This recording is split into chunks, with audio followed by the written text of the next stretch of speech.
Hey guys, welcome back to the channel. This is a story about what if Deku had harem education part 1.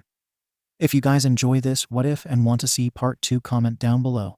And let me know before I start. Please do support for more awesome content and leave a like. And don't forget to subscribe to my channel. And also share this video with your friends and check out the description in my playlist. The author of the story NeuroticBanana from L3. So let's start the video.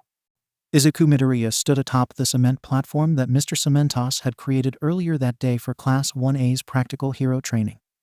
He'd managed to scale it in record time thanks to his work at Endeavor's agency. Normally, it would have taken him just a bit longer to reach the top of the structure, but clearly the time he'd spent learning from Endeavor was paying dividends. He'd only been there for a couple of weeks, and juggling the work study with regular classes, as well as UA's practical hero training, was a lot of work.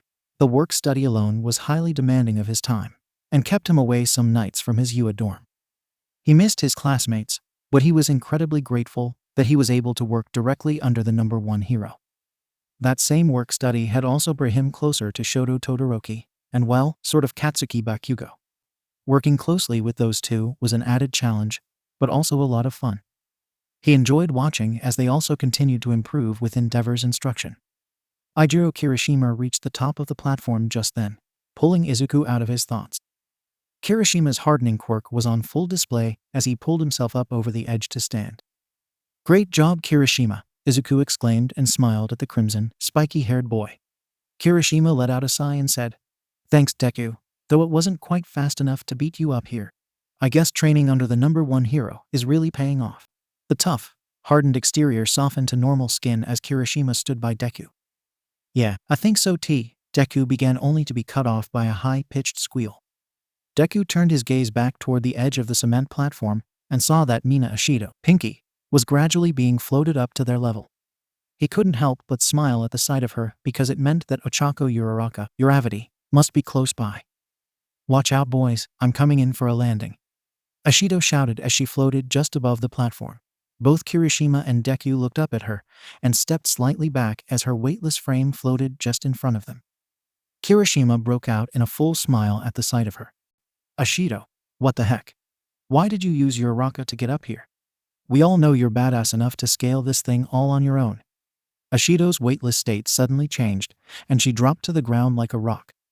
She must have been somewhat surprised by the drop because she landed hard on her backsides, letting out a grunt as she hit the ground.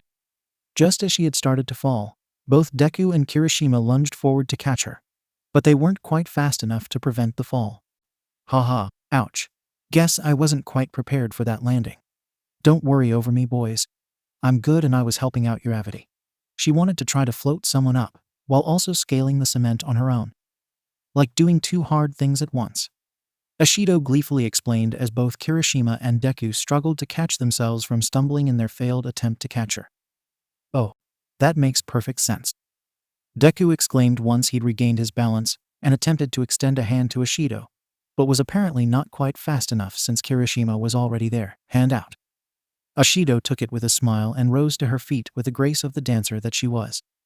Deku noticed a slight blush forming on Kirishima's cheeks as Ashido dropped his hand and faced the edge to apparently cheer on 𝐸𝐻𝐸, who was still attempting to ascend. A tiny smile tugged at the side of Kirishima's mouth as his hand returned to his side, his eyes slowly moving up to take in Ashido's peppy and cheering figure. Deku began but stopped mid-sentence when Kirishima whipped his head away from Ashido to look at Deku, a much redder blush coloring his cheeks. What are you looking at?" he stammered. "That was weird," Deku thought to himself, and was about to reply when Ashido's shouts of support took on a new level of volume. Ochako 𝐸𝐻𝐸 had reached the top of the cement structure. One small hand slapped onto the hard surface, followed by some grunting sounds, a second hand, and then the top of her auburn head popped into view. "Yay, Ochako, way to go. You almost got it, girl. And you got me all the way up here while climbing. You are amazing. Come on, 𝐸𝐻𝐸," Ashido shouted, bouncing up and down and now waving her arms. Deku couldn't help but smile at her exuberance. "Ugh, almost there," grunted 𝐸𝐻𝐸 as more of her head became visible, and she pulled the rest of herself over the edge. "Did it," she rolled onto her back and let out several tired breaths. "Way to go, 𝐸𝐻𝐸," both Kirishima and Deku exclaimed. "Great job, Ochako," Ashido beamed, joining 𝐸𝐻𝐸 on the ground and enveloping her in a hug. Thanks, Uraraka replied and patted 𝐻𝐡𝐢𝐬's pink, wild hair. That was amazing, Uraraka. I had no idea you were going to try to use your quirk to get another person up all the while climbing the cement wall yourself. That seems like a lot of work. And to release her without falling yourself. How'd you do that? You have to have your fingers touch each other to release, right? How'd you manage that without falling down? Deku asked excitedly. He wished he had his backpack with him because he wanted to take down notes. Oh, it wasn't all that hard. Thanks to Kirishima making it up before me, there were some well-defined hand and foot holds for me. I just made sure my footing was secure, and when I saw that Pinky was out of my sight, I released her with just a quick touch of my fingers. The difficult part was keeping her afloat and trying to keep pace with her while I climbed. Uraraka replied and sat up. 𝐻𝐡𝐢𝐬 stood up as well, still apparently beaming with the excitement of having been floated up a huge cement structure, as she continued to bounce around. Uraraka began to rise to her feet, which Deku noticed a second too late. He moved to give her his hand, but 𝐻𝐡𝐢𝐬 bounced her way in front of him and practically pulled Uraraka to standing. That's so impressive, Uraraka. I bet that took a lot of stamina and concentration, huh? Deku asked. A bit, yeah, but thanks to my work study, I've been getting a lot stronger. I've been working on improving my stamina though. You know, trying to stretch the limits of my quirk. Uraraka mused and smiled at Deku. He smiled back. PFFT, don't be so hard on yourself, Ochako. You've got stamina for days. Plus, you got muscles, girl. Check out these abs. 𝐻𝐡𝐢𝐬 grabbed the hem of Uraraka's gym shirt and whipped it up, revealing her bare stomach. Both Deku and Kirishima's eyes followed 𝐻𝐡𝐢𝐬's hand movement and landed on Uraraka's naked belly. The difference between gazes, however, was that Kirishima's eyes lingered there for only a moment or two before moving away, whereas Izuku's eyes somehow glued themselves to the now exposed pale skin. For what felt like a much longer time than it actually was, Deku took in the bare skin before him. She was somehow a perfect combination of soft and hard. His eyes followed the soft curve of her hips into the sharp edges of abdominal definition. It wasn't the six-pack abs that he was accustomed to seeing on himself or the other boys. It was just well-defined enough that he could make out what was probably a four-pack and well on its way to a six-pack. He could see the shadow of her ribs and could just barely make out the hem of what he assumed was her sports bra. His eyes took in the perfect little belly button in her middle that almost seemed to be winking at him. He was unaware of the blush that had started to spread over his cheeks as he continued to gaze at Uraraka's exposed abdomen. For him, time had stopped, and all that was there was the bare belly before him. He had an overwhelming urge to reach out and touch the exposed skin. He was transfixed.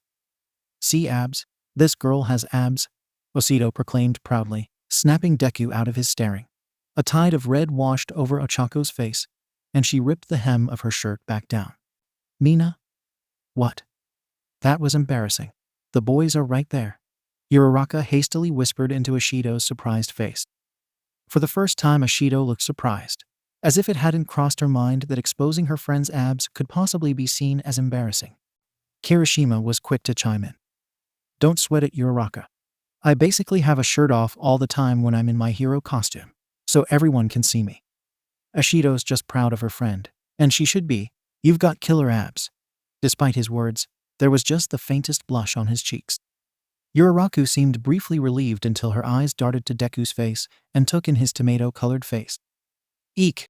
She squeaked and averted her gaze immediately. Deku felt like his face was going to burst into flames and swiftly turned his head away, nervously laughing. Hee, it's okay, Uraraka. Not a big deal. Kirishima is right. They look great. Suddenly feeling like that could be taken the wrong way, he was quick to add. I mean, we see his bare chest, bare front part all the time. It's just all natural stuff, not a big deal at all. However, the ever-darkening red on his cheeks and the octave increase in his voice begged to differ. Are you blushing, Deku? 𝐻𝐡𝐢𝐬 asked, a little too loudly. She shot a sly smile at Uraraka that only seemed to make the auburn-haired girl blush harder. What? No, I'm just looking away, Deku stammered, attempting to somehow turn his head even further away from 𝐻𝐡𝐢𝐬 and Uraraka. Come on guys, don't make it awkward. Kirishima paused, then pointed across the building they were in at their peers.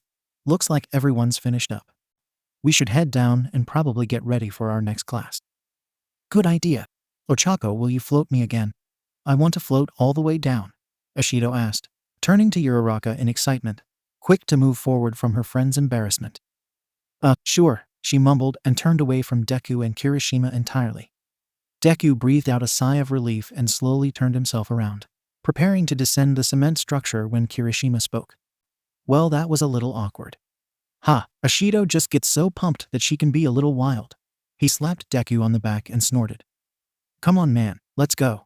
He charged forward and left Deku's side, though Deku stayed where he was.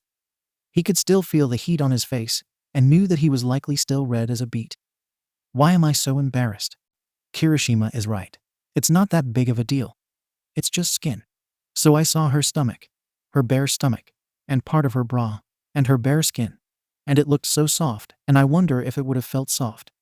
I've never seen a girl's bare belly before. I mean, I guess in swimsuits and stuff. But this was Uraraka's tummy, and not in a swimsuit kind of bare. What would it feel like to touch? I've never touched a girl's bare skin, let alone her abdomen before. Would it feel soft or hard like my own stomach? Is it a mixture of soft and hard? It looks like it'd be soft. What would it feel like? Would she stop? Deku tried to silence his thoughts, but it was too late. Now they were acting all on their own, and he couldn't stop them. He felt like he wanted to hyperventilate or to hide his face in a bag. He was too excited. Get it together, Deku, he thought to himself in annoyance.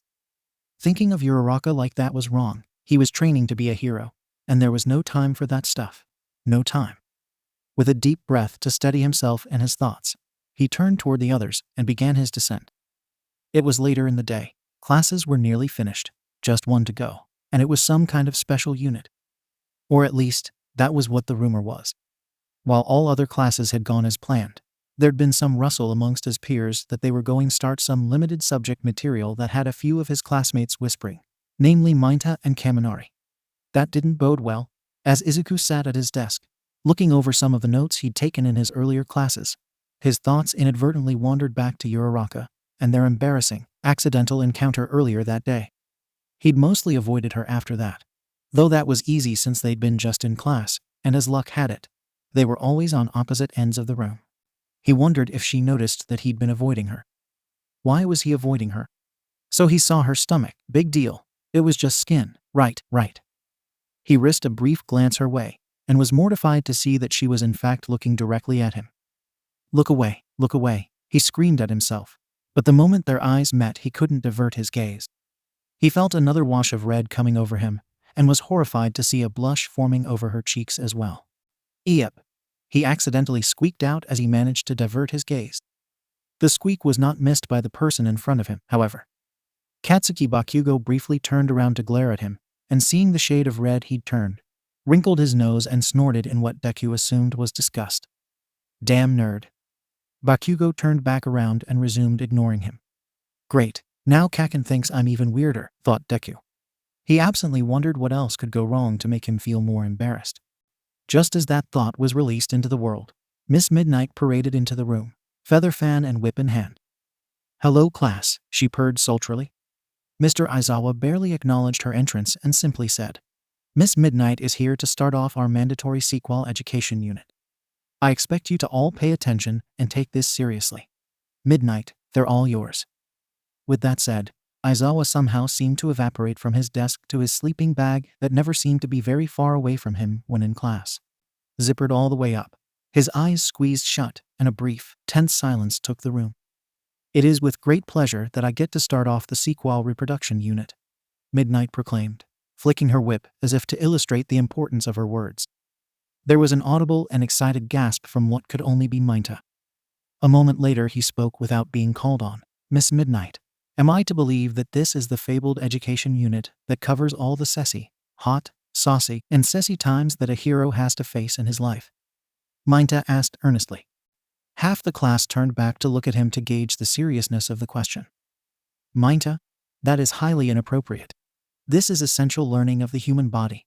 Class Rep Tenya Ida snapped, standing up and pointing at Mayuta as if to shame him. The outburst seemed to have no effect on him.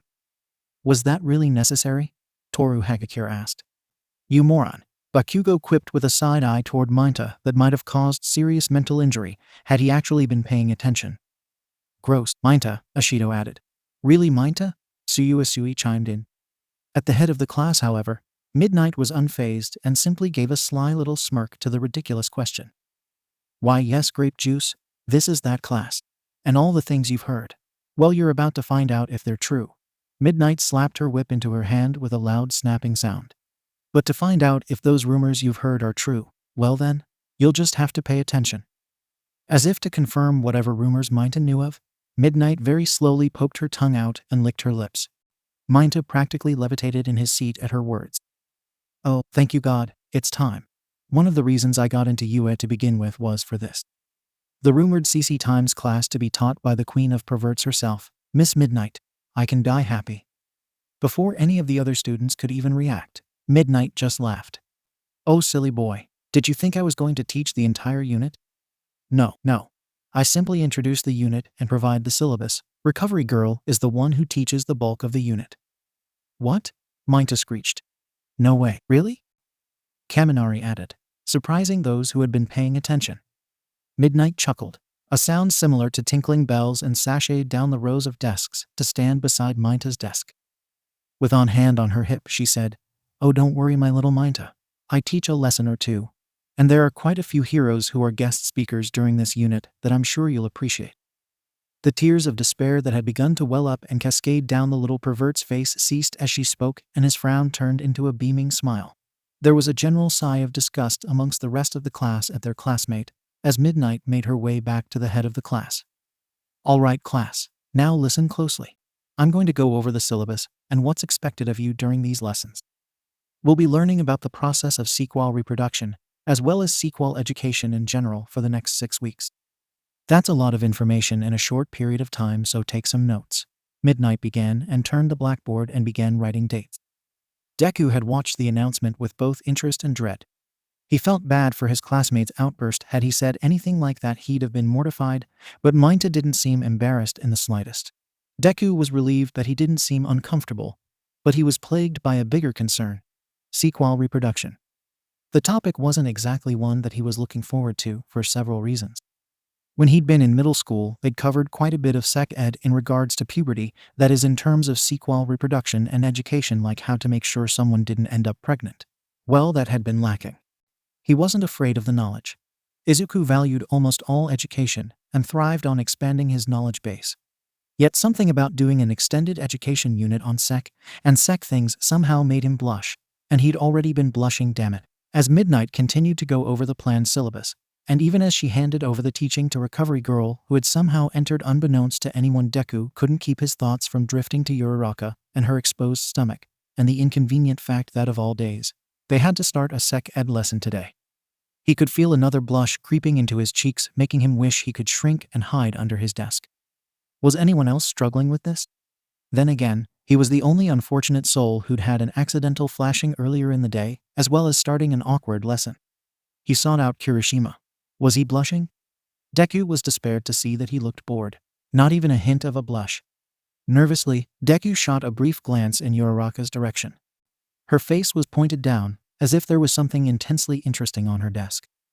He couldn't see her face very well, but he thought he could just make out a touch of pink on the part of her cheeks that were exposed. Was she blushing? Why would she be blushing? Was it about earlier? Was she embarrassed about the upcoming sex ed stuff? Or was she replaying her shirt being pulled up too? Wait, was that what he was doing? Stop. Deku diverted his gaze from Uraraka to his desk, not unlike she was doing. Why was this so awkward? Wake up, nerd. A gruff voice snapped as a packet of papers dropped onto his desk. Deku raised his gaze to see Kaken's narrowed red eyes glowering at him. Apparently, while he'd been lost in his head, Midnight or Recovery Girl had passed out some material for them to study, and Bakugo was passing it back to him, and so on. Oh, sorry, Kaken, Deku murmured. PFFT. Bakugo snorted and turned away. Deku took one packet for himself and passed the rest back to 𝐻𝐸, who seemed too eager to take it from him. He briefly looked over the packet he'd been given. In bold lettering it read, Sequel Health and Healthy Relationships. Understanding your reproductive health, sequel reproduction, consent, identity, disease transmission and prevention, and healthy romantic relationships. There were 2 people on the front of the packet, a boy and girl who appeared to be smiling at each other and holding hands. Behind them were multiple other couples as well of girl-girl and boy-boy pairings. The girl holding the boy's hand had particularly rosy cheeks, which for whatever reason made Deku's mind instantly conjure an image of 𝐬𝐸 smiling at him. He felt another blush bloom on his cheeks. Damn it, just when it was going away, he thought to himself in frustration. That evening Deku had gone out of his way to avoid 𝐬𝐸 when they'd finished class. In fact, he'd avoided everyone, practically racing from the class to the dorm. They didn't have work studies tonight, so he was staying in his normal dorm tonight. While he was always happy to stay with his classmates, this time he felt tense about it, and desperately wished that he'd be going with Todoroki and Kaken to 𝗫𝐷𝐻𝑒r's agency tonight. But that was not how things went. At dinner, he'd wolfed down his food in record time, and spent 0 time socializing or talking with anyone. "You're supposed to chew it, not inhale it, dumbass," Kaken had snapped when Deku had wolfed down his pork cutlets in 2 or 3 bites. "Are you all right, Midoriya? You seem to be eating kind of fast," had been Todoroki's soft response to Deku scarfing his food like a starved man. "If you aren't careful, you'll choke," Ida had warned. Deku had brushed off all these responses and had then hurriedly gone to his room. He'd successfully dodged most everyone, including 𝐬𝐸. That was a relief. You'll have to face her eventually. You can't just hide in your room every time you might run into her. She's your friend. So you saw her bare stomach. That really isn't that big of a deal. She's my friend, and that's what matters most. Okay, I won't be awkward about this. It'll be okay, Deku thought to himself. He wouldn't be weird about this. It was a small little thing, and not a big deal at all. In the safety and comfort of his room, he started to feel less awkward. His eyes roamed over his room and took in all the comforting All Might paraphernalia. Things that made him feel safe. The sex education stuff would probably be a little awkward and embarrassing for everyone, not just him, and it had nothing to do with 𝐬𝐸. There were some topics that were always just going to be a bit uncomfortable to go over, and that was one of them. Sure, he saw a girl's bare stomach and stared and got embarrassed about it. But that really didn't matter because she was his friend, and there was no need to make a big deal about it. Okay, he reassured himself and smiled. He moved away from the closed door and over to his desk to begin his nightly ritual of reviewing his notes, taking new notes, and adding to the current ones. 1 hour later, he'd made decent progress, but he could feel that he was distracted. His mind kept wandering back to the top of that cement block in Ishido pulling up 𝐬𝐸's shirt revealing her bare stomach. The image kept replaying in his mind over and over again, like a movie on repeat. Honestly, he was getting kind of tired of it, and it was distracting him from completing his homework. Worst of all, it had caused him to develop just the beginnings of an erection. Now that was annoying, and probably something that needed to be dealt with. Anytime he didn't focus intensely on his notes, his thoughts would drift back to 𝐬𝐸 and her bare stomach, and that obnoxious blooming bulge in his pants would remind him that yes, he was in fact an adolescent boy with adolescent boy urges. He'd never been opposed to masturbation. He understood it was just another part of growing up and a natural bodily function. But he'd never needed to do it because one of his friends had interacted with him. That was a completely foreign concept that made him extremely uncomfortable. That was something he didn't like, but the ever-growing trouser snake perched happily betwixt his legs was an unpleasant reminder that he really needed to masturbate. If he didn't, he'd probably not be able to complete his homework to his satisfaction. So, the only solution was to get rid of it. Deku was quick to his feet to open his window and let a blast of cold wipe his mind clean. When that failed to dispel the obnoxious bodily reaction, he slapped both his cheeks as the cold air blew in. While that hurt, it also didn't resolve the growing problem. He started doing jumping jacks, lifting weights, attempting complex English sentence conjugation, and finally, recalling the time when he let Eri return to overhaul and the aching regret he'd felt over it. That last one worked for a little while, and he was delighted to go back to his notes until his eyes accidentally roamed over the Sec Ed pack he'd gotten earlier in the day. That ruined all his previous efforts in a second, when his nethers began to rise to attention. It seemed that no matter what he did aside from perhaps causing himself bodily harm, he couldn't dispel his excitement. He was a teenage boy and well, all that was part of being a teenager. So reluctantly Izuku stopped what he was doing and pulled out the teenage tools of the trade: lotion and Kleenex. The rest was up to his imagination, which was more than up to the challenge. Ochako looked down at her phone and the unanswered text messages she'd sent to Deku. When they'd finished dinner, she had planned on trying to talk to him, but he'd hurried away so fast she didn't have the chance, so she'd sent him a text, and another, and another. Was he ignoring her? She'd seen his face turn beet red when their eyes had met in class and started that awkward unit of Sec Ed. As if learning about sequel reproduction wasn't uncomfortable enough. Now she felt awkward that she'd somehow managed to embarrass Deku thanks to Mina's impulsivity. It had been such a small thing, but the way he looked at her, his eyes glued to her torso, and the rose blush that came over his cheeks. It had made her blush. What had he been thinking?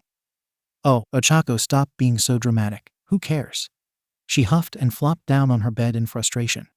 He'd just been surprised by Mina's abrupt behavior, and not expecting to see his classmate's naked belly. Yes, that sounded perfectly logical. And of course, it was made more awkward by the fact that they started the stupid sex education stuff. Who wouldn't have blushed during that?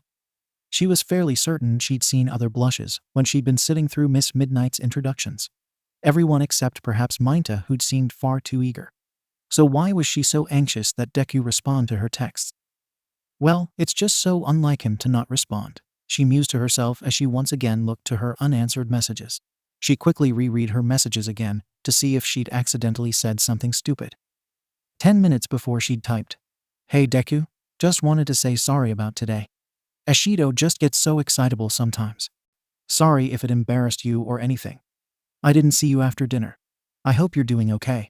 5 minutes later, "Can you believe we have this sequel education thing starting? Weird that they'd make this long course in the midst of our work studies. Maybe Momo will host a study party." Another 3 minutes. "Hey Deku, are you there? Everything okay?" Usually you're quicker to respond. 1 minute ago. Deku. It all seemed innocent enough, though perhaps the stuff about the Sec Ed and Momo hosting a study party would make him uncomfortable. She started intently at her unread messages, anxiously awaiting some kind of response. But there was nothing. Maybe the thing about a Sec Ed study party made him feel awkward. Or maybe he really is just hung up on the whole thing with Mina's sort of flashing him. She thought to herself as she flipped her phone shut. The minutes ticked by slowly. Her phone failed to buzz. But if I did make him uncomfortable and the text wasn't enough, or if he's ignoring the text, no, that's not like him. But if he feels embarrassed about it, he might not read anything I send. What do I do then? She wondered to herself. Rolling onto her back, Ochako looked up at the overhead light and wondered what Deku was doing. Maybe he was just deep in his studies, or perhaps on the phone with his mother or someone. She flipped open her phone again, only to be greeted with no new messages. Heaving out a sigh, she moved to a sitting position and dangled her feet off the edge of her bed. Maybe I should just go to his room and check on him.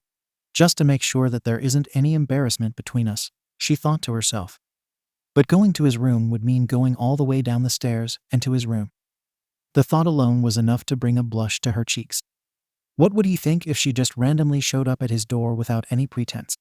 Would that make it more awkward? Okay, I'll text him again. If he doesn't respond in 5 minutes, then I'll go check on him, she proclaimed and hastily composed a text message. "Hey Deku, I'm just gonna swing by your room real quick to apologize in person for the embarrassing thing with sort of flashing you." The words formed into a sentence faster than she had realized, and before she knew it, she'd sent it. Eek. She yiped when she realized that she had in fact sent it, referred to Mina's pulling up her shirt as flashing him, and said she was coming by, and could not unsend it. I shouldn't have said that I flashed him. That's just going to make things more awkward. Maybe I should send another message to try and clear that up, she thought to herself in a panic. No, I should just wait 5 minutes, and if he doesn't respond, then I'll come by. Okay, here we go. Ochako set her phone down and moved to her desk. She pulled out some of her homework that she'd started on earlier, but hadn't been able to focus on. As she began to attempt her math homework, though in all honesty she was having an even more difficult time focusing on it, her mind raced with possible responses from Deku. What if he responded in a way that made it more awkward? No, she doubted that he could somehow make it more embarrassing than it already was. Her mind continued to ruminate on what kind of response he might have, and then began to drift to going down the stairs and standing outside his door. She was so engrossed in her thoughts that she had ceased all work on her math homework, and had in fact begun unconsciously doodling Deku's name into the margin of her paper.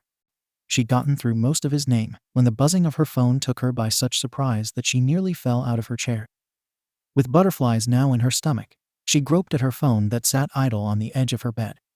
She grabbed the phone off her bed and flipped it open only to drop it accidentally. Of all the times to have butter fingers, she thought to herself in annoyance as she bent down to pick up the phone. Nervously, she looked at her phone and was instantly deflated. It was a message from Tsu about a little snack party in Momo's room. She sighed loudly and wrote a half-hearted response about joining them in 15 minutes.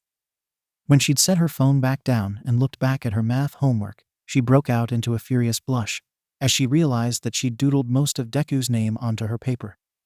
"What is wrong with me?" she hissed and snatched up her pencil to scribble out the doodle. "Okay, I'm just going to go there and say sorry," she thought to herself boldly and marched toward her door. But as Ochako hand touched the doorknob, she hesitated. What if she was intruding? What if he hadn't responded because he didn't want to? No, this is the right thing to do to clear the air, Ochako reassured herself and steeled herself to the task ahead. The door swung open, and she stepped forward and into the hall. She passed no one on her way down the stairs and toward Deku's room. Even though there wasn't anything wrong with going to Deku's room, she was secretly very relieved that she'd not crossed paths with anyone.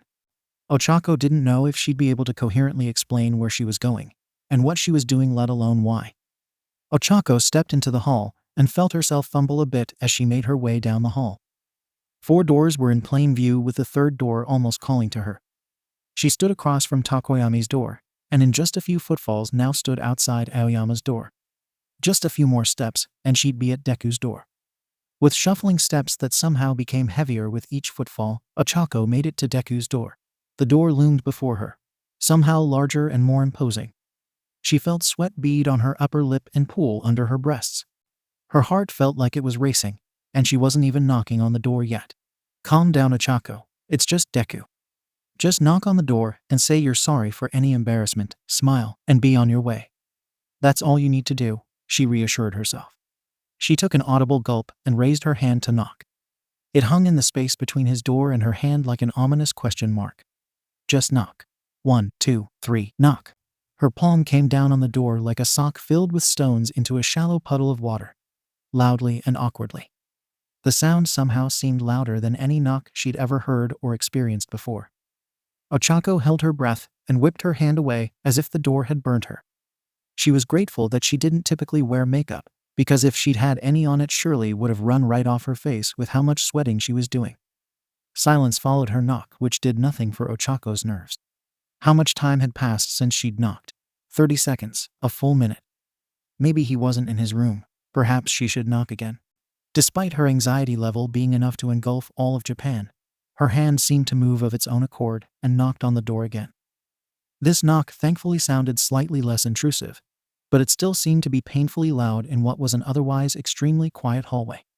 She half expected Aoyama or Takoyami to step outside their rooms and demand to know what she was doing, but that didn't happen. Instead, she heard just the faintest mutter of sound from behind Deku's door. A painful combination of anticipation and anxiety surged through her like a tsunami then. "He's in there. I'll just announce myself and then go in," she thought to herself in a panic.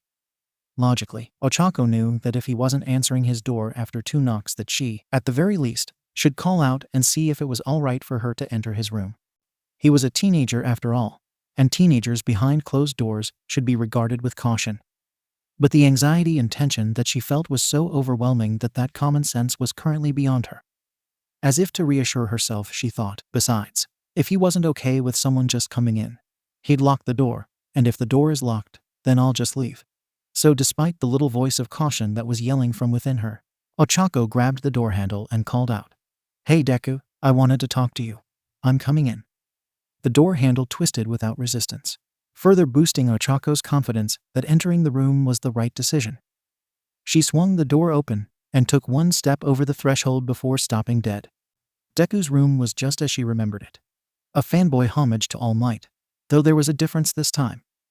Instead of shyly showing off his room as he had all those months before, Deku was now sat in his desk chair, his hands buried in his lap, a box of Kleenex and lotion awkwardly sitting atop his desk, within easy reach. The scene wasn't totally clear to her at first. For a few brief seconds, she thought that Deku was perhaps hunched over something he'd dropped in his lap. But realization suddenly hit her as her eyes moved from Deku's awkward posture to his horrified face staring at her. His entire face was as red as a tomato, and his mouth seemed to have fallen open in a mute scream. The Kleenex and moisturizer took on new meaning, as did Deku's hands tucked into his lap. frozen in the middle of emotion that was foreign to 𝐀𝐻𝐭. But realization was continuing to dawn on her as she stood there in his doorway, unable to tear her eyes away from the scene at hand. "Uraraka WH, what are you doing here?" Deku managed to choke out with visible effort. As the words left his mouth, his hands shot up with lightning speed to grab at whatever was on his desk. He managed to knock his notebook off the desk, as well as the Kleenex box. His hand at last landed on the bottle of lotion, which he brought down to his lap, as if to shield himself from view. It sadly had little effect. His face remained bright red, and while his mouth moved, no other part of his face seemed to move with it. 𝐀𝐻𝐭 opened her mouth to speak, but her throat and mouth somehow seemed to be bone dry. She struggled to find words for what felt like an eternity. I was here to say sorry about Mina and my stomach and any embarrassment because of it." "Oh, gee, thanks," Deku chimed, his voice somehow far higher than it should be. The bottle of lotion was still clutched like a lifeline against his crotch. "I didn't want there to be any, embarrassment. But well, I should leave you to it. Gotta go. Math homework to do that I haven't even started to do yet. And there's the sec education stuff, and who knows how hard that'll be. Biology and health aren't my strong suits. Haha." Much to 𝐀𝐻𝐭's horror, her own voice seemed to take shape on its own and had gotten significantly louder. "Haha, health class. Yeah," Deku squeaked, somehow turning an even darker shade of red, his voice taking on an even higher pitch. "Close the door and get out of here. Leave him alone. Move your feet. Turn around and close the door. Leave, she thought to herself, but somehow she was paralyzed in place and couldn't seem to make her body move. "Uraraka, I'm kind of doing some, stuff. Can we talk later, please?" Deku croaked. "Sure," she replied, far louder than she wanted to be. Just then she heard a creak in the floor and realized that someone, Aoyama or Tokoyami, was about to leave their room. "Bye," she practically shouted, turned sharply on her heel, and slammed the door shut in one fell swoop. "Okay, bye," she could hear Deku squeak out from behind the closed door. 𝐀𝐻𝐭 stumbled away from the door and managed to lose her balance and fall just outside Aoyama's door just as it swung open, and a rather flustered-looking Aoyama looked at her. "Mon Dieu, what is this ruckus? Uraraka, what are you doing here, mon ami?" Aoyama asked, his face perplexed. "Nothing. I came by to get a book from Deku that he'd borrowed. That's all," 𝐀𝐻𝐭 stammered. "Really? Is that all? Do tell. What book would inspire you to come all this way?" Aoyama asked, clearly skeptical. There was a twinkle in the blonde's eye that made 𝐀𝐻𝐭 want to blush from head to toe. "Yes, a book. A very good book," she screeched and struggled to come up with a title to provide the irritatingly curious Aoyama. Her mind landed on the first book she could think of and instantly blurted it out. "The Wizard of Oz." "Ma chérie, no need to shout. I'm right here," he purred. "J'adore The Wizard of Oz. I had no idea that Midoriya was fond of it. I so loved that bit of cinema when I was un petit garçon. So of course I've read the books, though honestly, I don't much care for the latter editions. Do you?" Aoyama gushed. She clearly had chosen the wrong title at random. "Oh, I haven't read them at all, just that one which was good." 𝐀𝐻𝐭 struggled to remember what she actually knew of The Wizard of Oz. She'd seen it once as a very young child, and only really recalled the ruby slippers, the dog Toto, and a green horse. She had zero knowledge of the actual book. "Well, ma chérie, we shall have to discuss it sometime. There's so much to talk about, but for now, I must return to sleep. Some of us have beauty rest that they need. Au revoir." Aoyama gently shut the door, leaving 𝐀𝐻𝐭 standing outside it in a panic. Her heart was beating a mile a minute, and all she could think of was getting out of that hall and away. She hastily made her way back down the hall and up the stairs. "Oh my gosh, I can't believe I walked in on him. Doing that. I made things so much worse. If things weren't that awkward before, they certainly are now.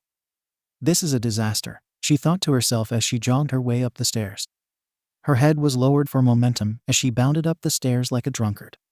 She was so lost in thought and desperate to get to her room that she didn't notice the spiky-haired, foul-tempered blonde descending the stairs.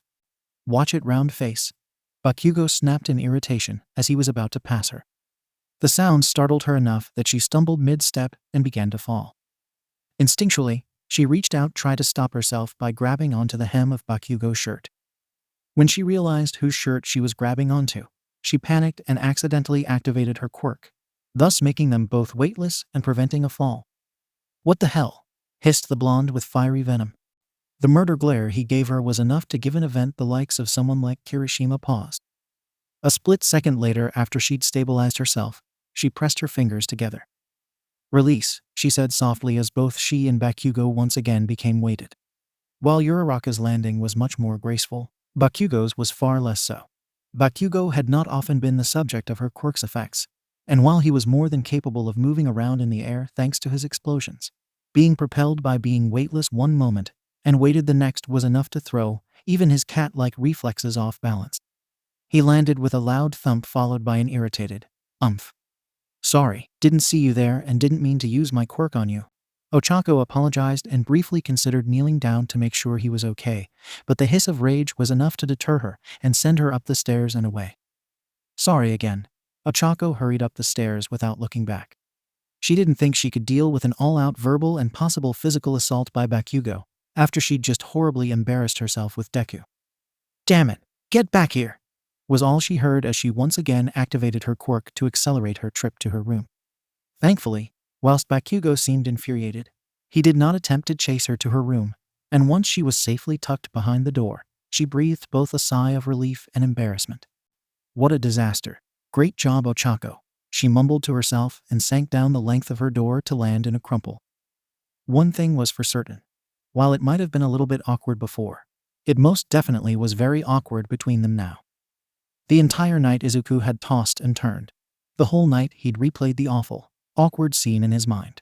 1 minute minding his own business by taking care of business, the next frantic knocks on his door followed by Uraraka's voice, and then she was there, in his doorway, staring at him with his hands in his pants, answering the hormonal call of adolescence.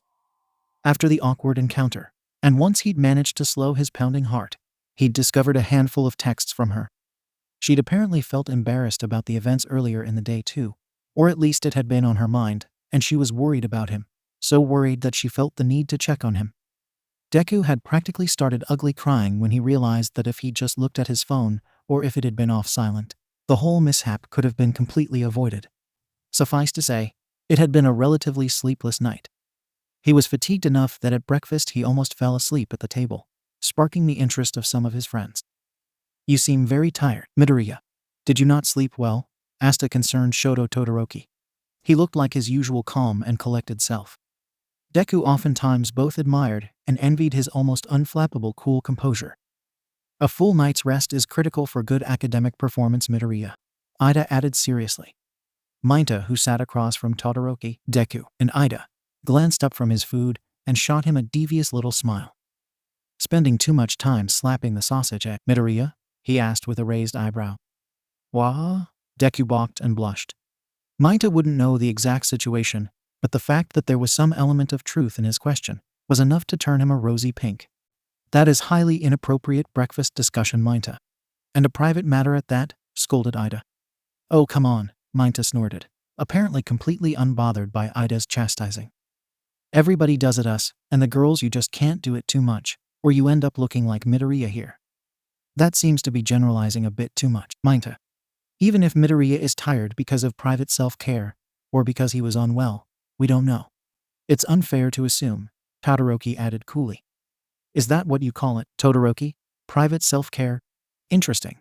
Minato mused more to himself than anyone else. The necessary manual release of built-up excitement, tension, and hormonal accumulation. "Private self-care," Todoroki said in a matter-of-fact way. "How very clinical of you," Minato said with a pinched nose as if he found the clinical description of masturbation to be offensive. "Not helpful," Midoriya squeaked and blushed a deeper red. "I'm sorry, Midoriya, I was trying to be helpful. But if you are excessively fatigued because you've been ignoring your own personal self-care and have been suffering too much excitement without release, then I'd recommend you schedule it into your routine. For example, I have scheduled personal self-care time immediately after I wake up and before sleeping for the night. That way my hormonal fluctuation is very regulated and controlled, and I am able to focus entirely on my academic performance and hero training," Todoroki explained. He was completely straight-faced the entire time, as if it were completely normal to explain one's masturbation habits, and to go so far as to recommend times when it was most appropriate to do it. "That sounds far too routine-based and boring, PFFT. Self-care, as you put it. Well, it should be done when you're in the mood, replied a rather put-out 𝐬𝐻𝐻. 𝐬𝐻𝐻, this is a very inappropriate discussion topic. How dare you poke fun at a natural bodily response? Ida chastised with an angry hand pointing at the little lecher, accusingly. Ida's chiding of 𝐬𝐻𝐻 seemed to attract the attention of 𝐀𝐻𝐬 and Kirishima, who were seated further down the table. Much to Deku's growing embarrassment, they scooted down further and appeared to be joining in the conversation. Great. What would make this even better would be if 𝐀𝐻𝐿 joined in, Deku thought with a knot of worry beginning to form in his stomach. As if the crimson-eyed walking explosion had overheard his thoughts and decided to add to Deku's own personal hell. Bakugo abruptly plopped down next to Kirishima. While he joined them, he thankfully didn't seem to have any interest in any conversation they were having. Deku desperately hoped that that would continue to be the case. "What's up with you, Midoriya?" asked Kaminari as he continued to shovel his breakfast into his mouth. "Oh, I'm just tired. I didn't sleep too well," Deku replied with a forced smile. "Too busy licking your wounds and crying about me exploding your face because you suck with Black Whip," muttered Bakugo under his breath. 𝐬𝐻𝐻 snorted. "He's been jerking it a little too much, or maybe not enough. Either way, whatever his routine is, it needs to be revised. Trust me, I'm an expert." Deku shot 𝐬𝐻𝐻 a horrified glance. "Great, now Kaminari, Kirishima, and Bakugo think I'm some sort of sect pervert." Both Kaminari and Kirishima shot expressions mixed with shock and outright amusement in Deku's direction. The blush continued to darken over his cheeks. He was never going to live this down. "Damn Midoriya." Kaminari laughed. "This is a hugely inappropriate conversation. Whatever Midoriya does in his private time is his business. I insist we must cease this line of questioning," Ida declared, standing up and drawing even more attention to them. At that moment, Deku would have been grateful if his quirk had been shrinking or shape-shifting anything to get away from this conversation. "I'm just here to help you out, man," 𝐬𝐻𝐻 said softly, leaning back in his chair, his hand up by his cheek, moving in small little circles as if there were some invisible mustache that he could fiddle with, when in reality his face was as bald as a baby's bottom. "I am an expert on the subject, after all." At that statement, Kirishima laughed. "Really, 𝐬𝐻𝐻? Why are you an expert?" "Because I am very familiar with the finer sect and the allures of their feminine wiles and what it does to an innocent boy like Midoriya. I too was once like him, a slave to the constant need for a wank. But alas, I have now evolved beyond that," 𝐬𝐻𝐻 explained seriously.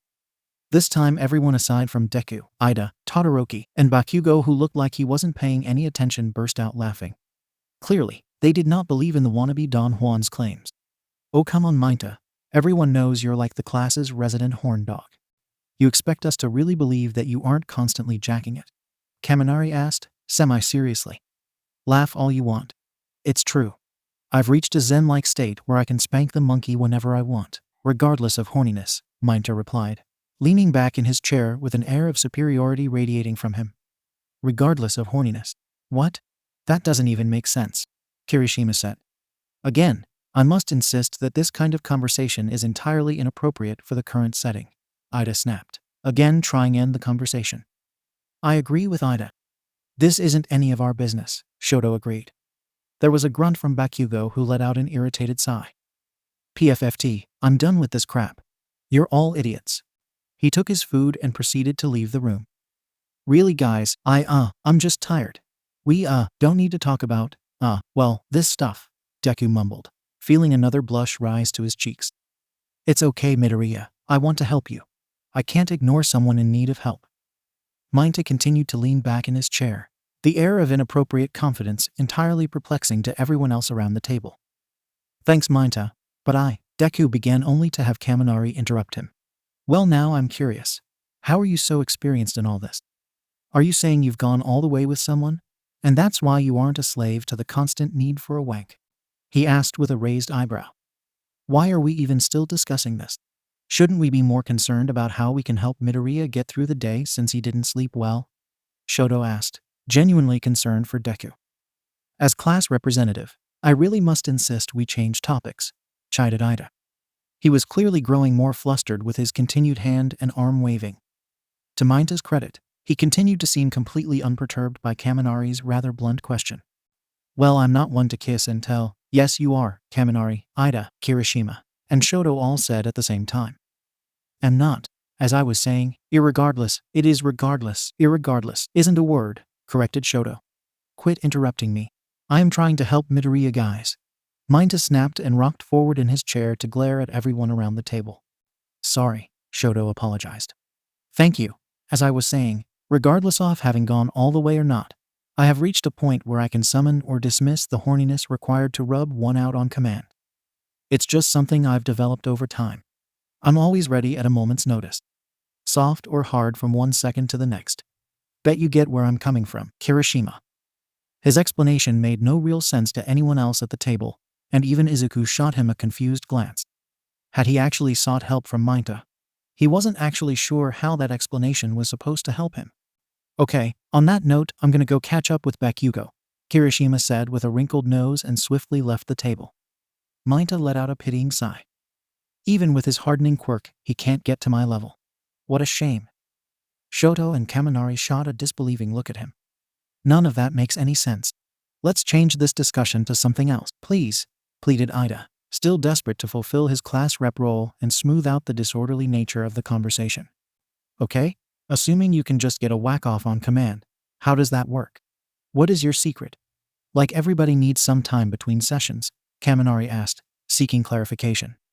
Even though Minta's bizarre explanation really didn't answer make sense in any context, it did make Izuku wonder about the petite pervert's sequel stamina. Leaning onto his elbows and getting closer to the group of boys, Minta said softly, "That's just it, I'm always horny." Kaminari snorted.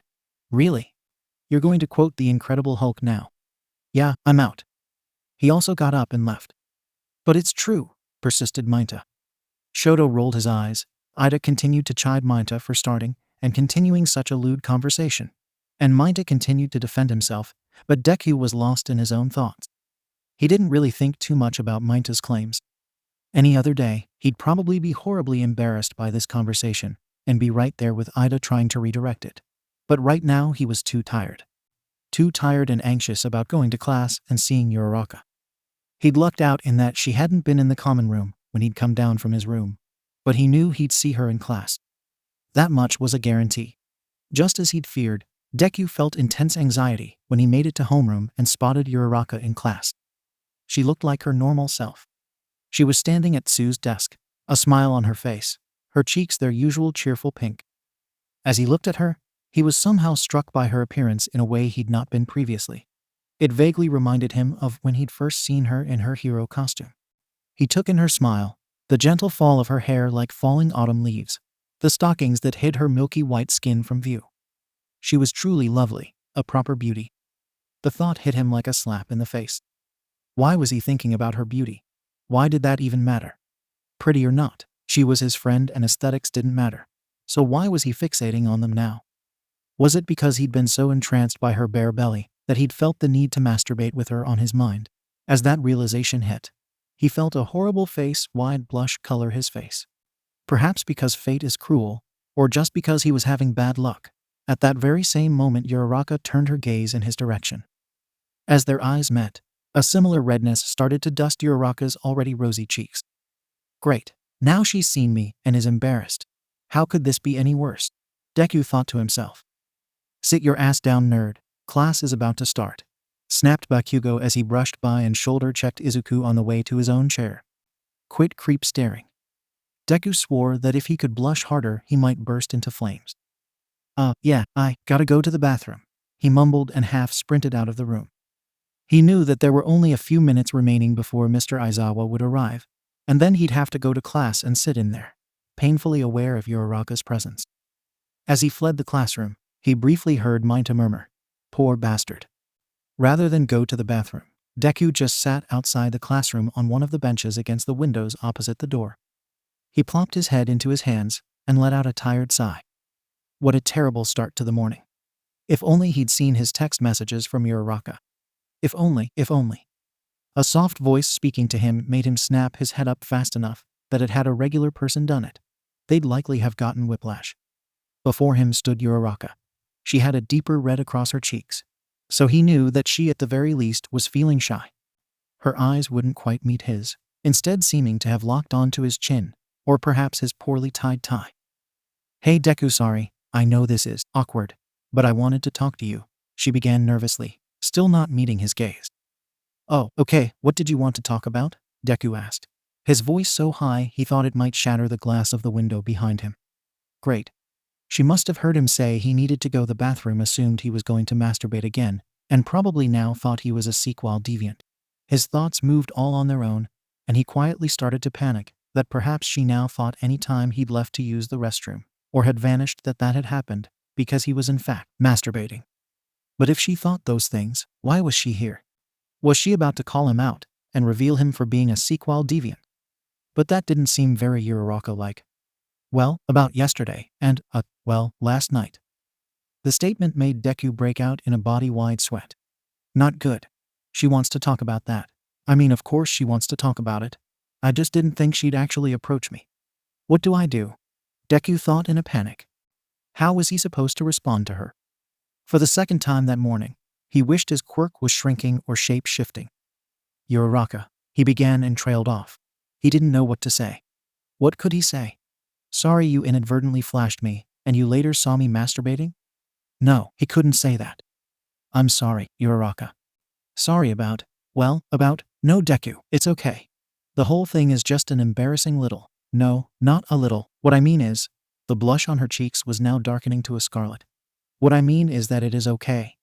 She huffed as if that entire sentence had taken great effort to get out. Deku blinked, confused but also possibly relieved. He wasn't sure. Uraraka, he said softly, the blush on his cheeks growing. Despite his embarrassment, he intentionally made eye contact with her. Thank you. This time, Uraraka met his gaze. It was just for a moment, and then she was sitting at his side. Close enough that if he'd wanted to, he could have leaned over and bumped shoulders with her. But he stayed where he was, fearful of physical contact. She began speaking. I shouldn't have made such a big deal over Mina pulling up my shirt yesterday. If I just brushed it off, then we never would have. We never would have to be having this conversation. Not that I don't like talking to you, but I'm sorry you had to see that, he chuckled softly. Should have locked my door. Uraraka turned to look at him then, though he didn't turn his head to face her as she spoke. But Deku, what I saw, what happened was a completely normal thing to do. It's a natural part of growing up, exploring, and doing that. She paused briefly, searching for the right words. Everyone does it. Like everyone. It's part of growing up. I said that already. Sorry. Her pace had increased, but she continued anyway. Exploring your body and what it likes and all that. It's just learning what you like, and everyone does it. Like I'm sure all the boys do it. I know it. The girls too. Like I've done it. Forget that. But yes, everyone does it. The blush had begun to blossom down her face and onto her neck, but still she pressed on. You know the adults do it too. Like, just imagine. They were young like us once too, and Miss Midnight, that one's obvious, but like I'm sure even people like Mr. Aizawa do it. Shouldn't you two be in your seats already? Interrupted a painfully familiar dry, deep voice. Both Uraraka and Deku's heads turned stiffly toward the voice, only to be greeted by Aizawa's bored and tired face. If they'd possessed Bakugo's explosion quirk, they most definitely would have exploded out of pure embarrassment at Aizawa's appearance. Mr. Aizawa, they both exclaimed in unison and horror. You've got exactly 2 minutes to get into the classroom and into your seats, he warned and nodded down the hall. I've got to give Cementos some paperwork, but by the time I get back from that, I expect you both seated and ready to start. Aizawa spared them one last glance, and then proceeded to shuffle down the hall. Deku exhaled loudly. Talk about embarrassing. He turned to Uraraka, who was probably as red as he was. We'd better get to our seats, he said quietly, but added. But thank you, Uraraka. I don't want you to be embarrassed, and thanks for what you said. I didn't want there to be any weirdness or embarrassment, because you're my friend, and I like spending time and talking to you. I like looking at you. I like listening to you. I like your smile. I like all of you. A small little voice whispered in the back of his head. Deku tried to squash that line of thinking down. It would do no good going down that path. Uraraka nervously scratched the back of her head and gave Deku a full-face smile. I want that too, which is why I said what I said. So yeah, let's move on.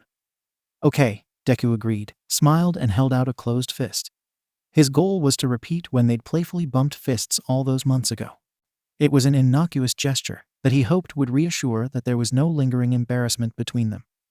However, in that moment when he held out his fist and Uraraka saw it, she was seized by a different compulsion. Her thoughts briefly danced back to the previous day when she'd seen those big green eyes glued to her stomach, and the look in them. A curiosity mixed with something else she wasn't certain of. What she did know was that she secretly liked the look he'd given her. She liked it when he looked at her. Of course, 𝐬𝐸 wasn't completely conscious of this. But these unconscious thoughts caused her to pause before interacting with Deku's extended fist. Those same thoughts compelled her to grab his extended fist into a hand hold. The gesture clearly surprised Deku, since the smile dropped from his face, and another blush found its way onto his cheeks. Without really thinking that deeply about it unusual for him, Deku unfurled his fist and entwined his hand with hers. To anyone crossing by in the hallway, the gesture would have been innocent enough and easily overlooked. It merely looked like two classmates were shaking hands. But to Deku and 𝐬𝐸, it was so much bigger. 𝐬𝐸 stared at him, a similar blush coloring her cheeks.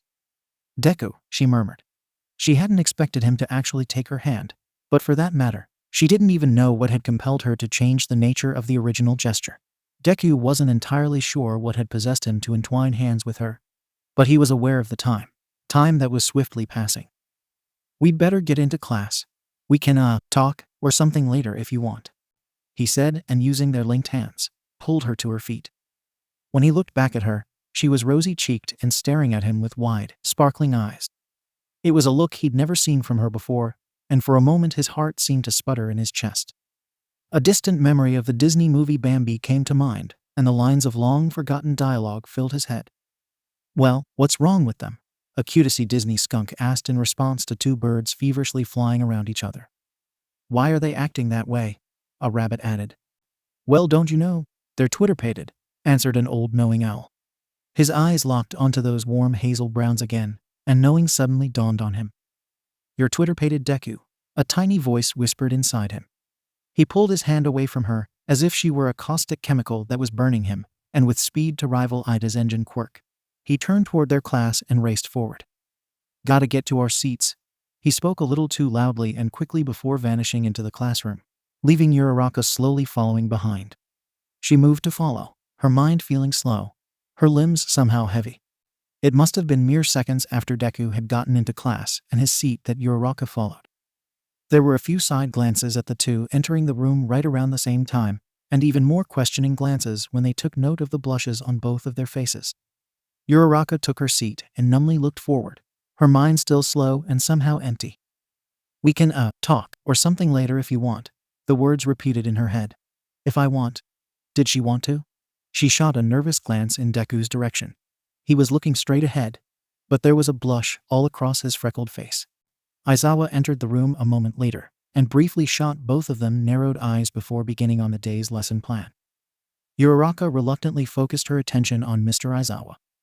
Across the room, Deku sat rigid as a pole in his seat, the term twitterpated repeating in his head over and over again. The chance to talk later did not come around.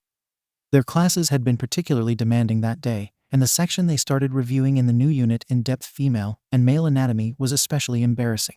Everyone in the class seemed to be affected by the awkward subject. All except maybe Bakugo, who for all intents and purposes really didn't appear to care in the slightest. Mayuta was the other exception, in that he seemed far too interested in the subject material. After class had finished, Deku, Shoto, and Bakugo were off to their work studies with 𝗫𝐷𝐿, while 𝐴chakō went to hers. In the back of her mind, she knew that Deku likely wouldn't return to the dorm tonight, since 𝗫𝐷𝐿's agency had its own built-in sleeping quarters. Tomorrow he and the others would come in for a half-day due to their work study. She knew she'd not see him until tomorrow, and more so than that, she knew she wouldn't be able to have any sort of real conversation with him until after class tomorrow, and even then he might have more work-study work to do. She had been briefly stopped by Aoyama, who'd wanted to discuss The Wizard of Oz with her, much to her horror. She knew next to nothing of the book and any similarities it had with the film, which she also hardly remembered. Thankfully, Aoyama had let her go when she'd said she had to get to her work study, but she knew that she'd get cornered by him again. 𝐴chakō was going to have to dedicate an evening to the book's Wikipedia page later on. All through her work study that evening, 𝐴chakō felt distracted and slow to respond. Thankfully, they weren't doing anything that required laser point focus, but still, her inability to focus was bothersome to her. At last, at the end of the day, she, Tsu, and Neji were all changing out of their hero attire and back into school uniforms, Did 𝐻𝐚𝐭 feel like she was starting to focus a bit better? Her mind was still focused on the day's earlier events and the events of yesterday as well. As she slid out of her costume and started absently buttoning up her blouse, did she register that 𝐸 had asked her a question? What? She asked blankly. 𝐸 gave her a quizzical look and tilted her head to the side. What's up with you today, 𝐻𝐚𝐭? Ribbit. 𝐻𝐚𝐭 felt a blush rise to her cheeks and swiftly shook her head, trying to redirect, saying, Oh, nothing. Nothing. Everything is fine. I'm just, flustered by the new health unit that we're doing. 𝐸 gave her a skeptical look in response. 𝐁𝐸 suddenly inserted herself into the conversation.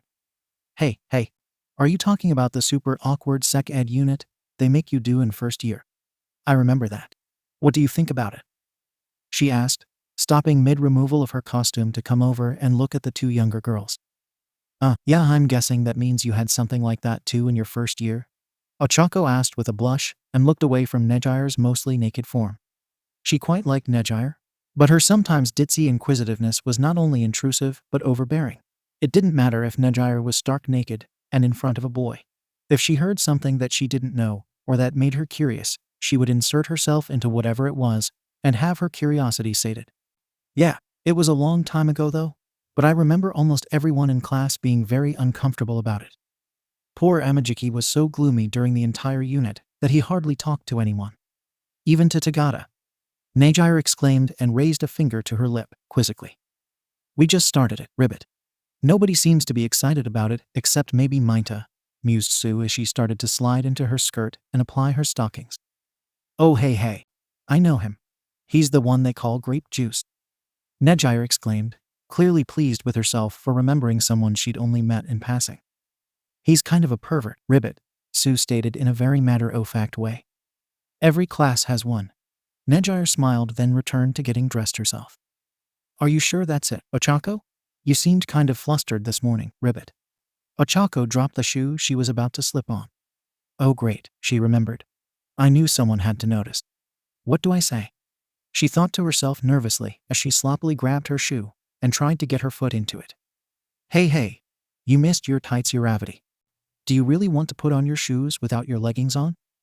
𝐁𝐸r pointed out, making 𝐻𝐚𝐭 blush. Oh, right, she mumbled in response and dropped the shoe again and hastily began digging through her bag to get her stockings out and on. 𝐻𝐚𝐭, 𝐸 said softly and crouched down next to her clearly flustered friend. Are you okay, ribbit? Her hands were shaking as she slid on her tights, which she desperately hoped that 𝐸 didn't notice. Of course I am. It was just that lesson they went over, stockings on. She rushed putting her shoes on again, dropping one in the process. Suddenly 𝐁𝐸r was in her face, pointedly looking at her. 𝗍𝗏𝗏, I think 𝐸 is right. I think something's up with you. What's up with you? It's nothing, 𝐻𝐚𝐭 snapped, but instantly regretted the sharpness of her words. She sighed. I'm sorry. It's just with that stupid sec education stuff, and something embarrassing that happened yesterday with Deku that I feel off. 𝐸 was quiet, but 𝐁𝐸r practically squealed in delight. Oh, with Deku? What happened? Oh, look at your face. It's getting all red. Do you like him? Does he like you? She asked gleefully. She still wasn't fully dressed and was crouched at 𝐻𝐚𝐭's side, her head tilted to one side expectantly. No, I do not like him. There was just this thing with 𝐻𝐡𝐬 at school yesterday, where she pulled up my shirt in front of Deku and Kirishima, and it was embarrassing. That's all. 𝐻𝐚𝐭 explained nervously, half covering her red face with her hands. She was in real danger of nervously activating her quirk and starting to float away. Who's 𝐻𝐡𝐬? Do I know her? 𝐁𝐸r inquired. She's one of our classmates, ribbit, 𝐸 supplied. Is that what you and Deku were talking about this morning before class? Oh, you were talking together, alone before class? Are you sure you don't like him? That did it. 𝐻𝐚𝐭 let out a little eek, and then inadvertently began floating up and away from the two girls. She floated upside down and squeezed her eyes shut, willing the moment to pass, though she knew that 𝐸 and 𝐁𝐸r would still be there, waiting for her to explain her behavior. Great, I really did it this time. Now they definitely know that something is up, she thought to herself while she floated. She suddenly felt something warm and damp wrap around one of her ankles, tugging her upright and back down to the ground. Guess I can always count on 𝐸 to prevent me from floating away. I really need to work on my quirk activating and floating up and away when I get embarrassed, 𝐻𝐡𝐭 thought worriedly as she was tugged back down. Got you, ribbit, 𝐸 said just as 𝐻𝐡𝐭 became weighted again and landed on her backside with a gentle thud. Did I make you float away? Sorry, 𝗂𝐻𝐻𝐿. I just wanted to know about what's bothering you, 𝐁𝐻𝐻𝐼𝐼r said with a smile once 𝐻𝐡𝐭 opened her eyes to see the periwinkle-haired girl looking at her. It's okay, 𝐻𝐡𝐭 started but paused. What did she tell them? That she was so concerned about embarrassing Deku that she went uninvited to his dorm room and walked in on him masturbating. No, better to keep it short and cut out that part. I was just worried that by having myself accidentally exposed that I'd embarrassed him or made things, well, weird between us. He's my friend, so I didn't want that, so we just talked about that this morning, because I think he'd been avoiding me all yesterday. I wanted to, clear the air. Yeah, I wanted to clear the air. Clear the air? That makes sense. 𝐁𝐻𝐼𝐼r nodded and stood back up to resume getting dressed. All this time, and she'd only managed to exchange her sports bra for her actual bra. She really was easily distracted. But 𝐻𝐡𝐭, if you did like him, I bet that would be okay. It's okay to like somebody. Friends can like each other too, 𝐁𝐻𝐼𝐼r said with a soft smile. 𝐻𝐡𝐭 briefly wondered if she was alluding to personal experience, and her thoughts drifted to both 𝗳𝗏𝗧 and 𝐴𝐻𝐻𝐼𝐼. 𝐁𝐻𝐼𝐼r is right, ribbit.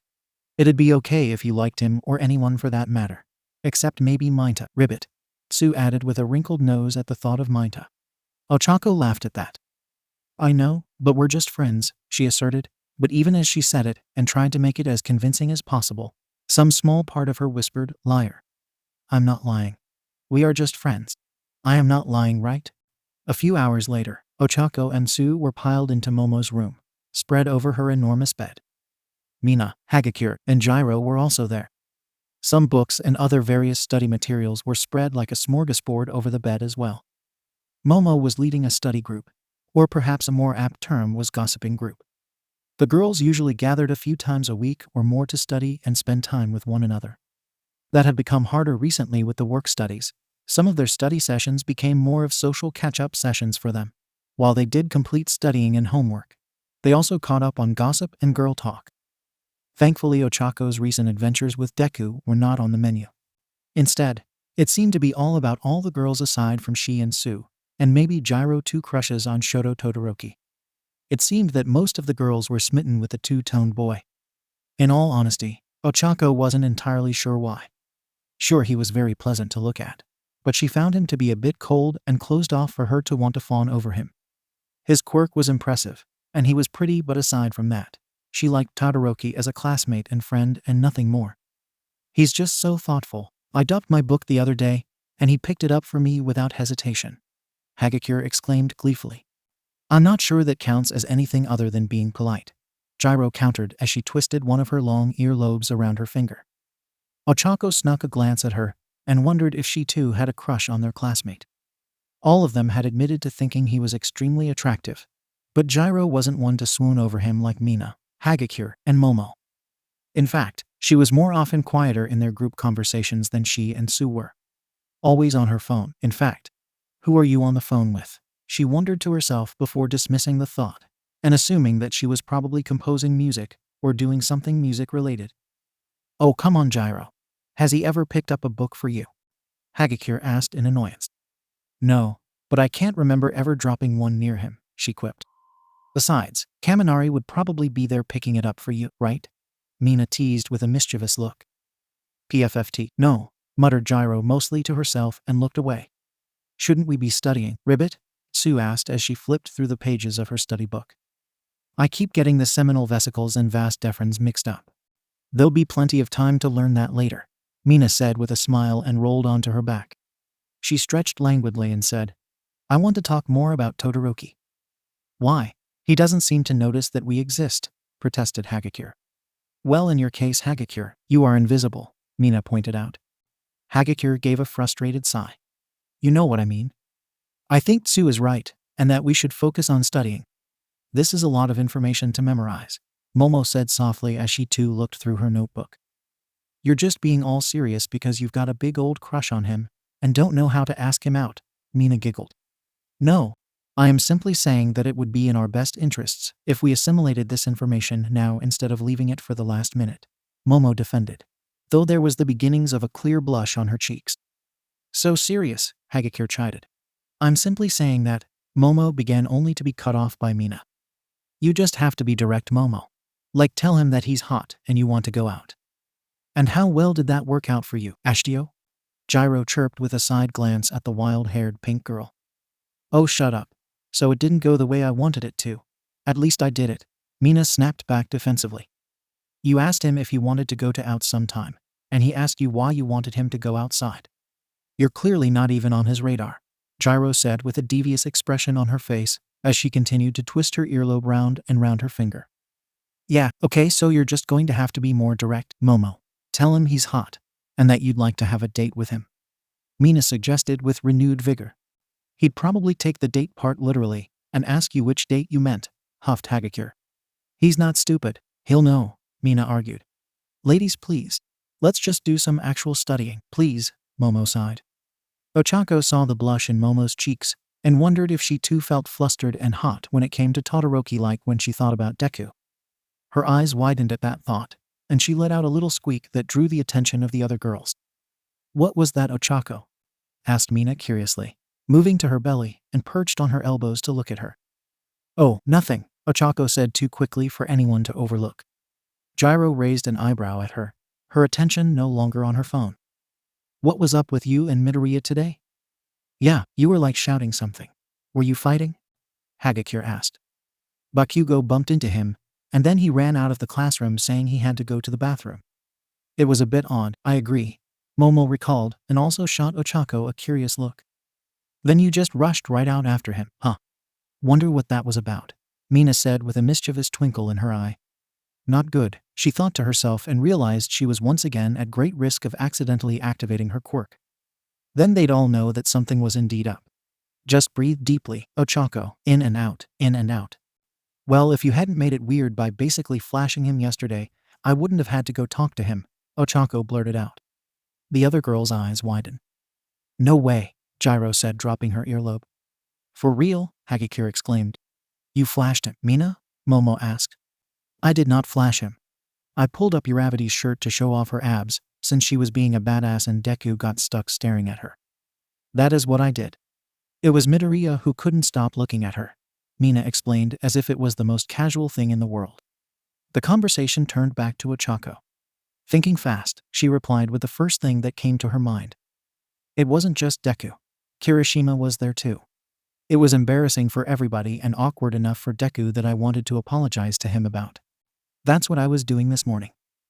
Hopefully her hastily put together distraction would be enough to redirect the conversation. Kirishima was there too? Momo asked. That seems kind of rude, 𝐴𝐡𝐢, J.ro admitted with a glance at the pink-haired girl. 𝐻𝐚𝐭 felt a wave of relief wash over her. The conversation had been successfully redirected, until 𝐜𝐴𝐭 spoke. What did Kirishima do when that happened? He didn't stare like Midoriya did, Mina replied without missing a beat. The girls all directed their attention back at 𝐻𝐚𝐭, who felt her heart skip a beat. This is bad. I need to get them to think about something else, but if I change the subject now they'll know something is up, she thought to herself in a panic. Again, she felt like she was getting very near accidentally activating her quirk and becoming weightless. Thankfully, Tsu came to her rescue. That seems weird, Ribbit. Why would Midoriya stare and not Kirishima? He did see it happen, right? Mina sat up and glared at Tsu. Of course he saw. He just wasn't gaga-eyed for it like Midoriya was. Something in the way Ashido brushed Kirishima's presence off struck 𝐻𝐚𝐭 as odd. She seemed very intent to brush over his presence. Perhaps she should dig deeper into that. If I remember correctly, he looked at me for maybe a second, and then looked at you, Mina, 𝐻𝐚𝐭 pointed out. So, while Deku might have been looking at me, Kirishima was staring at you, 𝐻𝐚𝐭 said triumphantly as she saw Mina's face shift slightly and the tiniest of blushes form on her already pink skin. Why would he do that when you were making a point of showing off my bare skin? Kirishima was staring at you? J.ro asked, now shooting Mina a suspicious look. He does look at you more often than not when we're in class, Momo mused. Does he? I never noticed. Tomorrow in class I'm going to have to watch for it, 𝐜𝐴𝐭 exclaimed in surprise. Didn't you two go to middle school together, Ribbit? Now a true blush colored Mina's cheeks as she clearly struggled to come up with some sort of response. We did, yeah, but so what? He looked at me. Doesn't mean he's into me or anything. So we knew each other before. Doesn't mean we're dating or anything. So, there's nothing going on?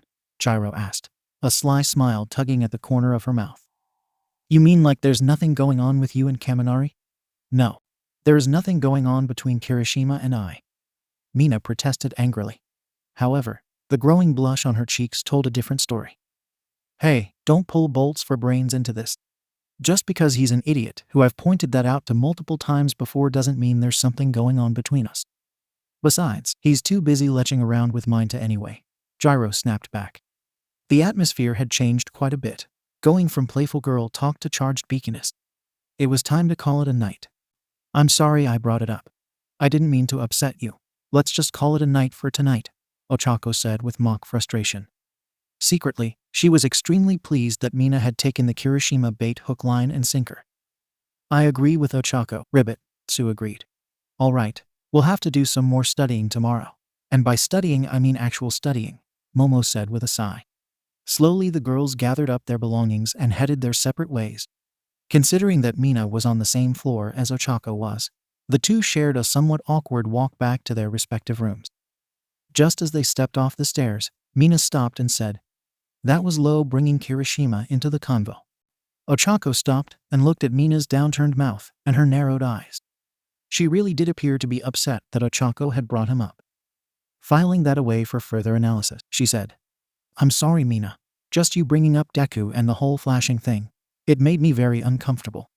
I didn't mean to hurt your feelings, though. She bowed a little in apology. Mina sighed and started walking toward her dorm. Yeah, she stopped and looked pointedly at Ochako and said, There isn't anything going on between Kirishima and I. We went to middle school together, and that's it. If there was, I would have said something because he is hot. Ochako snorted in disbelief at Mina's boldness. If only she could find such boldness. In his own strange plain way, I guess Deku's kind of hot too, Mina mused with a naughty grin and wink in Ochako's direction. Night, Ochako. She left Ochako standing alone in the hall, feeling very flustered. She thinks Deku is hot. Wait, does she think that, or did she say that just to mess with me? Why do I even care? What is wrong with me?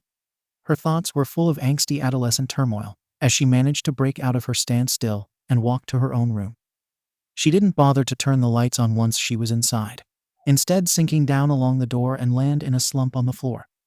She sat there, brooding to herself about the day and about the girl time they'd had, which had turned out to be awful.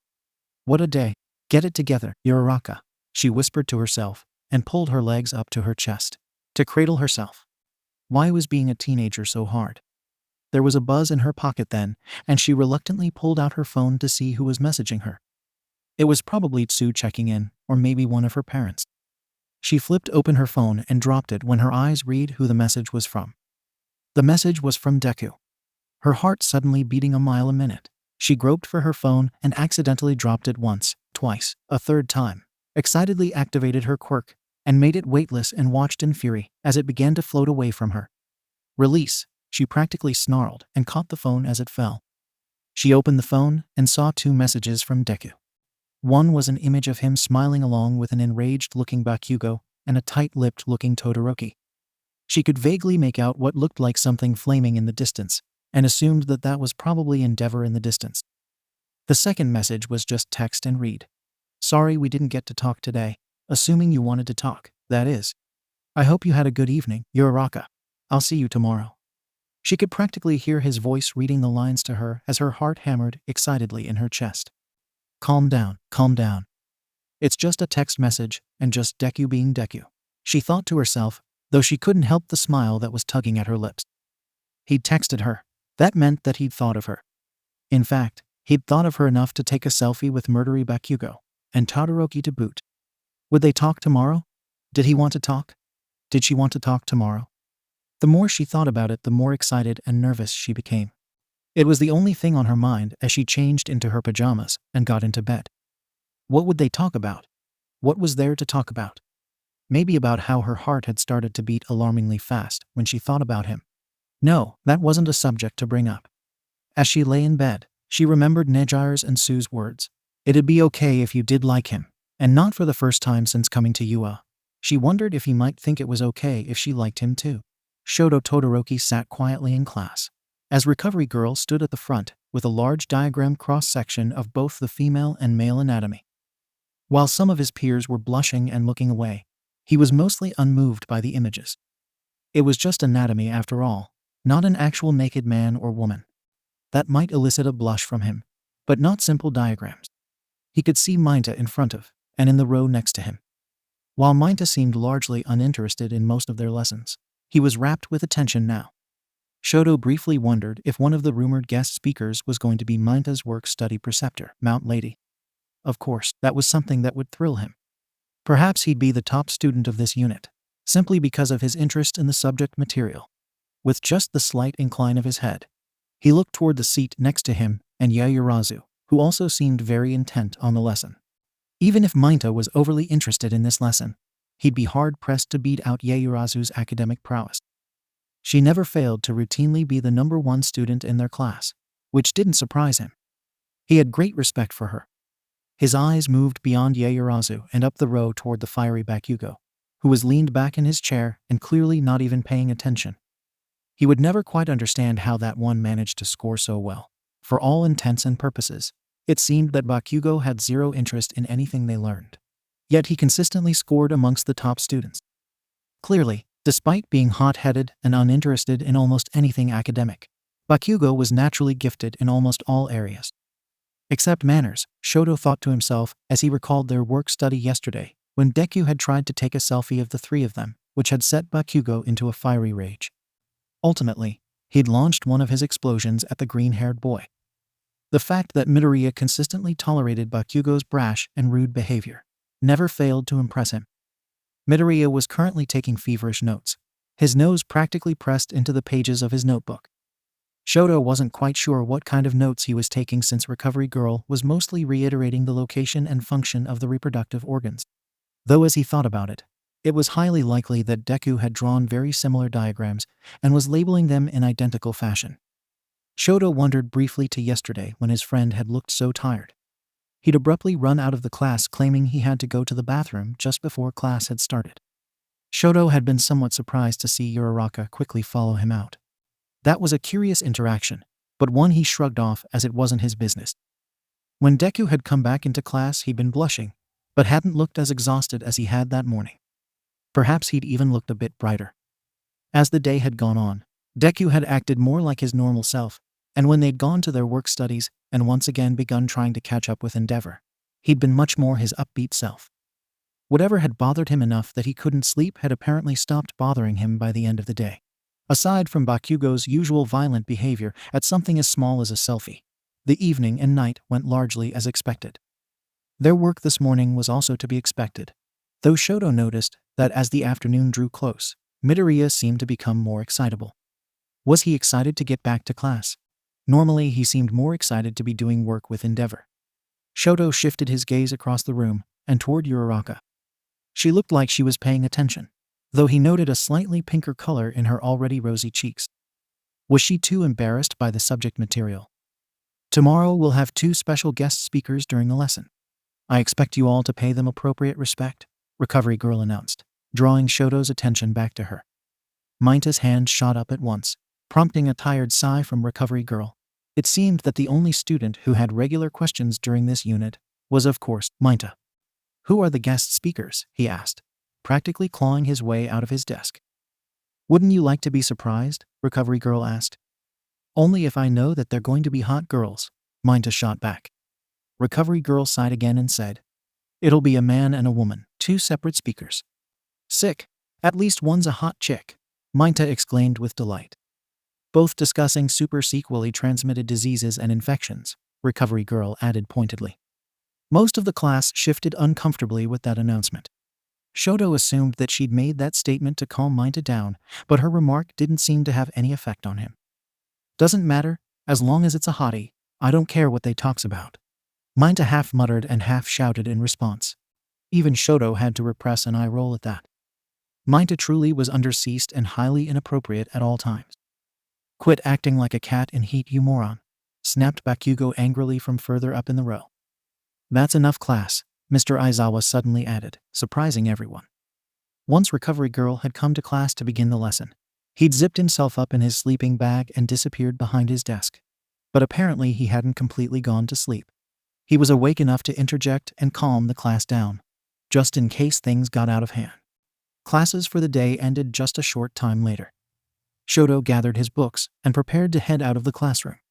He briefly took note of 𝐻𝐡𝐬 swiftly moving in his direction, until he realized that she was headed not toward him, but to 𝐬𝐻𝐻, who was still gathering her things. Once 𝐲𝐻𝐻 was out of the classroom and on his way toward the dorms, Midoriya caught up to him and said, "Hey Todoroki, can I borrow your notes on the last lesson of English we had? There's just something with the I after E, except after C rule that I can't quite get. I know you're good with English and have helped me before, so I thought I'd ask." "Sure, Midoriya," 𝐲𝐻𝐻 replied softly and paused briefly to open up his bag and pull out the notes he had from their English class. "Oh, you don't have to give me the notes right now. We can do it once we get back to the dorm," Deku said with a wave of his hand. "No, it's okay, Midoriya. Here they are." 𝐲𝐻𝐻 handed over the notes, which Deku took with a small bow. "Gee, thanks Todoroki. I think this will really help," he began with a smile, only to be interrupted by a soft, inquisitive voice from down the hall. "Excuse me, Midoriya, but can I, talk to Todoroki for a moment?" 𝐬𝐻𝐻 asked. She stood a few paces down the hall from them and looked rather nervous. 𝐲𝐻𝐻 noted a slight blush in her cheeks and that she was avoiding his gaze. He wondered what was wrong. This was unlike her. Did she have a fever? Was she sick? "Oh, a sure thing. See you later, Todoroki," Deku said with a worried glance at their classmate. He continued down the hall and out of sight. Most of the other students had also left, leaving just 𝐬𝐻𝐻 standing in the hall with 𝐲𝐻𝐻. 𝐲𝐻𝐻 moved closer to the red-cheeked girl and looked at her with concern. She still wasn't meeting his gaze, and the flush in her cheeks was more pronounced the closer he got. Could she be sick? Did she need help? Was she overheated and needed cooling down? "𝐬𝐻𝐻, are you all right?" he asked, genuinely concerned for her well-being. "Oh, yes, I was. Well, you see, I wanted to," she began but paused, clearly uncomfortable. 𝐲𝐻𝐻's concern for her continued to grow. Why was she having a difficult time talking to him? This was so unusual for her. "You look hot and your cheeks are flushed. Do you need cooling down?" 𝐲𝐻𝐻 asked and raised his right hand toward her shoulder, already feeling a coolness spreading over his fingers and down his arm. "What? I'm hot." "Oh, no, I'm not feeling hot," she stammered and finally met his gaze, though it was already too late. 𝐲𝐻𝐻 had placed his hand on her shoulder and let some of the coldness permeate into 𝐬𝐻𝐻. "Well, you look like you might have a fever with how red your cheeks and neck are. This should help cool you a bit until you can see Recovery Girl. I'm glad I was here to help you," 𝐲𝐻𝐻 said softly and removed his hand, seeing that the redness was beginning to fade thanks to his quirk. "Recovery Girl? But okay, you're right. I'm sorry." 𝐬𝐻𝐻 looked down and away, and 𝐲𝐻𝐻 thought he saw disappointment or hurt in her eyes, or perhaps a combination of both. That was perplexing, but he instantly dropped that thought when he saw the red coloration in her cheeks come back with vigor. 𝐬𝐻𝐻, your cheeks, they're so red. We should get you to Recovery Girl as soon as possible," 𝐲𝐻𝐻 said with worry. He grabbed her wrist with his right hand and again began cooling, trying to help abate the persistent fever that 𝐬𝐻𝐻 seemed to have developed. "Todoroki, please, it's Al," she began, but was interrupted by an older voice from just inside the classroom door. "I'll take it from here, young Todoroki. Thank you for trying to help her," Recovery Girl said with a gentle smile on her face. 𝐲𝐻𝐻 was confused since he'd thought she'd left the class even before the students did, and if she'd returned, he'd not heard or seen it at all. Where had she come from? "Okay, thank you. I hope you feel better, 𝐬𝐻𝐻, 𝐲𝐻𝐻 said earnestly, and released her wrist and began walking down the hall. She was acting so strange. I hope she's okay, 𝐲𝐻𝐻 thought to himself as he exited the building. He paused briefly as he stood just outside the school and looked down at his right hand. Despite having just used a bit of his cold quirk, his hand felt somehow warm. 𝐲𝐻𝐻 held it up to his face and stared at it curiously. It should still be cold after having just used his quirk, but it was still oddly warm. He hesitantly looked back at the school and again wondered if 𝐬𝐻𝐻 had a very high fever. Slowly, he lowered his hand and began walking away from the school again. As he walked, he was vaguely aware of some kind of tension developing deep in his belly when he thought of 𝐬𝐻𝐻's flushed cheeks and the feel of her wrist in his cold hand. He hoped she was okay. Back in the school, 𝐬𝐻𝐻 stood in the empty hall with Recovery Girl, feeling horribly embarrassed and awkward. She'd been trying to do what Ishido had kept telling her to do, and it had gone oh so poorly.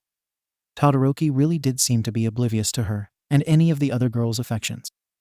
Oh, don't fret too much, 𝐀𝐦. A boy like him just needs a bit of time to put the pieces together, Recovery Girl said as she shuffled toward the much taller girl. Just like you'll learn in my class, girls develop emotionally faster than boys do. Somehow the old woman's words were both encouraging and depressing. Thank you. I guess I'll be going too. With that, she bowed slightly toward the old nurse and left the school. Recovery Girl looked on after her. I wonder if Shoto Todoroki will realize anytime soon why she was blushing and what she was trying to ask. He had butterflies in his stomach, and he wasn't entirely certain why. They'd been with him when he'd eaten his dinner, and when he'd started talking with Todoroki about the English notes he'd borrowed. He'd also been distracted by his phone, kept feeling the need to repeatedly check it to see if he had gotten any messages. You seem to be checking your phone a lot. Are you expecting a message? Todoroki asked softly. Izuku raised his eyes from his phone and saw Todoroki watching him carefully. He quickly put his phone away and gave a nervous smile. Oh no, just checking it. Hee. I guess I just keep thinking I feel it buzzing. Oh okay, Todoroki said with the tiniest of shrugs. He went back to going over some of his more intricate notes on English grammar rules and sentence structure. Deku attempted to focus on what Todoroki was saying, but continued having a hard time with it. He was distracted again, and he still could feel the flutter of butterflies in his stomach. Why was he so excitable? Hey, what was going on with Yaoyorozu after class today? Asked Shiro, interrupting Todoroki's note review and pulling Izuku back to the present. Deku was surprised by Shiro's question since he didn't remember him being around when Yaoyorozu had stopped them. But in all honesty, he was a bit curious about her as well. Oh yeah, what was up with that? She looked like she needed to talk to you about something serious, Deku surmised thoughtfully. Yeah, I think she was sick. Her cheeks were really red, Todoroki recounted. Do you think she had a fever? Deku asked innocently. He remembered Yaoyorozu nervously standing in the hall, not meeting their eyes. It had been unlike her to act so insecure. She must have had some kind of fever for her cheeks to be that red, Todoroki said. Deku noted that he seemed quite concerned for his classmate. Shiro suddenly laughed. Guys, you really think she had a fever? Come on. He laughed and shook his head. Deku looked at him in confusion as Todoroki questioned. You don't think she had a fever? Did she say something to you? No, but I saw her arrive back to the dorms a while after you did, Todoroki, and she looked totally fine. A little down, but totally fine. I don't think she was sick. Shiro laughed again and shook his head. Why would she look so overheated then? Todoroki asked, mostly to himself. Deku was suddenly reminded of just the day before when Uraraka's cheeks had been so rosy red, and she'd looked flushed as if with fever. It had been because she was embarrassed. Slowly, the wheels began turning in Izuku's head, but alas, the same could not be said for his half-hot and half-cold friend. You idiots, growled a harsh and angry voice. The nerd I get not knowing, but icy hot. How can you be so bright and yet so dim? Bakugo stood behind them from where they sat on the couch and glowered at them. 𝐀𝐦, didn't see you there, squeaked Deku in surprise. Was 𝐀𝐦 about to blast him with another explosion? Speaking of which, he'd have to go and train Black Whip with him again. They were overdue for another chase and capture fail, explosion to face session. Shoot up, I wasn't talking to you, snapped Bakugo with a sneer. He looked at Todoroki with contempt and asked, a fever? Really? You can't think of any other reason why a girl would be red-faced in front of you. Todoroki squinted in confusion, but slowly some kind of new idea seemed to dawn on him, albeit at a snail's pace. I guess, if she were embarrassed by something. His voice trailed off, and he lowered his eyes in thought. Bakugo stared at him incredulously. Deku thought he could see him physically bristle at Todoroki's careful inward contemplation. Well, I'm not gonna spell it out for you, icy hot. Figure it out yourself. He stormed off then, and Deku thought her heard him mutter, "Dumbass," under his breath as he walked away. What would she have been embarrassed by? Do you think she wanted to ask for help in English, but was feeling shy for wanting to ask for my help? Todoroki asked, mostly to Deku, though Shiro was still present and listening. I don't think that's probably it, Deku said sheepishly. He wasn't sure since he'd not been there for the conversation. But he was thinking that perhaps something similar, or at least something embarrassing, had happened between them, and she was trying to talk to Todoroki like Uraraka had tried to talk to Deku. Briefly, Izuku felt horrified that perhaps an identical situation had occurred and Yaoyorozu had walked in on Todoroki. But he decided that that was highly unlikely considering his friend's confusion about it all. Even Todoroki, unflappable as he was, would be flustered about that. Maybe she was trying to ask you out, Shiro supplied and playfully jabbed Todoroki in the ribs. Todoroki just looked more confused. Ask me out where? He asked sincerely. Shiro sighed. No man, like on a date. Like a girl and boy date. Go get ice cream or go see a movie together. That kind of date. Finally, realization dawned on Todoroki. His gray eye and blue eye widened in surprise. Yaoyorozu was not asking me out on a date. I suppose she might have been embarrassed about something. But I do not believe she was trying to ask me on a romantic date. I doubt that Yaoyorozu has those kind of feelings for me or anyone here, he said firmly. Okay, whatever you say, Shiro shrugged. What would even give you that idea? Todoroki asked. Well, if she wanted to talk to you alone, and went so far as to ask Midoriya to leave, and was all red in the cheeks about it, well, that's what I'd think, Shiro replied casually.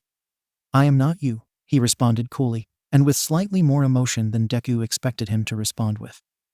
The reaction seemed to surprise Todoroki as well since he quieted immediately and said, Sorry, that's just really not what I think was going on. I was worried she was sick.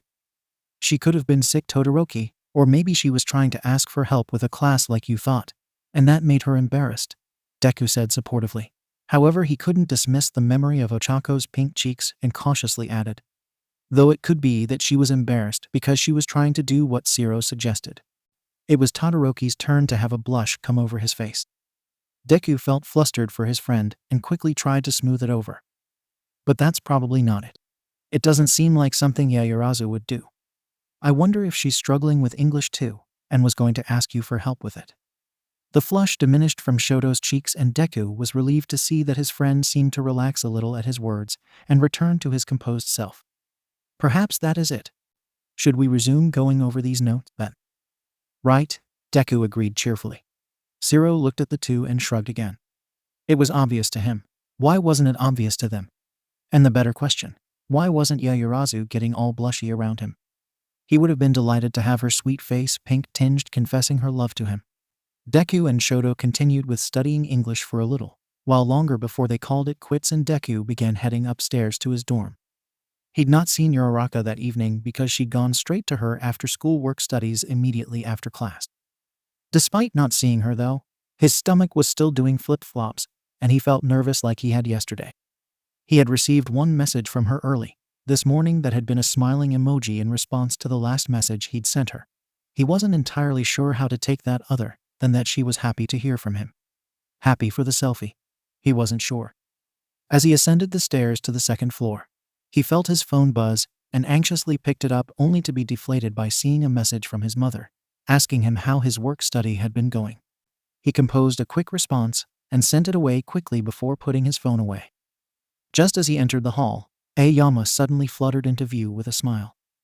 Midoriya, I was hoping to run into you, he said with a smile. Oh, hi Aoyama, Deku replied cheerfully. Mon chéri, I just have to know how you liked the book. Did you simply adore it? Aoyama asked with a flourish. Deku was utterly confused. Book? What book was he talking about? Book? I'm confused. What book are we talking about? A tinkling laugh escaped the blonde-haired twinkling star. My, how could you forget such an elegant piece of work? The Wizard of Oz is one of my most favorite books. The Wizard of Oz? Deku asked with a raised eyebrow. He'd never read The Wizard of Oz. In fact, he wasn't sure that he'd ever seen the movie even. It was a piece of pop culture that he was familiar with, but aside from that, he had very little knowledge of it. In fact, did he know that it was even based off a book? Mon Dieu, Midoriya, your memory. Do you not recall the lovely Miss Uraraka here the other night, scandalously outside your door? Aoyama asked dramatically. Izuku suddenly felt his throat tighten as all the color drained out of his face. The other night, Uraraka outside my door. He knows. Wah. The words were barely a whisper. C'est vrai. She was here to retrieve that most precious of books. Did you not actually read it? He gasped dramatically and looked at Deku with a frown. He doesn't know? He doesn't know. Uraraka must have stumbled into Aoyama sometime between seeing me and leaving and said she was giving me a book. Fast-thinking Uraraka. But now I've got to run with it, he thought to himself in a panic. Giving Aoyama his brightest and most cheerful smile, Deku said, "Oh yes, that book. I read it. I was just surprised to hear that someone else had. I didn't know you were into it. Cool." To perhaps anyone else, Deku's sudden random exuberance would have been somewhat questionable. But to Aoyama, it was the appropriate response when discussing one of his favorite books. "Oh, I am so pleased. 𝐽 the Wizard of Oz. I am so glad you loved it as well. We will all three of us have to talk about it.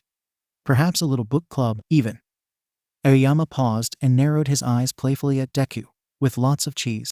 Deku briefly recalled Aoyama's strange obsession with cheese, the cheese outside his window. His French friend definitely would have cheese at any get-together he might arrange. "Yeah, lots of cheese," Deku agreed, though lacking a bit of the enthusiasm he had mustered previously.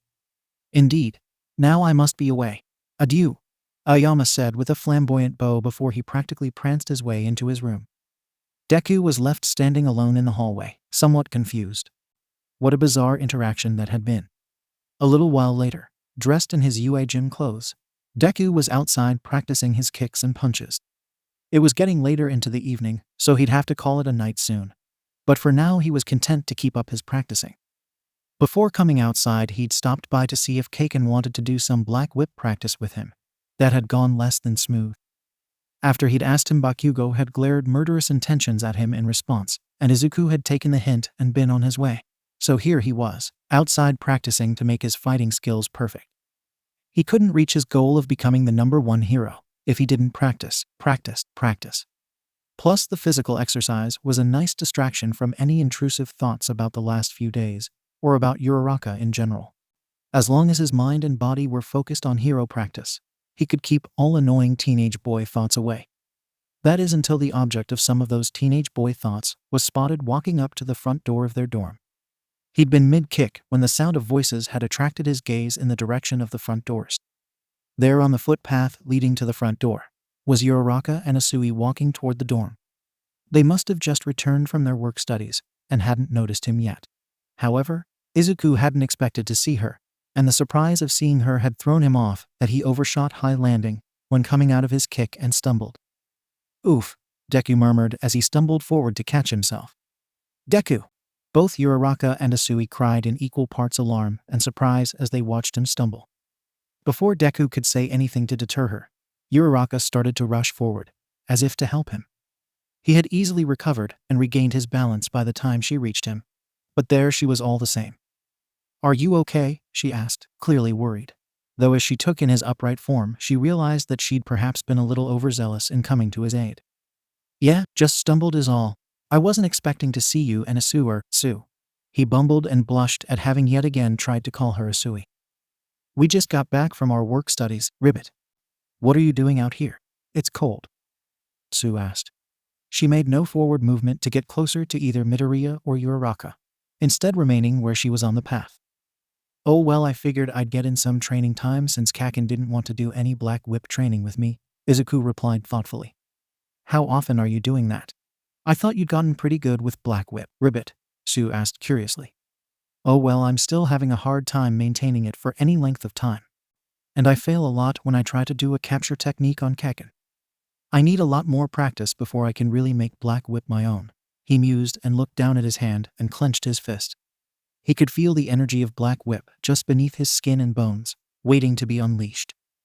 "Well, I think you're doing great with it, Deku," Uraraka exclaimed cheerily. Deku took in her warm smile and smiled back at her. "Ah, thanks, Uraraka." As he smiled at her, he suddenly felt his stomach flip-flop again and became acutely aware of her close proximity to him. Blushing, he tried to subtlety put some space between them. Sue suddenly broke the silence. "Well, I'm going to head in. It may be February, but it's still too cold out here for a frog like me, Ribbit. See you later, Ochako, Deku." She then left them standing together on the grass alone. The silence and stillness reigned heavily between them. "So," Deku started. "Yeah," Uraraka said at the same time. They both stopped and then chuckled. "It feels like I haven't really talked to you in a long time," Uraraka said softly, her eyes downward facing and cheeks rosy.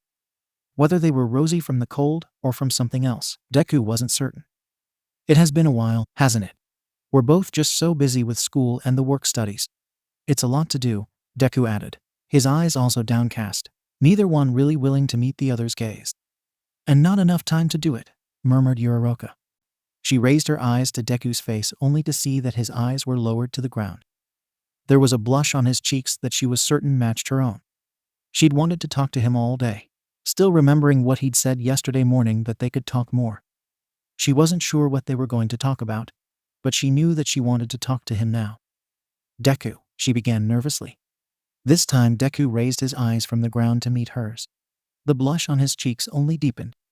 Yes, Uraraka, he asked quietly, acutely aware of how close she still was to him. He thought he'd managed to put a little distance between them, but he'd either not moved as much as he thought he had, or she had moved closer.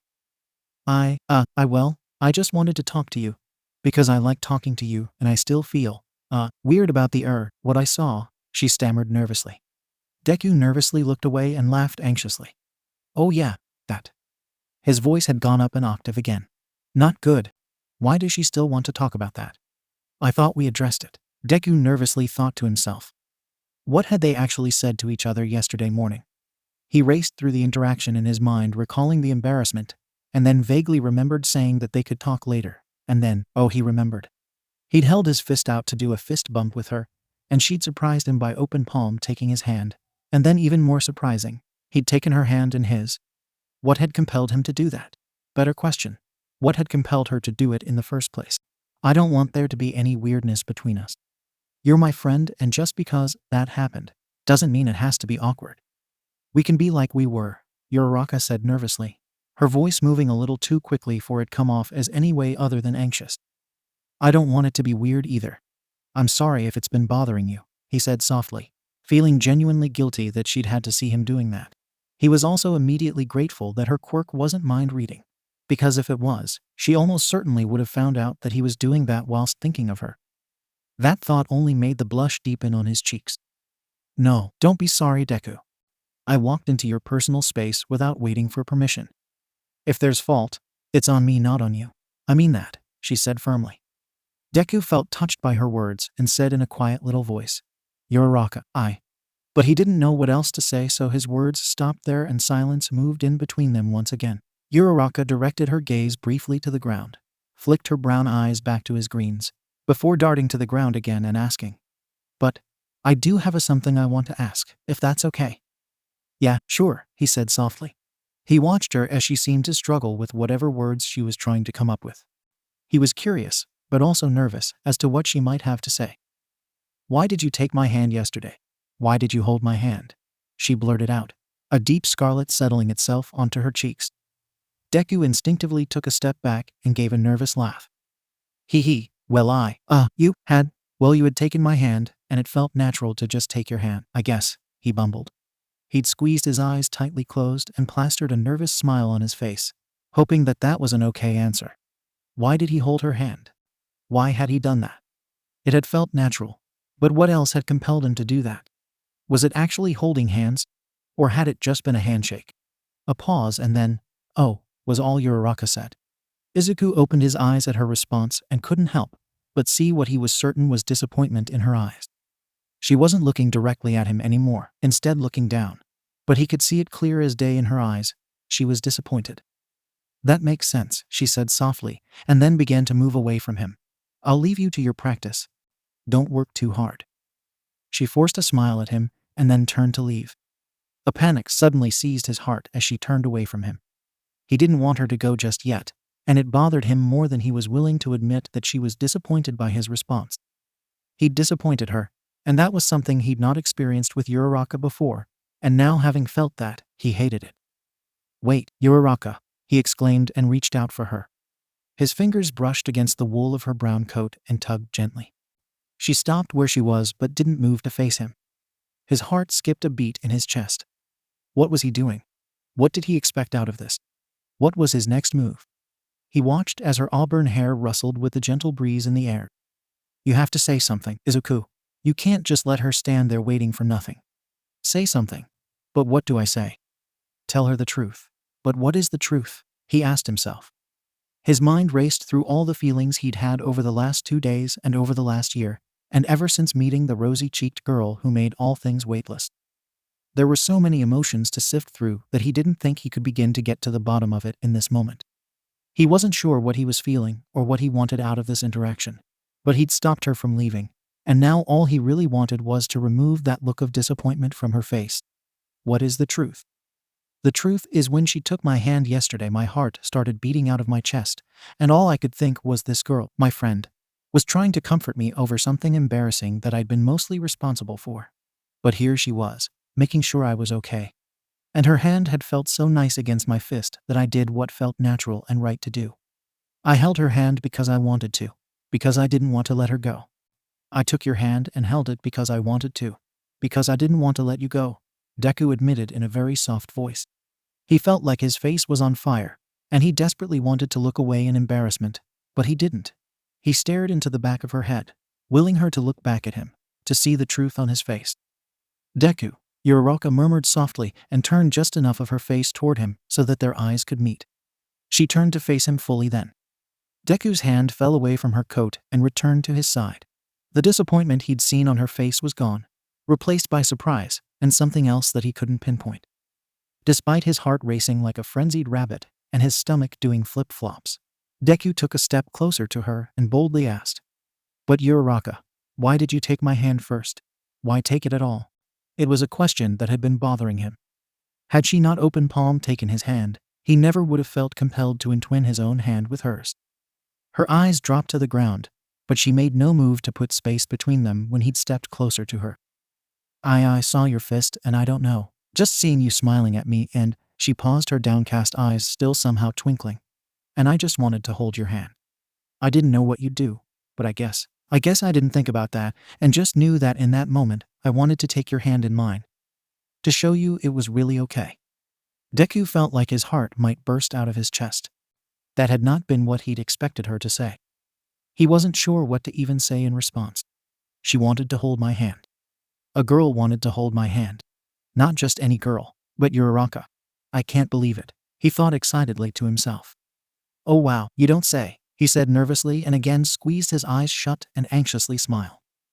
"Deku," Uraraka began anxiously, and his eyes sprung open at the sound of her voice. He looked at her and saw the uncertainty on her face and felt concern wash over him. "Deku, what does that mean? What does this mean?" She pointed to herself and then to him and looked at him quizzically. For the life of him, he didn't know. Did it mean that they liked each other?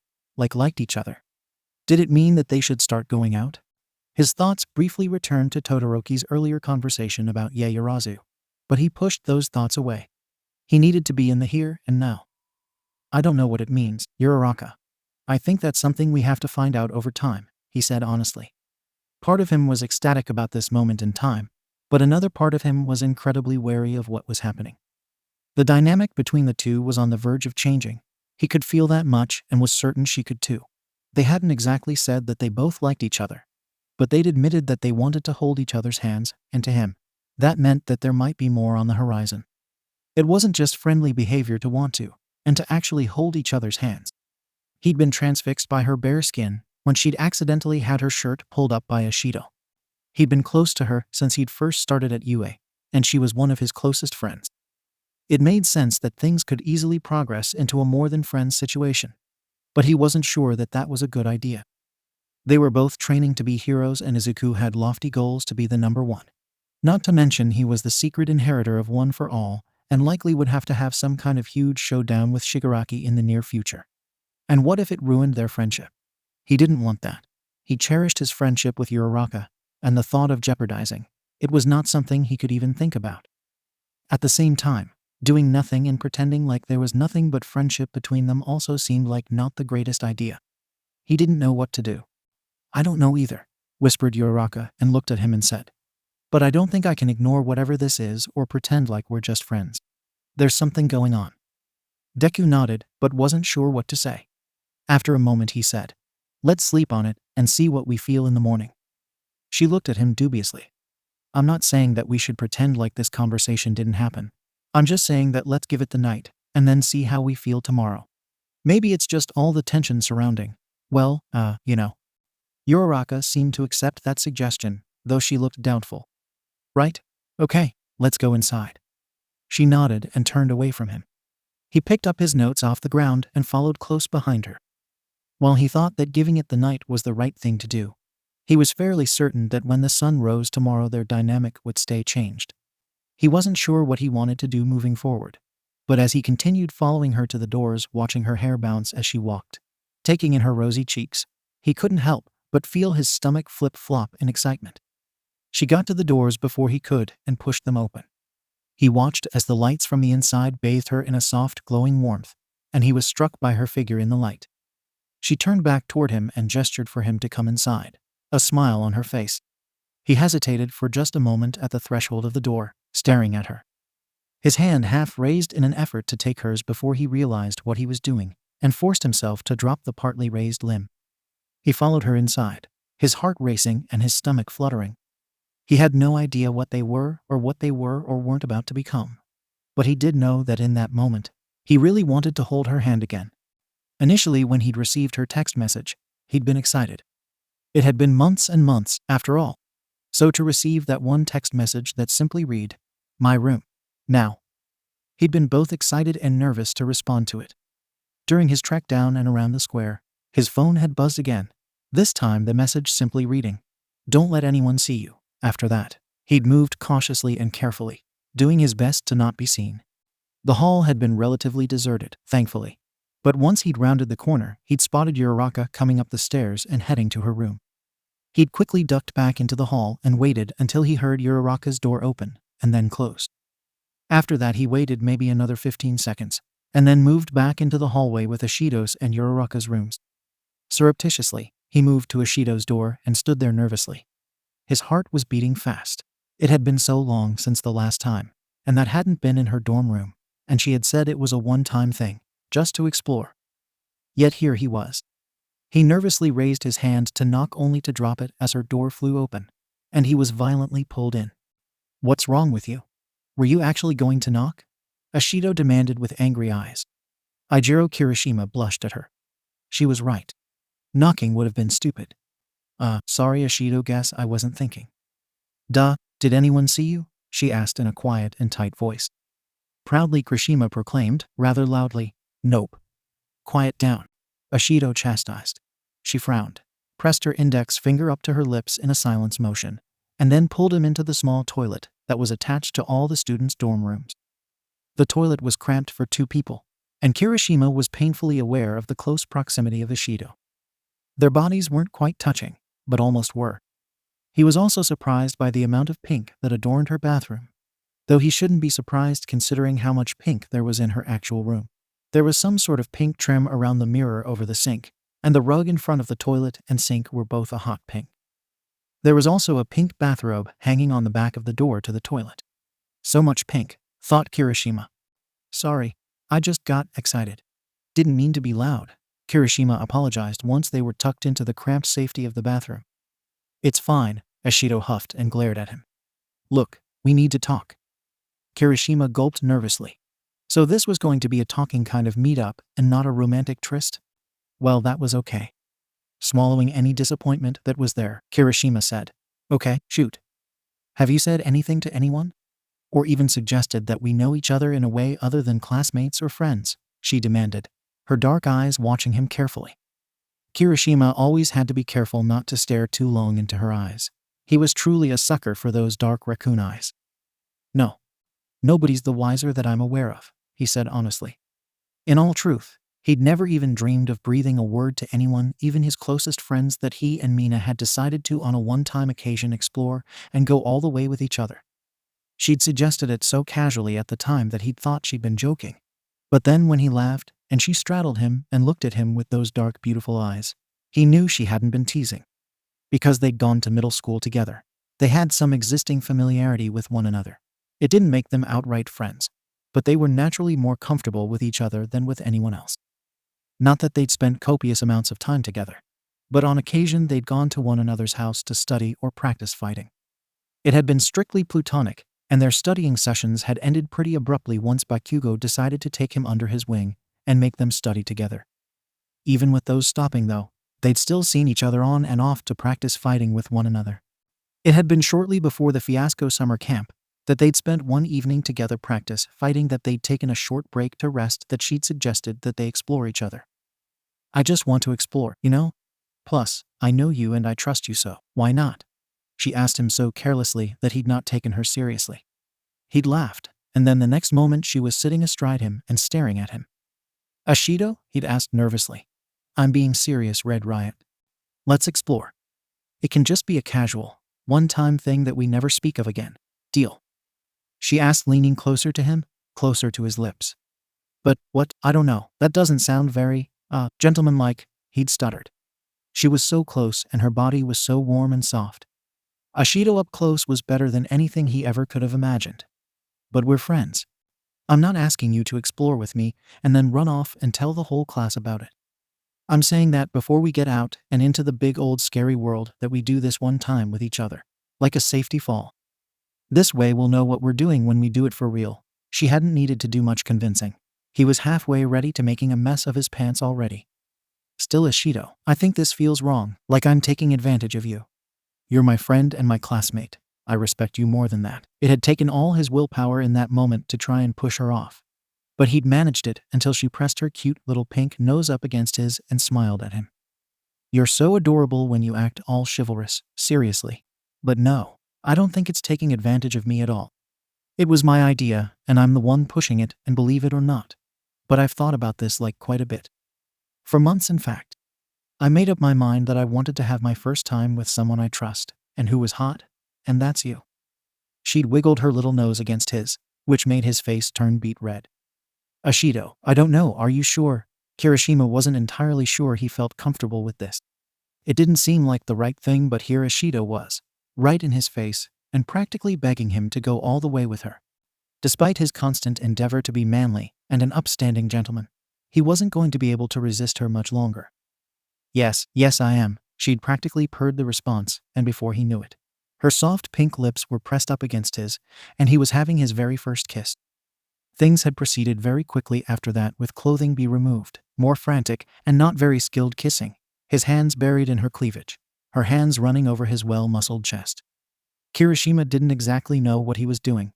It wasn't like he did research into this kind of thing, or had ever expected this kind of thing to happen.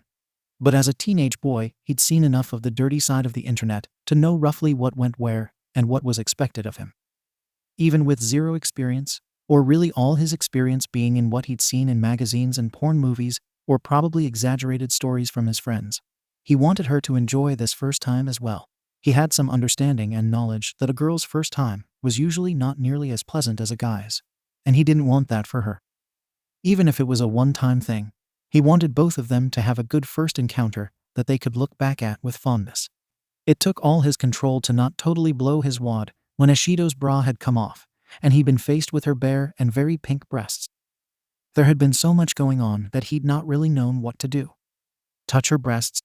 Put his hand down her panties? He seemed to remember that being a common thing that girls in all the media he'd seen had liked. But he wasn't entirely certain where to put it, and how to move it once he got it down there. Thankfully, 𝐻𝐡𝐬 somehow seemed more knowledgeable with what to do despite her asserting ignorance of previous sequel experience. She'd guided his hand down between her legs and assisted him with where to touch and what to do. He'd adapted quickly to her guidance, and was pleased to see that it seemed to have a desired effect on her when her cheeks flushed rosy and her eyes had squeezed shut in what he hoped was pleasure. Kirishima wasn't doubting her reported lack of experience, but was more so just glad that she seemed to know what she liked when it came to her own body. It made everything go much easier. And then before he'd known it was even happening, he was inside that most secret and private of places. 𝐻𝐡𝐬 had made the tiniest of grunts, which had briefly worried him, but he was quickly overcome by the sensation of her to think about the sound she'd made. The feeling of being surrounded entirely by something other than his own hand was just a thrilling concept, but to actually be surrounded, well, he was completely overtaken in the moment. Hardly one pump later, and he was done and mortified, since he knew that boys know men were supposed to last longer, weren't they? They did, at least in all the dirty movies he'd seen. But this was a first time, so how was he expected to have the ability to last an incredibly long time when he'd never ever done this kind of thing before? Was he supposed to use his hardening quirk or something but pinpoint it just to his junk? Could he even do that? Feeling a blush wash over him, he'd scooted off of her in embarrassment and then even more mortified, realized that he'd not even thought about birth control.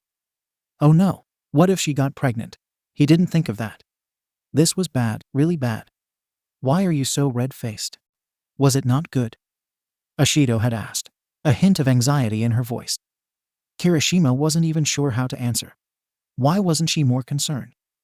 𝐻𝐡𝐤, I didn't use a condom. You could get pregnant. The words sounded foreign and horrible on his tongue.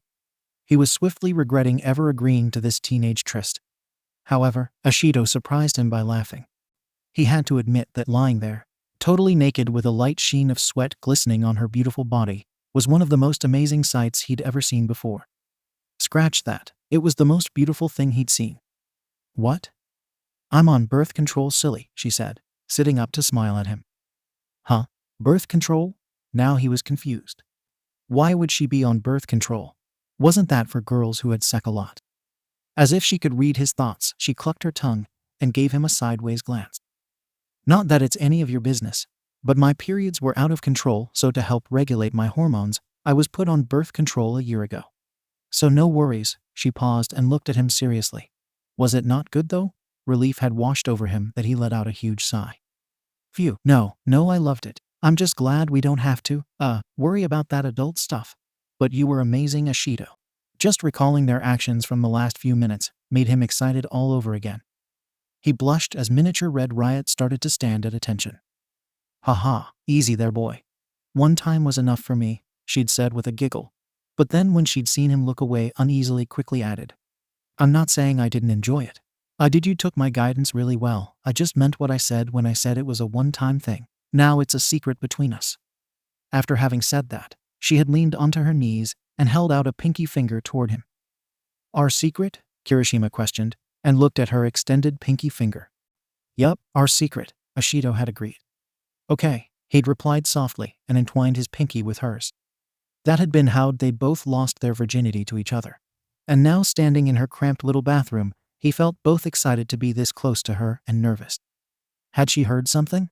Had someone said something?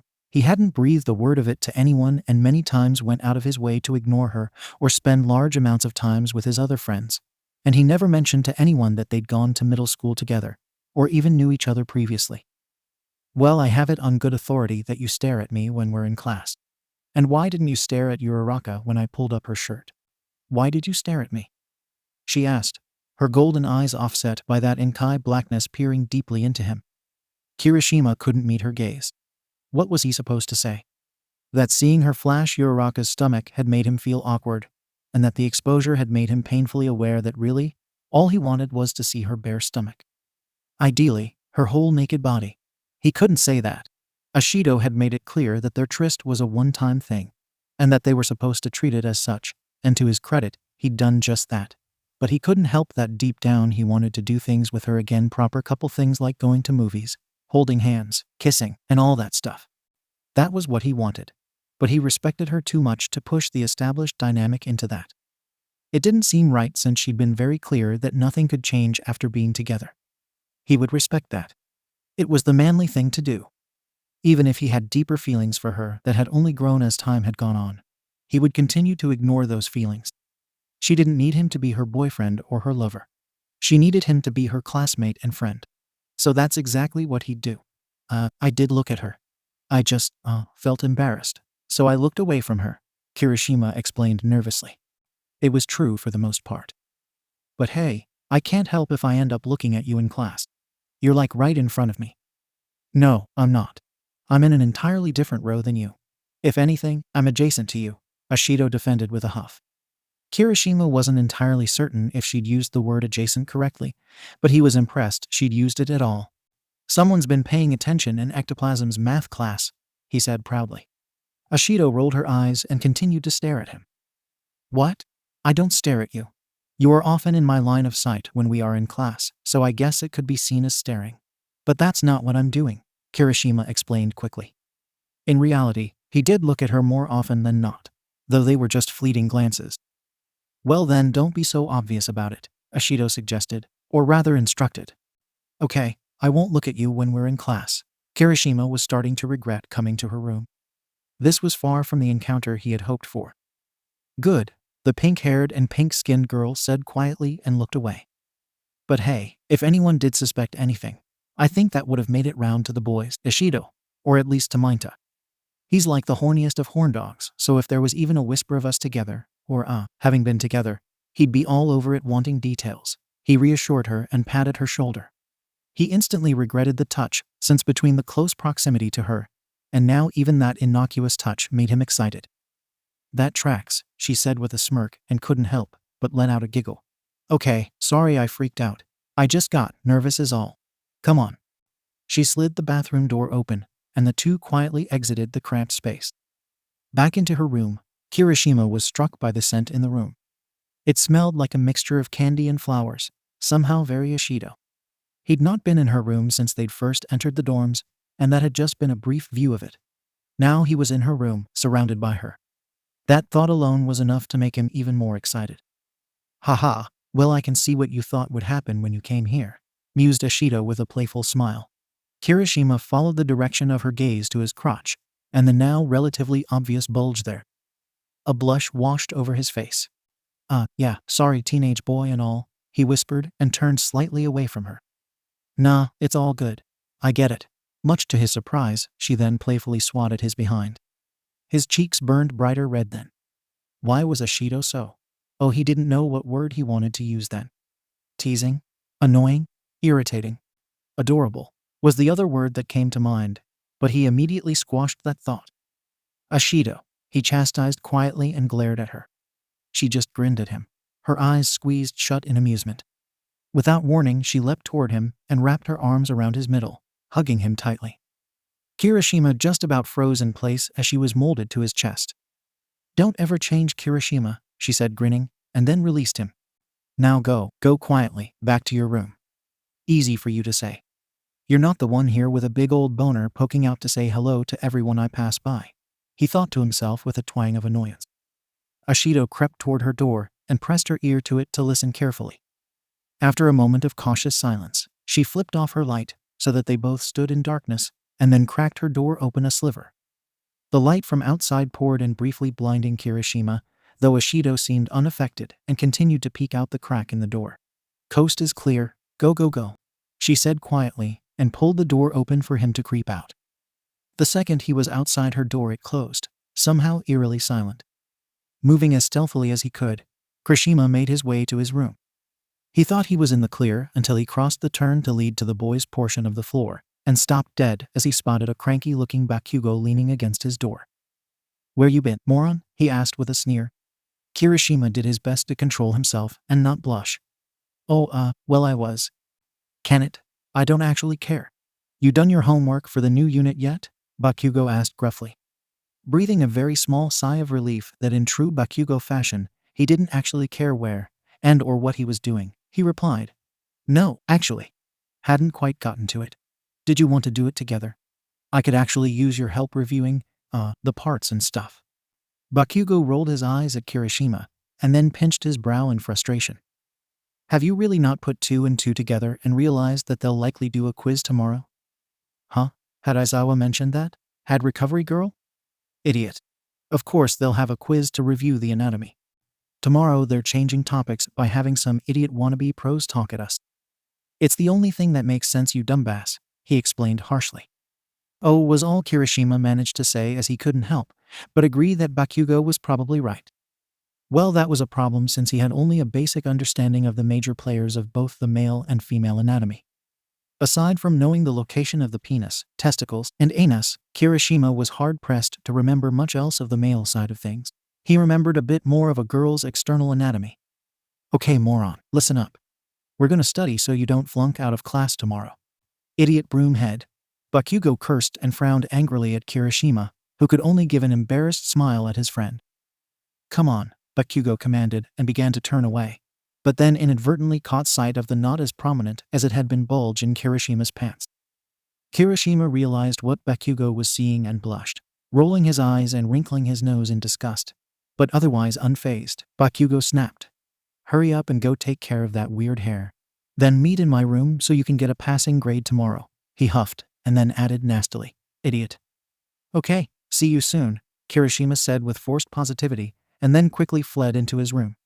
He wasn't even sure that he'd need to masturbate since the sheer look of disgust on Bakugo's face, and the thought of an upcoming quiz that he was grossly unprepared for was enough to make even the most persistent boner go soft.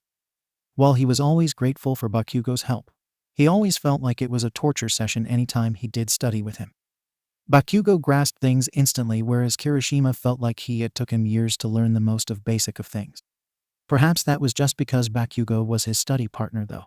As Kirishima managed to calm down, he absently wondered if Bakugo ever got flustered about sex stuff, or if he even thought about that kind of thing. It really seemed that all his friend was interested in was being the best and possibly murdering villains as well. Okay, time to study, Kirishima reassured himself, and then headed out of his room toward Bakugo's, knowing full well that he was about to enter a torture chamber of education and judgment. The day had been a relatively slow grind, and every class she sat through seemed to drag painfully. Thankfully, she didn't have her work study tonight, and she didn't think Deku did either, so maybe that meant that they could talk more. Deku. Thinking of Deku made a soft blush blossom over her cheeks. She wanted to look over at him, but didn't. Just as he'd suggested, she'd slept on whatever feelings they'd had last night, and just as she'd expected, her feelings were unchanged. She could understand his thinking that perhaps they were just experiencing confusing emotions associated with the last few days. But deep down she knew that it was more than that. From the first moment she'd seen him outside the entrance test for UA, about to fall flat on his face, to every moment in between, she'd admired and liked him. When that friendly liking turned into a deeper thing, though, she wasn't sure when that had started. She'd attempted to squash those feelings when they'd done their licensing exam, and she'd succeeded to some extent, but they still remained. Feelings didn't just go away because you willed them to, especially when the subject of those feelings was around her all the time. Then something about Mina flashing him and her walking in on him. Something in that had ripped those feelings wide open, and now they refused to be ignored. The morning had been relatively uneventful aside from her having butterflies dancing about in her belly whenever she caught sight of Deku. To Deku's credit, he acted mostly normal, though his voice did seem to elevate a hair whenever she walked by and a rosy little flush was visible on his cheeks. Even now when they did catch each other's eyes, she swore his eyes got big and a blush dotted his cheeks. They were most definitely going to have to talk again later today, but what would they talk about? She wasn't entirely sure he wanted to move forward or change the nature of their relationship. Ochako had sensed some unresolved tension in him when they'd spoken last night. She understood at least some of it. Was being more than friends really a good idea? Yes, a secret and shy little voice whispered deep inside her. She felt her cheeks burn red at that thought and tried to distract herself by listening to Recovery Girl drone on about the horrors of unprotected sequel intercourse. They'd had a dreadful quiz to start off the lesson that had been awkward and unpleasant. Thankfully Ochako had done a bit of studying, so she felt confident that she'd at least be able to get a passing grade. After the quiz had ended though, Recovery Girl had started a long-winded lecture into all things sexually bad that could be transmitted, sexually speaking. Ochako wondered why they weren't moving to the detailed anatomy of the reproductive system, or the science of sequel reproduction, since that would be the next logical step after learning cursory anatomy. Yet, that was not what was happening. She could have sworn that Recovery Girl had mentioned that they'd have guest speakers today. Pros, supposedly. But she'd seen neither hide nor hair of any rumored pro-guest speakers. This is why if engaging in sequel activity, whether it be penetrative vaginal or anal intercourse or oral sex, some sort of barrier method is preferred. Aside from abstinence, it is the best method to prevent the transmission of diseases, Recovery Girl said seriously. She paused, looked down at the watch on her wrist, then added, "All right, class, I'd like you all to welcome the number 2 and number 5 heroes, Hawks and Mirko, as your guest speakers." At the mention of Mirko's name, Ochako could clearly hear Minta make a loud gasp. She guessed that that was one of the female heroes he'd wanted and hoped to have guest lecture. Ochako also noted that several of the girls seemed to take notice at Recovery Girl's mention of Hawks. Makes sense, thought Ochako, thinking of the winged hero and his carefree attitude along with his sandy hair, golden eyes, and playful nature. He was sure to be a heartthrob to everyone. She wondered if even his protege, Takoyami, had a little crush on him. Mirko and Hawks both entered the room then. Mirko wearing her usual white and purple leotard. Her stark white hair and rabbit ears almost painfully contrasted to her dark skin. Hawks followed behind her, wings almost catching on the frame of the door. Ochako saw a few loose red feathers dust off of him, and wondered if he was aware of those falling feathers and could summon them back to him at will. "Hey, squirts," Mirko said with a ferocious grin and stood at the front of the class with her hands on her hips. Hawks stood casually at her side, hands in his pockets, yellow glasses pushed up on his forehead. "So cool," thought 𝐻𝐴𝐬, fangirling just a little bit. "Hey there," he said in that oh-so-cool voice of his. 𝐻𝐴𝐬 swore that there was a collective sigh from all the girls in the class. "They've graciously taken time out of their busy schedules to talk to you all about the dangers of super sexually transmitted infections within the super-powered community," Recovery Girl added, and moved to sit at the desk at the front of the class. Uraraka wondered if Mr. Aizawa was still back there behind the desk, and if Recovery Girl had simply walked over or on him. The rabbit hero had her hands on her hips, and seemed to look over the class with an expression that made 𝐻𝐴𝐬 think of a lioness hunting on the savannah. "So, the Hero Safety Commission said we had to come talk to." Hawks cut her off and playfully jabbed her in the ribs. "Haha, come on now, Mirko. The Hero Safety Commission suggested that we visit some of these promising up-and-coming heroes. So here we are," Hawks said with a smile and a very, very brief side eye at the number 5 hero. "PFFT," snorted 𝗵𝘃𝐻 from across the room. 𝐻𝐴𝐬 looked over at him. He was in his usual uninterested posture, leaned back in his chair, scowl on his face. If it isn't my one-time murderous kid pal, 𝗵𝘃𝐻," Mirko said with a wicked smile directed at 𝗵𝘃𝐻. Uraraka recalled that she, Deku, and 𝗵𝘃𝐻 had briefly teamed up with Mirko for half a day, and that Mirko had seemed quite pleased with 𝗵𝘃𝐻's intense murder aura. 𝗵𝘃𝐻 seemed unmoved. "Real heroes don't waste their time talking about this crap," 𝗵𝘃𝐻 said sharply, and then rocked forward in his seat, his crimson eyes now wide and savage. "They spend it on the streets hunting down the villains." He practically snarled the last word.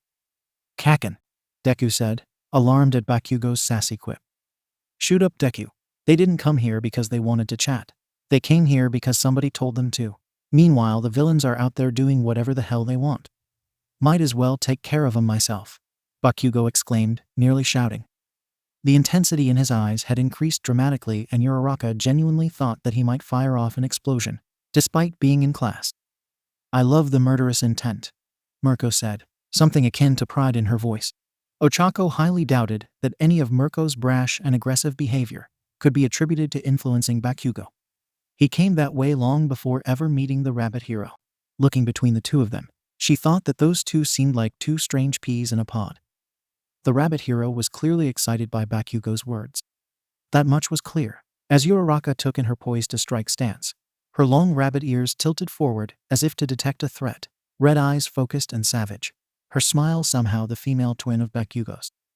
"Mirko, come on," we agreed, Hawks muttered softly and grabbed one of her flexed biceps, as if to restrain her from lunging forward at 𝗵𝘃𝐻 or any of the students for that matter. Mirko looked as if she might jerk her arm free of Hawk's grip, but after a moment's pause relaxed and returned to her previous posture, hands on her hips. "We've been asked by the Hero Safety Commission to talk about some of the super sec bugs in the super-powered community, and the difficulty they cause," Hawks began with a forced smile. Clearly, he wasn't exactly keen on this little event, either. "Sexually transmitted infections, or STIs, please," corrected Recovery Girl. "My bad," Hawks said with a carefree shrug. All the girls in the class seemed to get glassy-eyed at Hawks' boyish charm. "So listen up. In the super-powered world, there's some bad bugs out there," began Mirko with a tone that brokered no questions. "Sexually transmitted inf," Recovery began to correct. "Yeah, they get it. As you little pipsqueaks get older, you're gonna do pro-hero stuff," Mirko continued with that same ferocious grin on her face. "Please, tell me more about the pro stuff you do," Minta purred from behind Deku. 𝐻𝐴𝐬 shot a shocked look at the pint-sized licentious boy. What is wrong with him? Why attract Mirko's attention with a question like that? Mirko was so much bigger and stronger than the little round deviant that 𝐻𝐴𝐬 was certain that if Mirko gave even one feral murder glare that Minta would be struck dead. "Well, aren't you eager?" Mirko said with a laugh that somehow sounded predatory. Before anyone could even blink, she'd leapt through the air to land with pinpoint precision in a couched position on Minta's desk. Minta stared wide-eyed at the rabbit hero, crouched not unlike an actual rabbit on his desk, just mere centimeters from his hands. Given the little creep's short stature, his face was almost perfectly aligned with Mirko's crotch, which was now up front and center thanks to her crouched position. To Minta it was a moment sent from heaven, however to everyone else, It looked almost like 𝗫𝐸 was some sort of jungle cat eyeing up a troublesome rodent that was completely unaware that they were being actively stalked. Think he's the master of his horniness now. Uraraka heard Kaminari mutter to Kirishima and couldn't help but blush at hearing their conversation, not knowing the context of such a statement. 𝗫𝐸, Hawks said in a warning tone from the front of the room. As I was saying, superbugs in the community are a real problem that definitely needs squashing, 𝗫𝐸 practically growled, completely ignoring Hawks. Ochako swore that 𝗫𝐸's irises and pupils had doubled in size as she eyed, but quite possibly drooling over the current situation, 𝗫𝐸. She wondered if perhaps 𝗫𝐸 shouldn't be labeled as a rabbit hero, but maybe more suited to be called some kind of huntress hero, because the way she was looking at 𝗫𝐸 made it seem like she was about to swallow him in one whole bite. Though honestly, she wasn't sure that 𝗫𝐸 would mind that. Please excuse our classmate's behavior, rabbit hero. 𝗫𝐸, as class representative, I apologize for his disruptive behavior. Ida suddenly interrupted, calling attention to himself. 𝗫𝐸's gaze shifted from 𝗫𝐸 toward Ida, who was standing up and bowing slightly in apology. Her ears flicked a bit, and her little pom-pom of a tail twitched, accidentally hitting Midoriya in the nose, who'd been turned around to stare at 𝗫𝐸 on 𝗫𝐸's desk. Achoo, Deku sneezed, 𝗫𝐸's fluffy pom-pom still in his nose. My bad, kid, 𝗫𝐸 said, looking back at Deku's blushing face and now watering eyes. Without missing a beat, she deftly leapt backwards off 𝗫𝐸's desk, flipping through the air to land back at Hawk's side. Thanks for the save there, class rep. That little squirt didn't know what he was in for. 𝗫𝐸 laughed. Again, Hawks began, this time with clear frustration. The Hero Safety Commission has asked us to come talk to you about the very real issue of SSIs in the world we live in and how they can impact everyone, not just heroes. Ida had sat back down and was now paying attention to what Hawks was saying. Deku had also turned back around and was also paying proper attention now. 𝗫𝐸, however, was just staring at the spot 𝗫𝐸 had been on his desk, his eyes wide and glittery. I'll worship this desk every day from now on, he muttered to himself, and with a clearly trembling hand, touched the spot where just minutes before 𝗫𝐸 had been crouched. Her lady bits were right here, he marveled, his eyes twinkling with excitement. 𝗫𝐸, Deku chided quietly, hoping not to attract the attention of 𝗫𝐸 after what had happened previously. Shut it, you squishy little perv, Bakugo snapped, not bothering to even lower the volume of his voice. 𝗫𝐸's eyes snapped over toward Bakugo, 𝗫𝐸, and Midoriya, and they narrowed. Ochako felt nervous for them, even from all the way across the classroom. Despite 𝗫𝐸's narrowed eyes, she didn't make any motion this time to pounce on the little deviant. At 𝗫𝐸's side, however, Hawks did seem to take note of the interaction, and his eyes also narrowed in what Uraraka assumed was annoyance. Obviously, the Hero Safety Commission had instructed them to come and guest speak to the class today, regardless if they wanted to or not, and clearly, they weren't all that interested in doing this guest speaking. Continuous interruptions weren't exactly making their job easier. For the next 20 minutes, Hawks and 𝗫𝐸 detailed some facts about super sexually transmitted infections, and about how they'd seen the hero community personally affected by it. Hawks briefly highlighted on abstinence and barrier methods in terms of safe sex, while 𝗫𝐸 encouraged open conversation between sequel partners about their history, and the ease with which testing was available and encouraged. After they finished their lecture, they opened up the topic for discussion, with little to no response from the class. However, 𝗫𝐸 did raise his hand, and even though Hawks looked physically pained to ask him for his question, he did anyway. Can you, 𝗫𝐸, perhaps demonstrate the proper way to put on a condom? 𝗫𝐸 asked, his voice high with anticipation and excitement. In an even quieter voice, but nowhere near quiet enough to escape the rabbit's ears, he whispered, with your mouth. Really? Hawks puffed out and sighed heavily. 𝗫𝐸, that will be taught later. By Recovery Girl began, only to have 𝗫𝐸 interrupt. Bold of you to ask, ball boy, 𝗫𝐸 said, and licked her lips. While 𝗫𝐸 saw her licking her lips as sassy, the rest of the class, except Bakugo, who was too busy smirking at her ball boy comment, couldn't help but see it as an ominous gesture. 𝗫𝐸's eyes were big and bright as he stared at 𝗫𝐸 and said in an odd voice, all the best boys are ball boys. 𝗫𝐸, Hawks began again with an undertone of warning in his voice, but that did not stop 𝗫𝐸 from once again leaping through the air with impressive physical prowess. She was so fast in the air that she briefly reached out and brushed a playful gloved hand over Bakugo's spiky blonde hair before dropping a savage Luna fall onto 𝗫𝐸's desk. It certainly wasn't a full-powered Luna fall. That probably would have gone through the floor.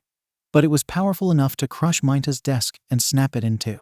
As she landed, and the desk broke in two, and 𝐻𝐻𝐬 stared in despair at his ruined desk, his newest prized possession, now destroyed, did she lean over and eye him with naughty eyes and said, "Sorry, kid, I'm fresh out of him.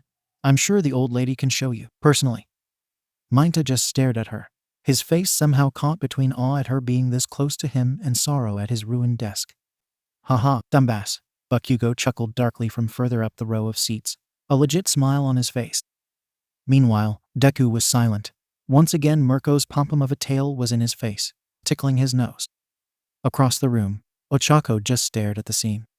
This certainly hadn't been the kind of lesson she'd been expecting. Looking around the class, she thought everyone probably felt the same. Except maybe 𝗵𝘃𝐻, who seemed to be enjoying 𝐻𝐻𝐬's suffering far too much. "Well, that's quite enough," Recovery Girl said with a frown. Hawks was pinching the bridge of his nose and shaking his head. "This is why I can't take you anywhere," he murmured in frustration. "Thank you, Hawks and Mirko," Mr. Aizawa suddenly added, rising up in his sleeping bag from behind Recovery Girl. He looked no less rested, but perhaps more irritated than earlier in the day. "I expect you or the Safety Commission to replace that desk by tomorrow." The tone begged no arguing. "No prob, teach," Mirko said with a smirk and turned away from the still dumbstruck 𝐻𝐻𝐬 and made her way back to the front of the class. "Hope you tiny tykes learned some things today." She leaned one muscular arm onto Hawk's shoulder and looked out proudly over the class. 𝗵𝘃𝐻 apparently took offense at being called a tiny tyke as he growled and said, "Speak for yourself, rabbit. All I learned was that you like to make idiots like him," gesturing backwards at 𝐻𝐻𝐬, "piss his pants." Just as 𝗵𝘃𝐻 finished speaking, Hawks turned toward Mirko and attempted to grab her, knowing that she'd be spurred into action by his words, but was a second too late as she literally hopped away like a rabbit, up and over 𝗵𝘃𝐻's desk, this time to land on 𝗵𝘃𝐻's desk. Yoroko watched tensely, wondering if 𝗵𝘃𝐻 was now about to have his desk smashed as well. Her eyes darted toward Mr. Aizawa. Would he take away her quirk? But did that even matter? Mirko's raw strength was so powerful that Ochako doubted that even with her quirk erased, that she'd be stopped from smashing anything in her way. Close enough to feel her breath on his face and eyeing 𝗵𝘃𝐻 like he was a small and defenseless animal, a strange paradox considering the quirks of both individuals. "Love your spark, my fiery friend." Then, just as quickly as she'd landed on his desk, she gracefully backflipped away to the front of the class. "Well, we'll be going. See ya, squirts." Mirko gave a wink and a thumbs up at the students, and then strutted toward the exit. Ochako watched the exchange with some surprise, moderately impressed that Mirko hadn't chosen to smash the explosive boy's desk. Perhaps she was leery of his quirk and didn't want to have the classroom completely destroyed. She was briefly confused when she glanced at 𝗵𝘃𝐻 and noticed that his usual smug or annoyed face looked, flustered. No, that didn't seem right. She'd never seen 𝗵𝘃𝐻 give that expression before. Had Mirko really flustered him or frightened him? That seemed unlikely. There was just a hint of rosiness in his cheeks, and she wondered if Mirko had managed to make even the constantly annoyed 𝗵𝘃𝐻 blush. Hawk sighed, bowed in apology and said, "Sorry for her, she can get a little carried away sometimes. Good luck, kids." Then he too made his way out of the class to follow Mirko. Yoroko wasn't certain, but she thought she heard hushed angry voices outside the classroom, and wondered if Hawks was having an angry talk with the rabbit hero. She somehow imagined that conversation wouldn't really get anywhere. "Now class, take what you've learned from Recovery Girl and prepare for an in-depth lecture on what she has planned for tomorrow," Mr. Aizawa said tiredly and dismissed them. The class started to thin out, though poor 𝐻𝐻𝐬 continued to stare at his destroyed desk as Mr. Aizawa was headed his way. Ochako decided she didn't want to hear whatever that lecture was going to be and quickly gathered her books and left the room. Deku followed behind her a moment later. He picked up his pace a little so he could walk at her side. The two walked quietly down the hall, silently exchanging their slippers for their proper shoes. Once outside, they continued walking silently toward their dorm. "Weird class, huh?" Deku murmured softly, obviously trying to make conversation. "Yeah, I'm guessing those two don't usually work together or do that kind of thing," Ochako mused. "No, Mirko is a new breed of hero. She never teams up with anyone really, and refuses to have an agency. I think she reminds me a bit of 𝐀𝐦," Deku said thoughtfully. Ochako thought about that for a moment. She couldn't help but smile at his words.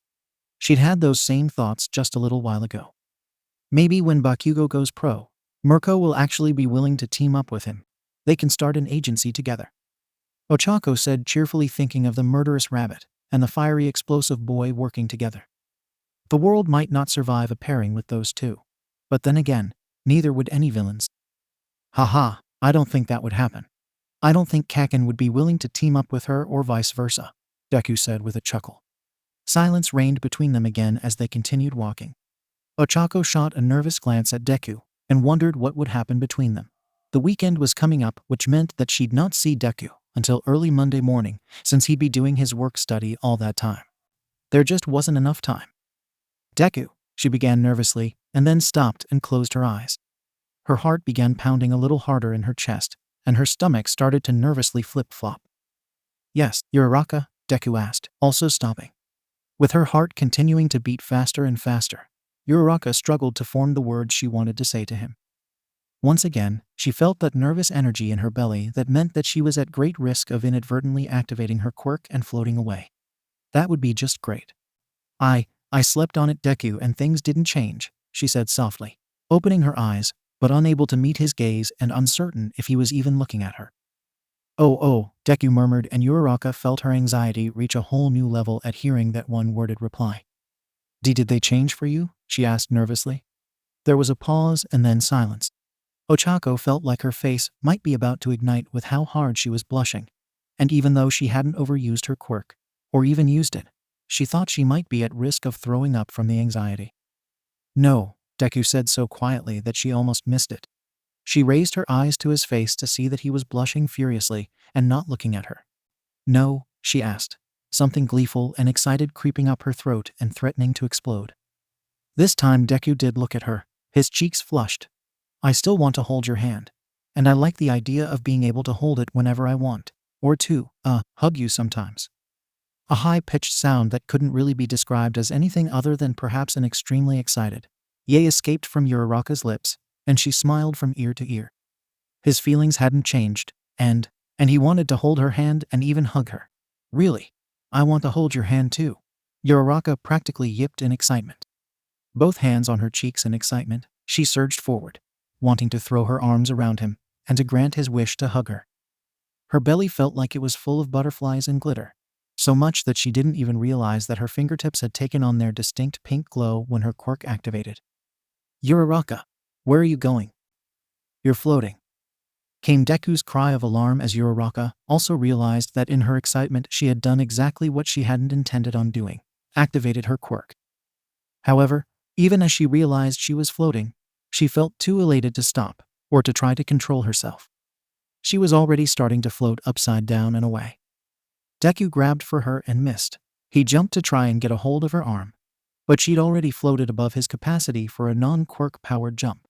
Oops, guess I should try to calm down and release myself, Uraraka thought to herself, finally able to gain some control over her excitability. Below her, Deku prepared to jump into the air using one for all to catch her when, much to his surprise, a foreign hand extended and managed to grab just the edge of her sleeve and start to tug her down. Deku immediately halted and looked for the owner of the hand and was almost stunned stupid when he saw that it was 𝐀𝐦. Ochako watched as the spiky-haired, red-eyed cranky boy reached up and with superior height and reach caught her and began tugging her down. He moved his grip from her sleeve to her wrist to get a more secure grip. He also seemed acutely cautious of her hand and fingers, clearly not wanting to be subject to her quirk's effects. She was both surprised and alarmed at him helping her. Bakugo made quick work of pulling Uraraka down to the ground for her to safely return herself to being weighted. Thank you, Uraraka said once she was safely back on the ground. 𝐀𝐦, thank you. I was about to use my quirk to get her, but you got to her first. Deku exclaimed with a smile, clearly impressed and pleased at Bakugo's willingness to help. Shoot up, nerd, Bakugo snapped with murderous eyes, then shot Uraraka an equally venomous glare. And you, learn how to control your stupid quirk. 𝐹𝐶 idiots, he said with a scowl, and then began trudging away from them. Deku and Uraraka watched him walk away, still surprised at him stepping in to help either of them. Smiling, Deku said, "He's going to make such an awesome hero." Uraraka couldn't help but smile at Deku's positivity. Her stomach flip-flopped as she looked at him, and she shot a nervous glance in all directions. Deku, do you want to hold hands now?" she asked quietly and looked away, trying to hide the blush in her cheeks. There was a pause, and then very softly, "Yeah, I'd like that." With no one else in sight, the two entwined their hands and began to slowly walk toward their dorm, both blushing furiously, but inwardly their hearts singing with excitement. Unbeknownst to both Deku and Uraraka, there had been another set of eyes that had seen their little exchange and the couple depart with hands entwined. He'd been delayed in getting out of class because Mr. Aizawa had to talk to him about his desk, a most disastrous turn of events, and that it had been destroyed by that hot babe Mirko and her fiery temper, and that had allowed him to bear witness to the curious little exchange. As he had left the classroom after everyone else had left, he'd also run into Bakugo, who'd been leaving the bathroom, looking particularly foul. It had knocked him totally over and onto his rear. Mayta had planned to say something saucy to whoever he ran into, but when he realized it was the blonde that everyone feared, he'd kept his mouth sealed shut. Midoriya might be able to tolerate explosions to the face, but he most certainly didn't want to. "Get out of the way, ball boy," he'd snapped at the diminutive boy. At the use of Mirko's term for him, he couldn't help but get rosy-cheeked recalling their encounter and how close he'd been to her, all of her. "It is a good nickname, huh? Glad she gave it to me," Mayta murmured, his eyes now far away, lost in memory of those thick, beautiful thighs. Oh, he ached to know what it felt like to be brushed between those two beauties. Whilst not paying any attention to Bakugo, Mayta was completely unaware of Bakugo's quickly rising fury at his words. To him, he was just replaying that wondrous moment of Mirko landing in a squatting position on his desk and the front row seat he'd had. "Shut it, you little creep." As if the rabbit would hesitate to pop your head off, had she not been some bullshit guest speaker for that stupid class. "You're lucky all she did was smash your desk," Bakugo spat, his voice acidic. "I would have blown your pervy little ass into the next world." Drawn out of his memories by Bakugo's hot temper, Mayta didn't doubt the validity of his words. He seemed especially worked up too. Mayta took in Bakugo's large pupils, enraged expression, his aggressive stance over the diminutive up-and-coming hero, and recalled his exit from the toilet that had started this whole encounter. He'd looked especially cranky when leaving the toilet, or perhaps frustrated. But then again, Bakugo's baseline expression seemed to anger or some other negative sentiment. A new idea suddenly bloomed in Mayta's mind, and even though he knew it might cost him his life, he couldn't help but smile. "It takes one to know one," thought Mayta with that devious little smile on his face. When Bakugo had seen the smile on Mayta's lips, his face had contorted to new levels of fury. "What the FCK are you smiling at?" Bakugo grabbed the collar of Mayta's shirt and pulled him up and into his face, ready to put one of those oh-so-dangerous murder palms in his face. Mayta could practically smell the beginnings of smoke and fire and knew that he was about to get an explosion to the face if he didn't choose his next words carefully. Nothing at all," he'd chirped, though the smile had been stubbornly resistant and stayed on his face. Deep down he was chortling in laughter. "I know why you're so bothered. I know why you're pissed off. Oh, I know." "Then stop smiling, you idiot," Bakugo snapped and aggressively released Mayta. He shot him one more nasty look and then stormed off toward the exit. Mayta had watched him go and had continued to smile, unable to help himself, now that he knew Bakugo was a teenage boy just like the rest of them. While his quirk was the pop-off sticky balls that he could produce and use at will, Mayta secretly thought that he had a secret second quirk. He had an uncanny sixth sense for detecting when someone had masturbated. Like a BLD hound, he could seek out any conversation regarding hot girls or sequel things, usually within a mile radius of him. This sixth sense for all things sequel, or perhaps the more apt term would be perverted, had convinced Mayta that he did in fact possess at least two quirks. Bakugo's delayed exit from school to detour to the bathroom could only be one thing. He'd stopped there to rub one out. Mayta was certain of it. How could he not when the rabbit hero had practically stroked his head with her hand and had graced him with her presence on his desk, and she'd not chosen to destroy it? It also explained his ornery disposition with him. Of course, Bakugo was always irritable, but this level of hostility wasn't usually common. If Deku had been around, that would have made more sense to Mayta. Bakugo seemed to have extra spite for the green-haired boy. It was weird, but he hadn't been anywhere near them, and yet Bakugo had raged at him. It makes perfect sense that Bakugo would be pissed after a wank. That type probably rarely even has to partake in the joys of self-love, because they're so gross, can hardly even think it 𝐬𝐻𝐸, but occasionally even someone like him would feel the need. Mirko is probably the perfect catalyst to his sequel awakening. A true beast would be what it takes to make someone like Bakugo get a hard-on. The fact that it was bad enough that he had to address it probably made him even angrier. A slave to hormones even he is, 𝐬𝐻𝐸 thought with a devious, knowing smile. Yes, he had it all figured out. He supposed he could feel jealous that Mirko had paid some attention to Bakugo as well. But he wasn't. She'd chosen to destroy his desk after all, that counted for something. Feeling proud that he'd figured out something he was certain Bakugo would be murderously mortified that he knew, he confidently had walked toward the exit. However, just as he was about to leave the school, he stopped where he was and took in the scene just outside. Deku was crouched down, as if he were about to jump into the air.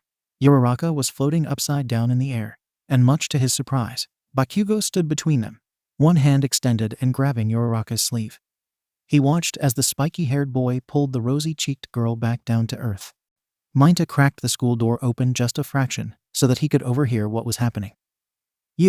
I was about to use my quirk to get her, but you got to her first. Deku had exclaimed with a bright smile on his face. Bakugo just looked annoyed. Shoot up, nerd. Bakugo had snapped with murderous eyes, then turned toward Uraraka and said, and you, learn how to control your stupid quirk. 𝐹𝐶𝐾𝐻 idiots. Bakugo trudged away. 𝐬𝐻𝐸's gaze shifted from him to both Deku and Uraraka. Smiling, Deku said, he's going to make such an awesome hero. More like an awesome murderer of villains, thought 𝐬𝐻𝐸 to himself. Deku, do you want to hold hands now? Uraraka said, surprising him. His jaw practically fell to the floor, and he outright stared.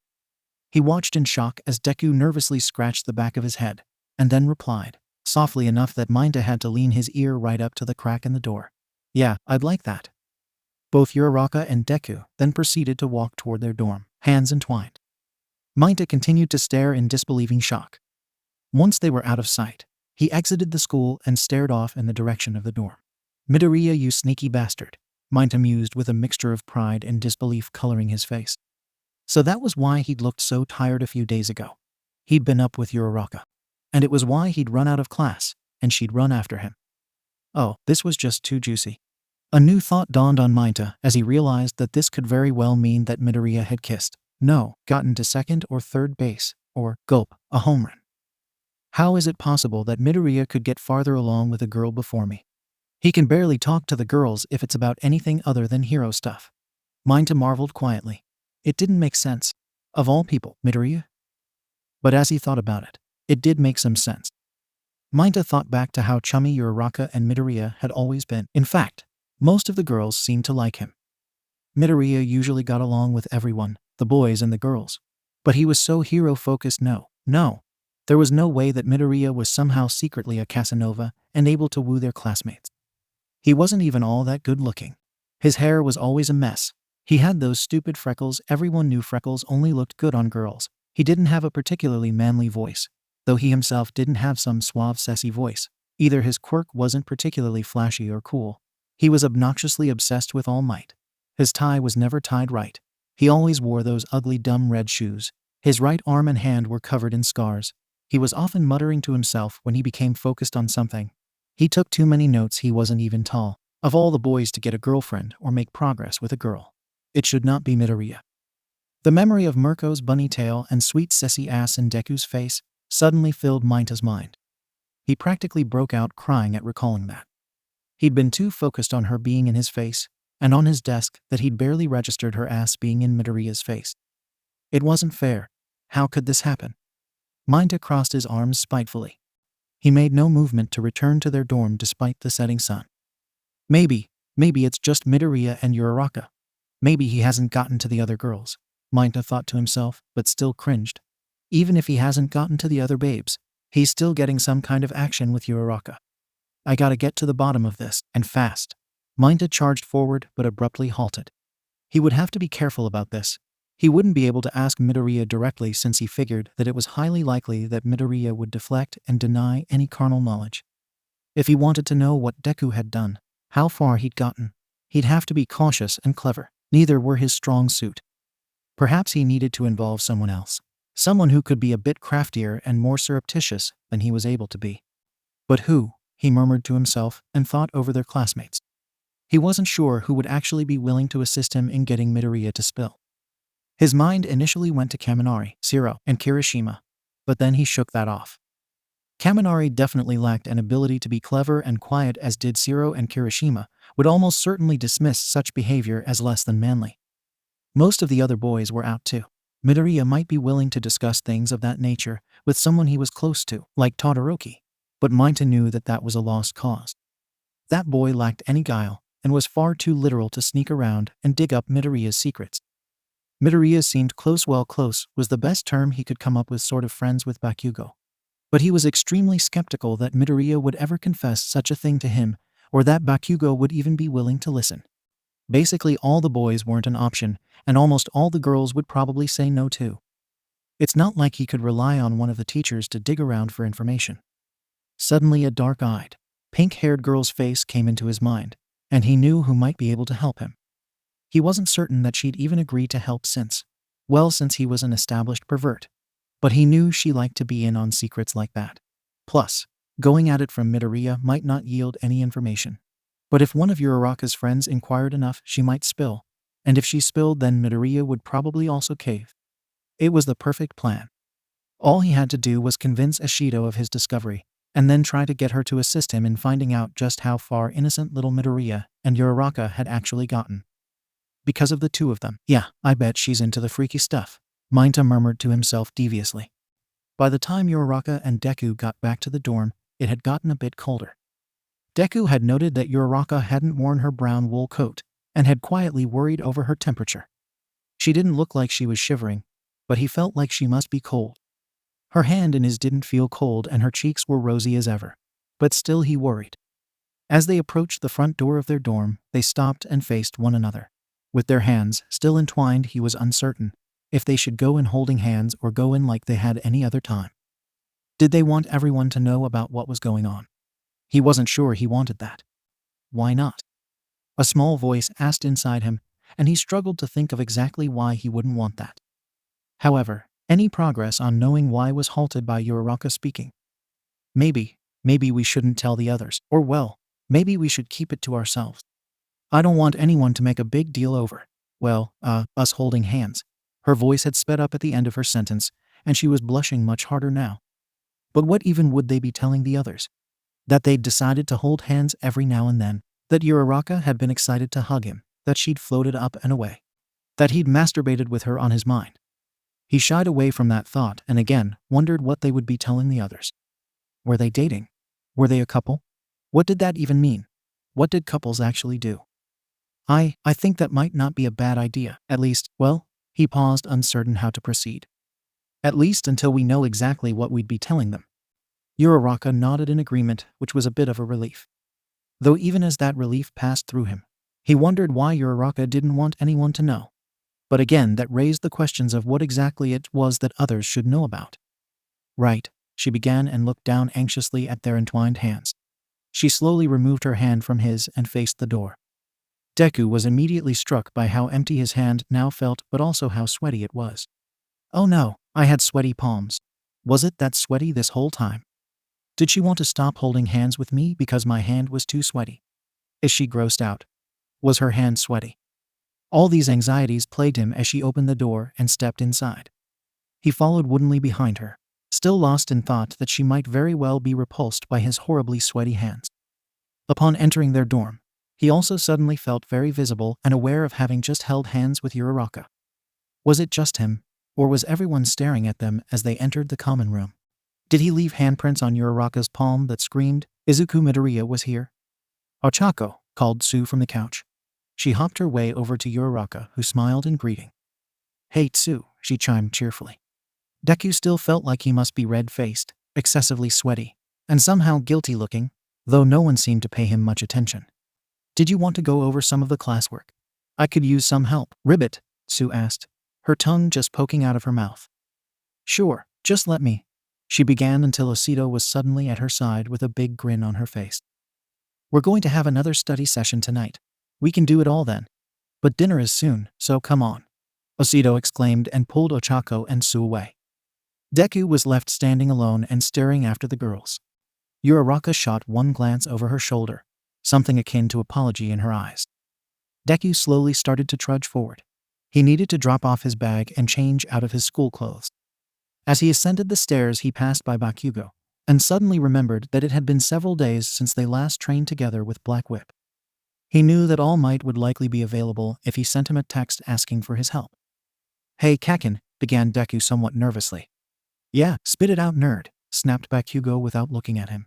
He seemed utterly bored, while somehow also appearing very irritable. "After dinner, do you want to do some training with Black Whip? You mean more of you failing and explosions in your face? PFFT, whatever," he said with a shrug and continued down the stairs. He had hardly said anything that mean to him. What an improvement. Deku practically floated the rest of the way up the stairs.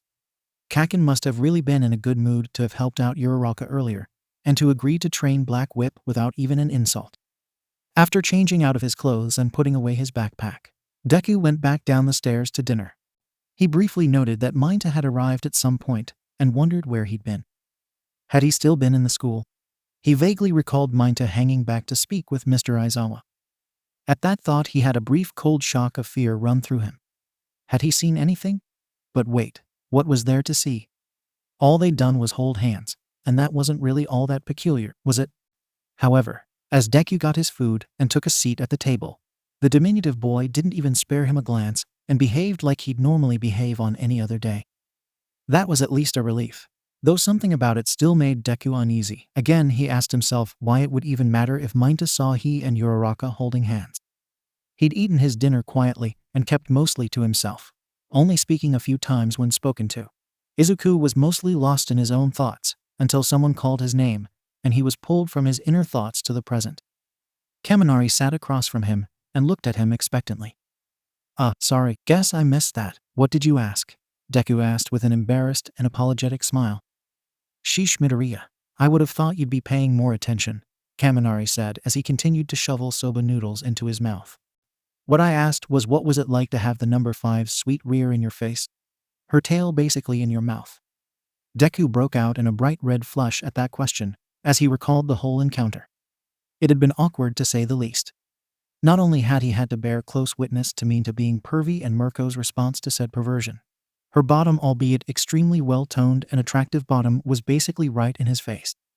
She'd been perched in such a way that her little pom-pom of a tail had flicked and hit his nose, making him sneeze. It had all been very uncomfortable. Honestly, it was kind of embarrassing, Deku admitted sheepishly. "Seriously?" Kaminari asked, astounded. Clearly, he thought that such a situation was enviable. "Gotta admit, Midoriya, I'm a little jealous," Zero added with a smile. He was seated next to Kaminari across the table. "You should be glad she just has a little rabbit tail.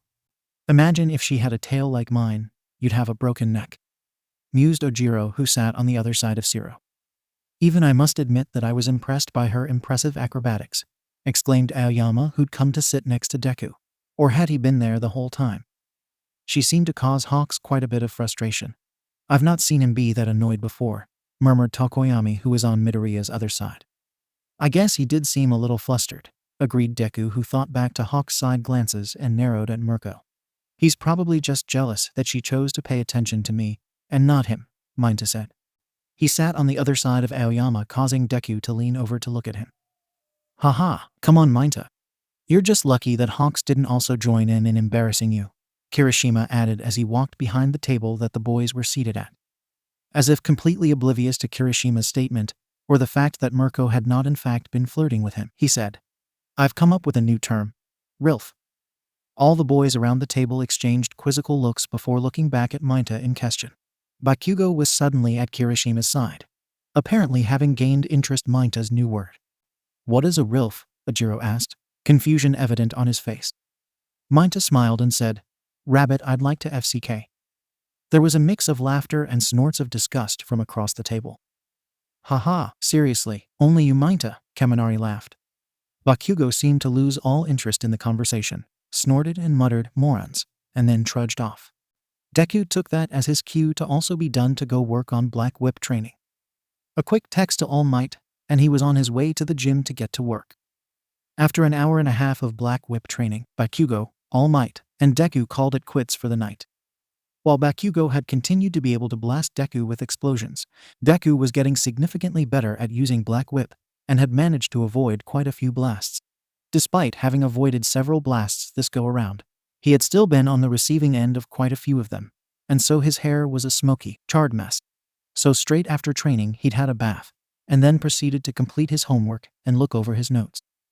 As the hour crept toward 10 o'clock, Izuku heard his phone buzz. He'd been deep into his math notes, so it had had to buzz a few times to finally gain his attention. Once he'd picked up his phone from beside his bed, he'd been surprised and pleased to see that he had gotten a handful of texts from Uraraka. "Oh wow," he murmured softly to himself as he scrolled through the messages. 2000 Hey Deku. Sorry we didn't get to talk much before or after dinner. I'm studying with the girls right now, but maybe we can talk later. 2045. I just saw you come back from training with 𝐵𝑃𝑃𝐻. Wow. He never holds back, does he? I hope he didn't burn too much of your hair. 2100. Do you think that we'll have some time to talk after we're both done with our homework? 2130. Study session complete. How's your homework going? Did you finish? 2145. Want to talk if you're done. 2149. We could go talk in the common room, or I could come down there and we could talk in your room. 2150. I was thinking of coming down to visit you, but 𝐵𝑃𝑃𝐻 and Kirishima are out in the hall having some sort of loud conversation with Ishido. Well, actually 𝐵𝑃𝑃𝐻 left, and I think it's just Kirishima and Ishido. But they're right outside, so I can't exactly go downstairs. Plus there might be someone down on the 3rd floor or out in your hallway. 2152. Wait, I think that sounds bad. I wasn't trying to invite myself into your room or anything. I was just saying that I wanted to talk to you, and that I could come to your room if that was something you wanted. Sorry, I'm making this awkward. Deku's eyes widened as he read those last 3 messages. She wanted to talk in his room. A girl wanted to talk to him in his room. A girl and a boy alone in a dorm room, nobody else around. His mind instantly started conjuring horribly adult scenarios that made his cheeks flush red and his palms break out in a sweat. Stop thinking like that. She wants to talk and nothing else. Deku pinched his arm to try to banish that line of thinking. Think of a reply. Think of what to say. She clearly wants to talk. Do I want to talk? Yes, okay, calm down. We both want to talk, and we could potentially do that downstairs in the common room, but there will be other people there. Gyro is usually a night owl, and will almost certainly be down there. We could talk in my room, he thought to himself in a panic. He briefly imagined Uraraka sitting on his bed looking at him with a smile on her face, but imagining her on his bed quickly warped to them holding hands, which then escalated to a conjured image of Uraraka without a shirt on, with nothing on but a bra. Her bare stomach the center of the imagining and his trembling hand reaching out to touch it stop. Taking a deep breath, he looked at his phone again and thought about what to do. He wanted to talk to her, but he wasn't sure that talking alone in his room was a good idea. The thought of being alone with her was both exciting and terrifying. His phone buzzed again. 2200 Deku. Was it already 10 o'clock? It was getting late. Perhaps they should just try to have a talk on another day. No, I want to talk to her. She clearly wants to talk to me, and well, I'd really like to see her before I go to sleep. Maybe even hold her hand or hug her if she'd be okay with that. His cheeks warmed at that thought, about how nice it might be to hug her, to hold her, to pet her hair. Before he could stop himself, his fingers were hurriedly typing out a message that his brain had little say in. 2202. Sorry it took me a while to get back to you. Was caught up with my math homework. I would love to talk to you, but it is getting a little late, and I don't want to keep you up. I'd be okay if you came to my room if that is something you're okay with. He'd sent the message before he knew it, and watched in muted horror as the message sent away and was marked as delivered. Oh no, this is bad. I just invited her to my room. And I probably used too many exclamation points. She probably read that as me shouting. Stupid. What do I do? Deku moved around his room in a panic. He grabbed the bottle of lotion and box of Kleenex that were on the other side of his desk and hurriedly stuffed it in a desk drawer. There was a drawing of All Might on the wall that he'd hung up that now somehow looked horribly drawn and awful. He pulled that down and shoved it under his mattress. With panicked glances, he looked around his room and took in all the All Might paraphernalia. Well, there was no way he could possibly remove all of that in a timely manner. Besides, she already knew he was a mega fanboy. His comforter was ruffled back, so he hastily drew it up to make it at least somewhat presentable. There was some random debris on the floor that he quickly collected and haphazardly tossed into the rubbish bin. Deku realized that behind the garbage bin was a dirty magazine that 𝐸𝐻𝐻 had given him the day before to assist with his supposed masturbation problem. Huffing in frustration and panic, Izuku snatched it up and briefly spared a glance at the cover. On the front cover was a high-definition photo of Mirko in a very revealing bikini with big bright lettering that read, "We know they're short, but are they curly? Insider tells all." Deku wrinkled his nose in embarrassment and quickly shoved that under his mattress as well. There was suddenly a frantic knock on the door and Deku froze in place, terrified of who he knew was on the other side of the door. He took a step forward and then stopped, too petrified to move closer. Without thinking, he called out, yes." He immediately regretted it, because if Uraraka was out there trying to sneakily knock on his door, she didn't exactly need him to be shouting out greetings. So stupid. "Midoriya, what are you doing in there? I keep hearing you thud around in there like you're trying to dance." "Wait, are you trying to learn to dance?" came 𝐸𝐻𝐻's voice from the other side of the door. Relief washed over him like an ocean wave. He instantly crossed the gap between he and the door and swung it open a little too fast. 𝐸𝐻𝐻 practically fell forward into Deku's room because the door had opened so quickly. It took him a moment to regain his balance, but once he did, he shot Deku a puzzled look. "Why are you so sweaty? And why do you look like I just caught you with your melons out?" 𝐸𝐻𝐻 asked suspiciously. He leaned his head sideways and glanced into Deku's room. Nothing looked out of the ordinary aside from the rubbish bin, now appearing to be overflowing with garbage. "I was moving things around and cleaning, that's all," Deku explained far too quickly to be convincing. 𝐸𝐻𝐻 narrowed his eyes and looked even more suspicious. "Midoriya, were you beating off with props or something?" Deku felt like his whole face must have turned red. "What? Props? How would know? I was cleaning." 𝐸𝐻𝐻 just stared at him. 𝐸𝐻𝐻 eyed him dubiously and remained silent. Finally, after a painfully long pause, he said, "Sure you were, Midoriya." He gave one more doubtful look at his classmate, and then turned away. Deku gratefully shut the door, and then sunk down to the ground. How embarrassing. Was it better or worse that it was 𝐸𝐻𝐻 at the door, and not Uraraka? He wasn't really sure. Just as his heart had slowed down a bit, he heard a very quiet scratching at his screen door. Puzzled, he rose to his feet and moved over to the glass door. The curtain was pulled shut, and as his hand closed over the fabric, he wondered if he was going to find cheese outside his window again. "Oh Aoyama." He pulled back the curtain expecting to see some sort of design with cheese, but was so shocked, he let out a little screech to see Uraraka floating just outside his door. He stumbled backwards and tripped, barely able to catch himself. "Yura," he began loudly but immediately dropped his tone and quieted. She floated just outside his room dressed a pair of pale blue gym shorts, socks with bunnies on them, a light pink hoodie, and what looked like something black underneath. She hovered delicately, her face bright red, but a hard look of concentration there as well. He realized that she must have made herself weightless, and had to maintain that for quite a while since she was 2 stories above him, and on the opposite side of the building, which meant she'd likely floated up and around the dormitory to end up at his window. He briefly wondered how she knew which one was his from the screen door alone. Looking back briefly to the door and hesitating, expecting to hear 𝐸𝐻𝐻 or someone else banging on his door demanding to know why he was making so much noise. After that moment's hesitation, and no one shouting at him, he very quietly moved to his screen door and opened it. Uraraka floated in, silent as the grave. The moment the door was shut again, and he was facing her, she let out a breath, touched her fingers together and gently landed on the ground. "Uraraka?" Deku exclaimed in a whisper. She looked at him with red cheeks. "Sorry. I got your text and I was planning on just, walking. But Ashido was in the hall, and I didn't think I could get down here without being seen, so I used my quirk," she admitted, sighing heavily, her face slightly red from prolonged and precise controlled usage of her quirk. Deku stared at her, equal parts surprised and impressed. Surprised that she was actually here standing in his room, just an arm's length in front of him.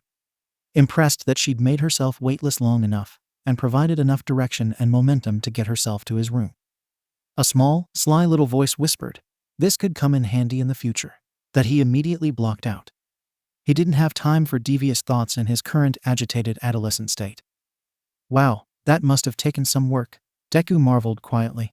Silence followed, and they both stood there, awkwardly, neither one knowing what to say in that moment. Okay, think Deku. She's in your room. What do you do now that she is here? We both wanted to talk, or well, maybe just see each other since we didn't get to talk much tonight. So what do I say? Wait, I got it. Thinking fast, Deku moved over to his book bag that was up against the foot of his bed and pulled out one of his notebooks. This particular notebook housed a lot of his detailed notes on his classmates' powers and costumes. Uraraka had several pages dedicated to her quirk, and all iterations of her hero getup during their time at UA. Deku flipped through the pages as he moved to Uraraka's side. He was going to break the silence by asking her about her most recent costume modifications and what the inspiration was. When in doubt, one could always talk heroes. Uraraka wore a puzzled expression on her face as she watched Deku flip through his notebook. About halfway through the book, Deku flipped to the page that detailed Uraraka's first costume and the first notes he'd ever made on her quirk. I was going to ask you about your costume and the new look I've seen you in. What inspired it? Deku asked cheerfully as he flipped to the second page that was also all about Uraraka. Much to his alarm, Deku realized that on the second page, he'd doodled her name multiple times in the margins of the notebook. Even more mortifying was a little heart he'd drawn next to one of the smaller doodles he'd made of her name. Toward the bottom of the page, there was a small footnote about her costume and its perks, and then the phrase "skin tight," which was underlined twice. He flipped onto the next page in a panic, which was a bit safer, though he realized that again. He'd doodled her name in the margins. Sorry, guess I was, distracted when I made these notes," Deku mumbled nervously. To his horror, he then realized that he'd hastily scribbled out some lines commenting on the fabric that her costume was made of, and how it wouldn't really leave much for undergarments. One particular line made him flush a healthy shade of tomato. Read, "It looks like it is form-fitted perfectly to her body. Must be moisture-resistant. Heroes do a lot of sweating. What kind of underwear would she be able to wear under it? No underwear? Support built-in. Bounce control." After reading those lines, Deku abruptly tossed the notebook aside, toward his bag, and gave Uraraka a sheepish smile. Never mind. They're mostly just random notes and, things that I take note of. That is, stuff. Shut up. Don't keep talking, you're making it worse. Oh, that's okay, Deku, Uraraka said with an equally embarrassed smile. Great. Now she thinks I'm a lunatic who is obsessed with what she wears under her costume, he thought to himself miserably. Silence returned to the duo, and he struggled to think of what to say or do. Why was this so hard? Uraraka, he began, and cast a nervous look away from her. What did he say now? Where did they go from here? To be honest, I don't really know what to say. I don't have any experience with this kind of thing, or with girls. He felt his cheeks burn an even darker red. A gentle hand touched his shoulder then, surprising him. He looked at Uraraka, who was now giving a reassuring smile and actually touching him. That's okay, Deku. I don't have any real experience with this kind of thing either. You're the first boy that I've liked a lot, I guess. There was a faint blush in Uraraka's cheeks that somehow looked adorably endearing to Deku. He felt like his heart was expanding in his chest just from looking at her. I'd really like to hold your hand again, he thought to himself. He eyed her silky auburn hair and wondered what it would feel like to run his fingers through the soft tresses. I don't know really what it is we're supposed to do.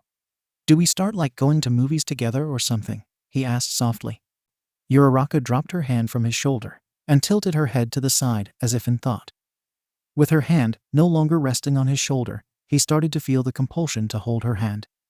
It wasn't touching him anymore. Couldn't he just take it? Just take it, a little voice inside him whispered persuasively. But she might not like that, another voice cautioned.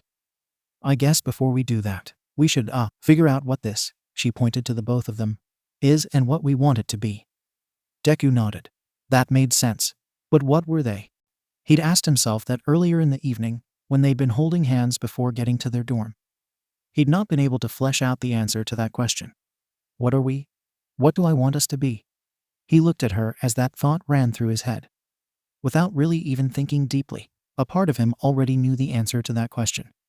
I like her. I really like her. I'd love to go to the movies with her and hold hands.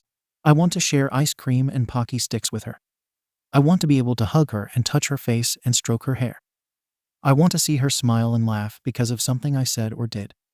I want her to have a twinkle in her eye because she knows that we're going to do something fun together. I want her to accidentally make me float like she made herself float today because she's so excited. I want to write her love notes and buy her All Might action figures. I want to see her bare stomach again, maybe even her whole body. At that thought, Deku immediately stopped himself. No, he would not think those things. That would just get him all flustered and embarrassed. Besides, he wasn't even sure that Uraraka wanted those things, and that was kind of a very important part of this. She had to want those things too. Uraraka, I think for right now, well, Deku stumbled and struggled to find the right words to use. I think for right now, I just want to be around you. I like being around you, and I really like talking to you, and holding your hand today was so nice. It made me happy.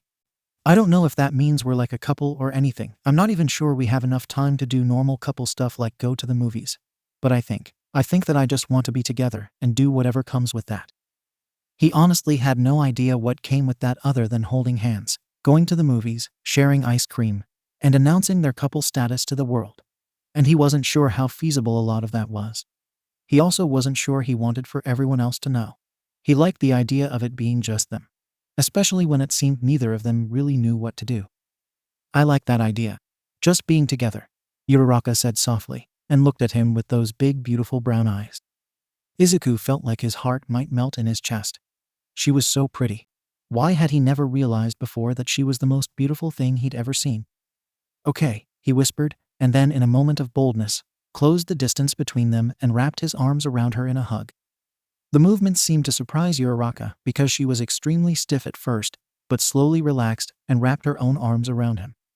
The two stood like that for a while, locked in each other's arms, just enjoying the shared space. After a little while, they separated and were awkwardly silent again.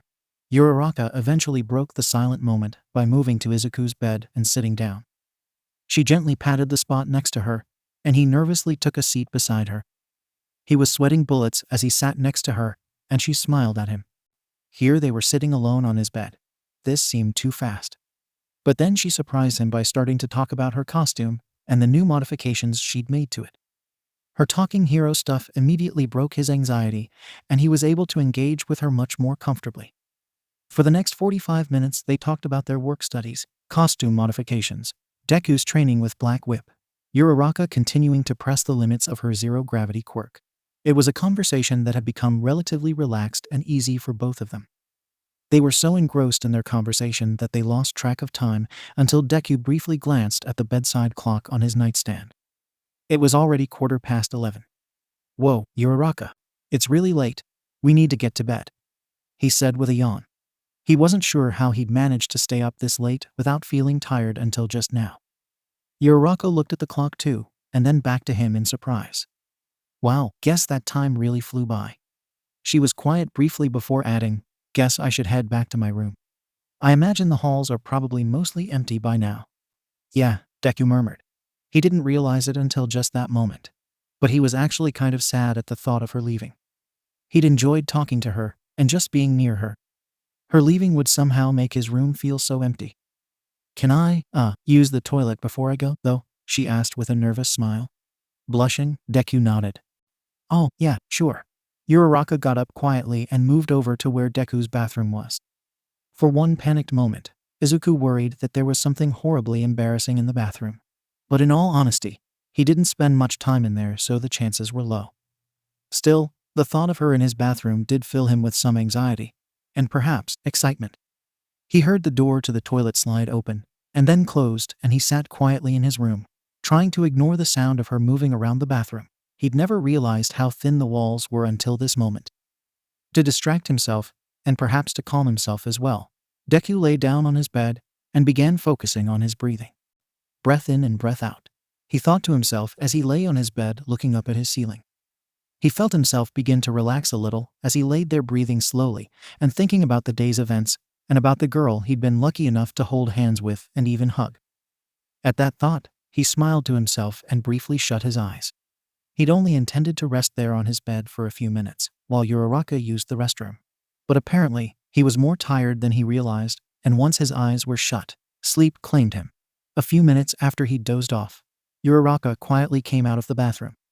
She looked toward the direction that she'd left Deku, and was quite surprised to see him lying down on his bed.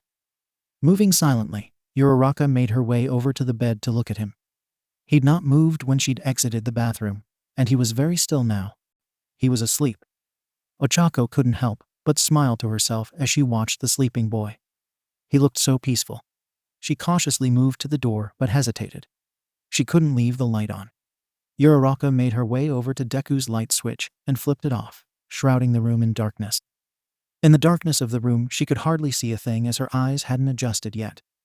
After a few minutes of adjusting to the light change, she could make out the shape of Deku's desk, bed, and window. Again, she moved over toward the door and gripped the door handle when she heard a soft murmuring from Deku's sleeping form. 𝐬𝐸 turned round and stared in the darkness at the shape of Deku on the bed. He was murmuring softly enough that she'd not been quite able to make out the words, but she thought he'd muttered something familiar sounding. She moved away from the door again and closer to the bed. Once she was within a foot of the bed, she couched down and leaned her head toward where Deku lay. It was quiet at first, and she wondered if she'd missed whatever whispering in his sleep he was going to do. "One for all," he quietly murmured, surprising Ochako. She strained in the darkness to try and see him, but could only make out his form and nothing else. One for all? What was that? Weird, she thought to herself when he began to mutter again. 𝐬𝐸. Ochako felt herself flush red at hearing her name. Was he dreaming of her? She wondered what kind of dream he was having if he was in fact dreaming about her. "I hope it's a good one," she whispered very quietly. She was suddenly struck by an overwhelming compulsion to climb in the bed with him, snuggle up to his side, rest her head on his chest, and quietly listen to the beating of his heart. Ochako felt herself move forward but stopped herself. "What are you thinking? That is awfully forward.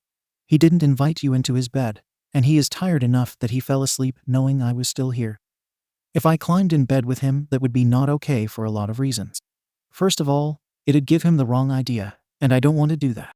Secondly, he didn't invite me to stay the night, and thirdly, it would probably make him sleep poorly if I woke him up now by invading his personal space."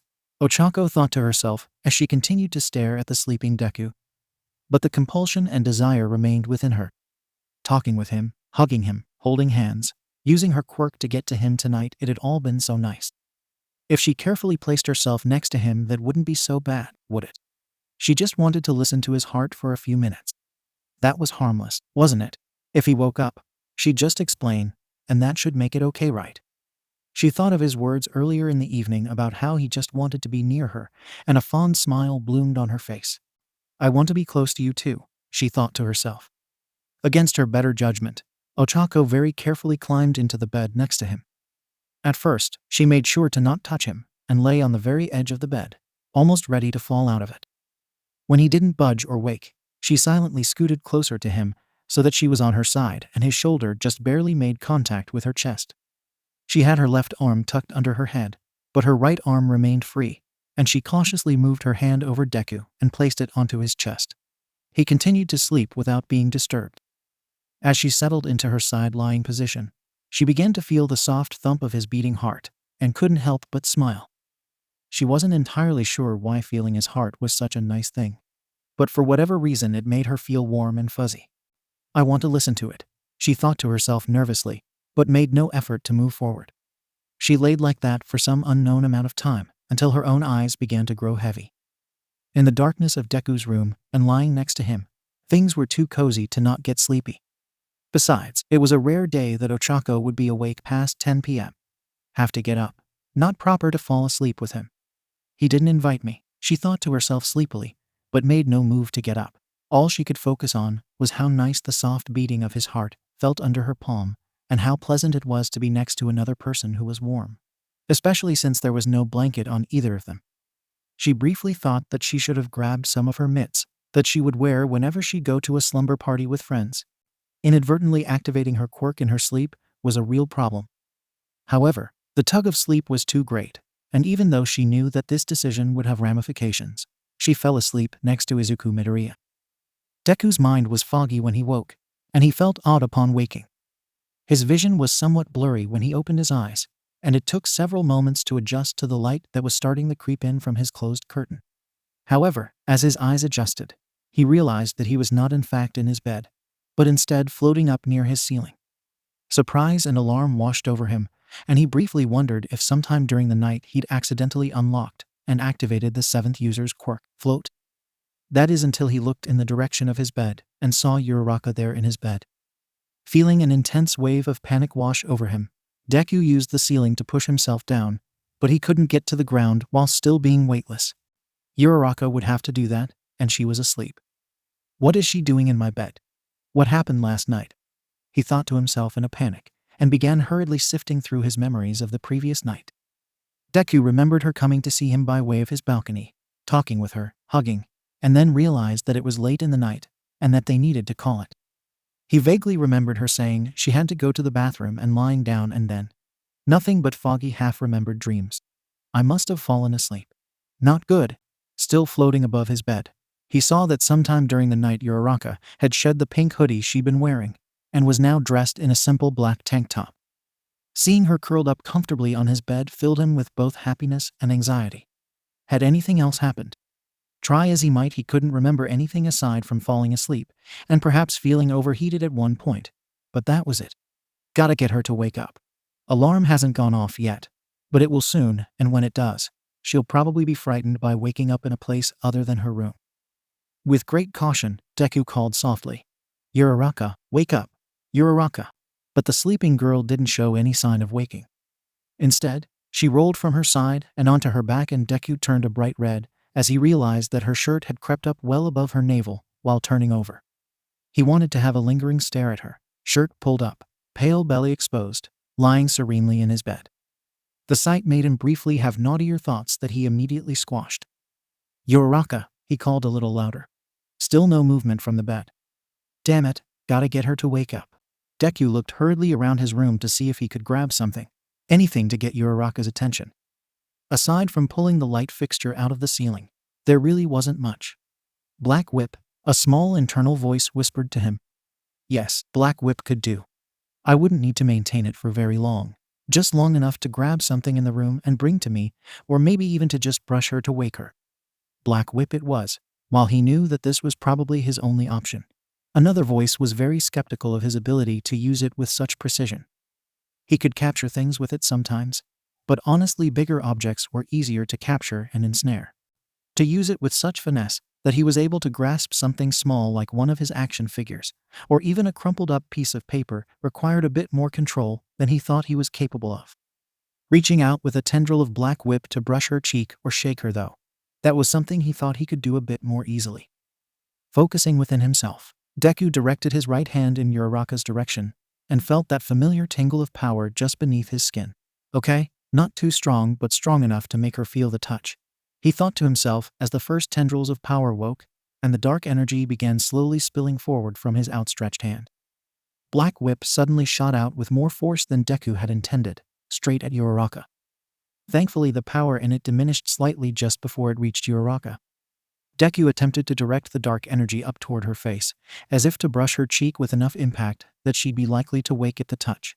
However, Black Whip seemed to have a mind of its own, and before Deku could call it back, the tendril of dark power whipped up across 𝐬𝐻𝐻𝐸's abdomen, catching the hem of her shirt and hiking it up to her chin, fully exposing her torso to him. All of 𝐬𝐻𝐻𝐸 was visible to him now. Well, all of her, except what was covered up in her bra, which he couldn't help but gaze longingly at. It was relatively straightforward, nothing too fancy, but it was the first real bra he'd ever seen, and on a real girl. A girl he liked. He took in the little baby pink bows at the base of the pink straps, the curve of an underwire, the bulge of cleavage as she lay on her back. She looked so good in pink. Deku let out a small squeak of alarm excitement. Fear? He wasn't sure just as Black Whip moved to bump against 𝐬𝐻𝐻𝐸's cheek. Black Whip turned out to be unnecessary though, as the little squeak of alarm Deku had released was all it took to make 𝐬𝐻𝐻𝐸's eyes pop open. 𝐬𝐻𝐻𝐸 stared at him sleepily, but confusion swiftly blooming in her eyes. Her gaze drifted down to the Black Whip tentacle that still rested on her cheek, and her eyes widened in alarm. She took in the scene, fully awake now, immediately placed the pads of her fingers together and whispered, "Release." The tendril of Black Whip immediately recoiled from 𝐬𝐻𝐻𝐸 as Deku began to fall, and instead redirected to the curtain rod to slow his descent. Even with Black Whip successfully latching onto the curtain rod, however, he still crashed down face first over the head of the bed. his lower half somehow managing to land literally right on Uraraka's face. To make matters worse, the power with which Black Whip locked onto the curtain rod and the speed at which Deku fell made the rod unstable, and it clattered to the floor loudly.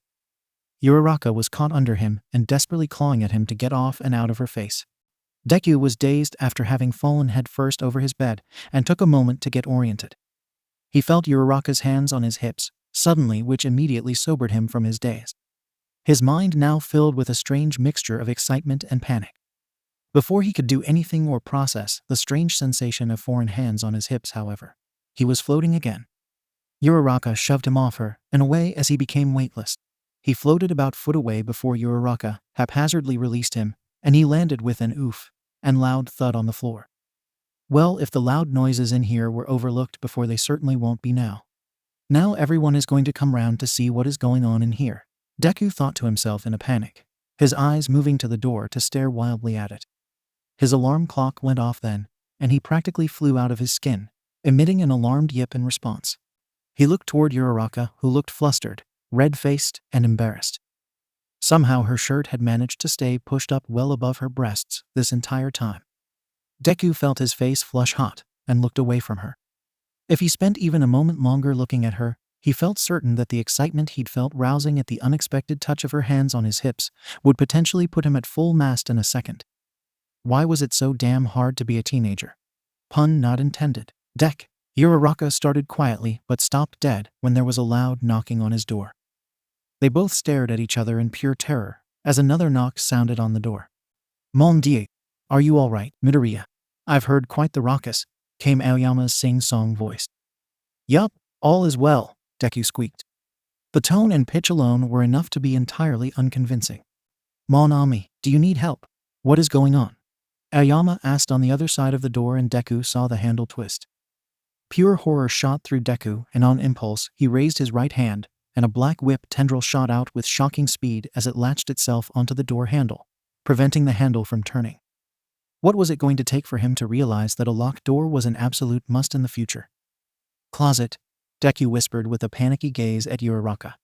She immediately nodded, turned off the alarm clock, and stumbled out of the bed and toward the closet. Deku watched with panicked eyes as she slid it open, and then slipped into it in one frenzied but quick motion. Throughout her hurried trot to his closet, her shirt had remained hiked up, and the image of her breasts, more exposed than he'd ever seen before, slightly bouncing in response to her frantic movements, seemed to burn into his brain. He felt a most unwanted teenage boy response in the form of tightening shorts. Not now. Get it together, Deku. Midoriya, the door. Is there something against your door? What's going on in there? Deku heard other voices from outside his door that sounded like Tokoyami and Mayuta. What's all the noise about? I had another 10 minutes of sleep before my alarm was going to go off. What gives? Mayuta asked from the other side of the door. I too would like to know what's going on. Is everything all right? Tokoyami asked. As would I, Midoriya. The door, Aoyama called out in annoyance. Izuku gulped in a panicky breath of air, shifted his position so the embarrassing bulge in his pants was more obscured, and then retracted Black Whip and released the door. As Black Whip sprung back to him, the door suddenly flew open, only to have Aoyama suddenly spill forward into his room. Tokoyami and Mayuta stood behind him, confused expressions on their face. Oof, what happened to your door? The handle wouldn't even turn, Aoyama grumbled as he got up. He looked around the room, and then at Midoriya with a very puzzled expression. Mon Dieu, what happened in here? Indeed, it looks as if you got into a fight, Tokoyami added, also peering into the now incredibly messy room. Behind him, Mayuta looked silently around the room as well. He looked less confused and more so suspicious. Deku began, stumbling over his words as he struggled to come up with something that could explain the state of disarray. His eyes briefly darted down toward his palms and the tingling sensation of Black Whip just beneath his skin. Black Whip, of course. It seems that just as I woke up and a Black Whip randomly activated, and yeah, I kind of made a mess. He hoped against hope that they would believe him. Aoyama, Tokoyami, and Mayuta looked at him doubtfully. They knew that he was new to using Black Whip, and that it was far from under control, but his quirk randomly activating, that seemed somewhat sketchy. Then again, he had broken his window on accident from apparently having his quirk randomly activate, so it might be a plausible excuse. Perhaps you should train more often with Bakugo, Tokoyami suggested. Or wear mittens to bed, Aoyama added. Deku absently doubted that mittens would stop the dark energy of Black Whip. Minato strode forward then, past Tokoyami and Aoyama and into Deku's room. He stood just inside, more closely surveying the damage in the room. He looked back at Midoriya and narrowed his eyes suspiciously. I asked you this last night, but I'm gonna ask you again. Were you like hammering at home with props? It's the only reasonable explanation that I can think of that would explain the noise and the mess, Minato asked seriously. No, I just accidentally activated Black Whip, and it got a little out of hand, Deku asserted, knowing full well that he was blushing again at Minato having asked about masturbation. How crass, Minato, Aoyama exclaimed with a wrinkled nose. Unless you were trying some freaky stuff with like Black Whip, and yeah, I could see that getting out of hand, Minato mused mostly to himself. Why is it always something sequel with you? Tokoyami asked seriously. Better question is, when isn't it a sequel situation? Minato rebuffed. Well, whatever the case, Midoriya, I think we should leave you to it. You have a bit of cleanup to do, I would think. Tokoyami gave one last look at Midoriya's mess of a room, and then left the doorway. Aoyama shot Deku a curious look and said, Well, I too must bid au revoir, though a Sylvu's played in the future. Do try to be a bit quieter. Minato remained standing in Deku's room, looking at him suspiciously. Midoriya, I think we both know what's going on here, he said seriously. We do? Deku asked, his voice high and tight with anxiety. You were shaking hands with the milkman with Black Whip, and it got a little crazy. It's okay, I get that. Hey, if I had crazy weird energy that could act like a whole other person's hand, I'd probably try it too, Minato said with a serious expression. What? You're sorry, but no, it really, Deku began when Minato interrupted him. Unless you had a girl in here, and that's the reason for all the noise and mess. Minato stared pointedly at Midoriya. Deku felt his whole face blush red, and any words he'd had died on his tongue. He opened his mouth to speak, but the words froze in his throat as he caught sight of Uraraka's discarded sweatshirt just peeking out from under his bed. If Minato looked more closely at anything aside from him, he'd most certainly see it. Barely able to find his voice, he managed. A girl? No, who would I have in here? Not a girl. I wouldn't, even know what to do. The words sounded all wrong as they tumbled out of his mouth, yet somehow at the same time they rang with an embarrassing truth. Great, he was just making this worse. Right, Minato said doubtfully. Well, keep it down next time. And if you did have a babe in here, well, expect to spill those details in full. Minato added with a lecherous smile and turned on his heel and left, shutting the door behind him. Deku sat on the floor, sweat pouring out of every pore and his heart hammering in his chest. Oh, this was bad. This was very bad. He looked in the direction of his closet, which Uraraka hid in. Slowly he got to his feet, scooped up her sweatshirt, and moved over to his closet, and gently slid the door open to reveal Uraraka crouched on the floor, red-faced and clearly embarrassed. She'd managed to pull down her tank top, which Deku was somewhat relieved at seeing. He didn't think he could handle seeing that much of her on top of all the other things that had happened that morning. Deku, she began, her voice quiet and shuddering. I'm sorry. I'm so sorry. I should have just left, but you fell asleep, and you looked so peaceful there, and I don't know why, but I just really wanted to feel or hear your heartbeat, so I ended up getting into the bed with you to feel it, and I fell asleep. I am so sorry. Tears spilled out of her eyes as she desperately wiped at her eyes. Seeing her cry made Deku's heart ache in a way he'd not felt before.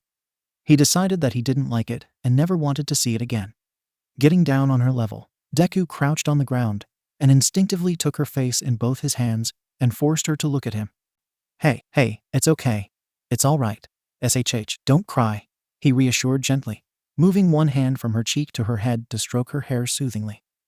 Uraraka instantly stilled at the touch, her tears still running down her face, but no new ones developing. She looked at him with big, quivering eyes and suddenly lunged into him, wrapping her arms around him in an embrace. Deku was surprised by the motion and took a moment to adjust to it, one hand eventually wrapping around her in kind, the other still gently stroking her hair. I'm sorry.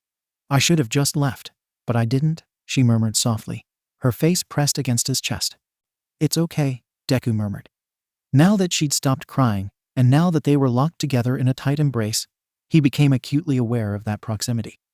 It both excited him and made him nervous as a gazelle about to be pounced on. He looked down at her auburn head tucked into his chest and felt a pang of adoration surge through him. Uriaraka moved a bit away from Deku to look at him, her eyes still moist and red from crying, but not making new tears. She let out a little sigh and looked at him fondly. Something in the look that she gave him made his heart sputter in his chest, and he suddenly became aware of how close her face and mouth were to his own. It would only be a matter of inches, and he could close that distance with her and kiss her. His mind reeled at that thought. Kiss her. They'd barely started holding hands, and now he was thinking of kissing her. It's the natural thing to do, whispered another voice in his head. Based on the direction of her eyes, Uriaraka was having similar thoughts. Deku followed her gaze and easily surmised that she was eyeing his mouth intently, also keenly aware of the small space between them and how easy it would be to lean forward to close it. There was something in her eyes that made butterflies dance in his stomach and a tingling start to grow in his groin. Her head moved forward a fraction. His head followed suit. One more subtle movement forward, and they'd be nose to nose, and after that, locking lips. Bail, get out of there. You can't kiss her. This is not the time, an inner voice chided urgently. His mind cleared a fraction to see Uriaraka lean a smidge closer, and felt his stomach leap into his throat. We'd better get moving, he abruptly said, a little louder than he'd intended. The statement seemed to pull Uriaraka back to reality as well as she moved several inches backwards, her face turning a rosy pink. Right, she said softly and rose to her feet. Deku paused, then asked, let me peek outside and see if anyone is out there. And if it looks like it's clear, you can make a run for it. Unless you want to float yourself back to your room. Uriaraka shook her head. I don't know that would be the best idea since it's daytime, and if anyone is looking out their window, they'll see me just kind of floating around and start to ask questions. Good point, okay? I'll go with you until we get to the stairs, Deku agreed, and then moved toward the door. He pressed his ear up against the door and listened for what felt like several minutes. He then cracked the door open a fraction and looked outside. Turning back to Uriaraka, he whispered, Nobody is out there that I can see. Come on. Together the two deftly moved out of his room and into the hall. There wasn't anyone that they could see, though they could hear some footsteps on the floor above them. Deku knew that the two of them being together in what would mostly look like bedtime clothes would be highly damning, but he couldn't bring himself to just abandon her until they got to the stairwell. If they made it to stairwell, they could likely excuse away a lot of questions. She was going to take a shower, but forgot something and ran into him. She was getting up to get a snack before getting dressed, and they crossed paths. The possibilities were endless. They made it to the stairwell where Uriaraka paused. She looked at Deku, her cheeks slightly rosier than they normally were. I guess I'll see you a little later, she murmured softly, and much to his surprise, she briefly took his hand and squeezed it reassuringly. Yeah, was all he managed to squeak out, feeling hot and flustered with her holding his hand, when at any moment someone could come by see them. Is that such a bad thing? A tiny voice inside him asked. Before he could answer that voice or do anything really, Uriaraka surprised him by suddenly leaning forward, standing on her tiptoes, and closing the distance between them to plant a swift and entirely unexpected kiss on his lips. Their lips touched for perhaps a microsecond, and then the contact was broken, and she was scurrying up the stairs, taking them 2 or 3 at a time. Izuku remained in the stairwell, looking blankly forward. He could feel a body-wide blush taking root on him, and he could only imagine how ridiculous he looked standing there in a t-shirt, shorts and socks, red-faced, blank stare. She kissed me. She actually kissed me. I've been kissed. I just had my first kiss. And it was with Uriaraka. Wait, does that actually count as a first kiss? Of course it does. But shouldn't I have done something more? I think I need to research kissing. Slowly, he turned around and moved out of the stairwell and back to his room. He might have passed by Minato, Aoyama, Tokoyami, anyone or no one he didn't really know, and he didn't really care. For in that moment, all that was on his mind was standing in the stairwell with Uriaraka, and her leaning forward to kiss him. It had been so fast he had no time to feel or taste, or really anything in that shared kiss. What would a full kiss feel like? What would it taste like? What would it feel like? What would she feel and taste like? Something unfamiliar and primal seemed to wake in the pit of his belly at such thoughts. What would her lips taste like? What would she feel like against his fingertips or against his lips? The mere thoughts of such things made his mouth water, a phenomenon that both excited and confused him. He needed to stop thinking these things. Whatever this strange feeling was, Well, it wasn't helpful or wanted. After some light breathing exercises and focusing his mind by running through some complicated math equations, Izuku finally managed to dispel the disturbing amount of desire that had filled his mind. He was not Mineta. He was not going to be a slave to his teenage hormones. Even as he went through his morning routine in mechanical fashion, his mind wandered away from the mundane activities of his morning ablutions. Keeping the memory of Uraraka boldly closing the space between was proving pointless. It kept running on repeat in his head. All he could think about was that kiss and how he really wanted to try it again, except this time he wanted to kiss her. It was dark in the room. The curtains that were pulled shut added to the gloom. Spread casually in his bed, Hawks lay in a reclining position, occasionally puffing on a vape. It wasn't a habit he was super fond of, but both of his parents had smoked, so a need for nicotine was just part of him. Besides, he rarely did it, only when he was under a lot of pressure. He was stark naked in bed, with only a gray sheet casually draped over his lower half. There were a few loose floating red feathers that were scattered about on the sheet that he paid little attention to. He could summon them back if he needed to. Hawks's phone chimed, prompting him to reach over to his nightstand and look at it. Glancing at the glowing screen and seeing who the message was from, he frowned. Great, he thought to himself with an eye roll. It was 𝗑𝐲𝐻 who'd sent him a message, or as he was listed in his phone, Patches. Need you to deliver some intel. Tomorrow at the villa at noon, was all the message said. He hated getting messages from 𝗑𝐲𝐻 or from anyone in that infernal paranormal liberation front. In fact, he just hated that he had to be undercover doing dirty things all at the behest of the Hero Safety Commission. What a joke. Sure, was the message he quickly composed and sent away. He knew that that was all 𝗑𝐲𝐻 would need for a response. He'd never been one who seemed to require or want detailed messages. Brevity and cruelty seemed to be his preferred language. Hawks took another huff on his vape and blew out a big breath. He sighed and watched with narrowed, cat-like eyes as the number 5 hero came trotting into his room, wearing a far too large white t-shirt, his t-shirt. Seeing her in his t-shirt did make him smile for some reason, probably because it was rare that she'd ever borrow his clothing. Mirko seemed to prefer to only wear her own clothes or forego them altogether. Not that he minded seeing her wander about naked, but there was something endearing about seeing the shapely woman wearing something of his. Especially when this little situation they had going on that was supposed to be a strict friend with benefits sort of relationship. That being said, they'd been having this little mutually beneficial relationship for over a year now, and while he felt fairly certain that early on she'd had other beds that she'd shared, he was quite convinced that his was the only bed she shared now. Of course, he'd been in and out of various beds and lovers during that time as well. But as things had progressed rapidly with the Paranormal Liberation Front and his undercover work, the ability to roam had become limited. He certainly wasn't interested in twisting the sheets with any of the treacherous two-timing heroes or villains that he'd discovered within the front.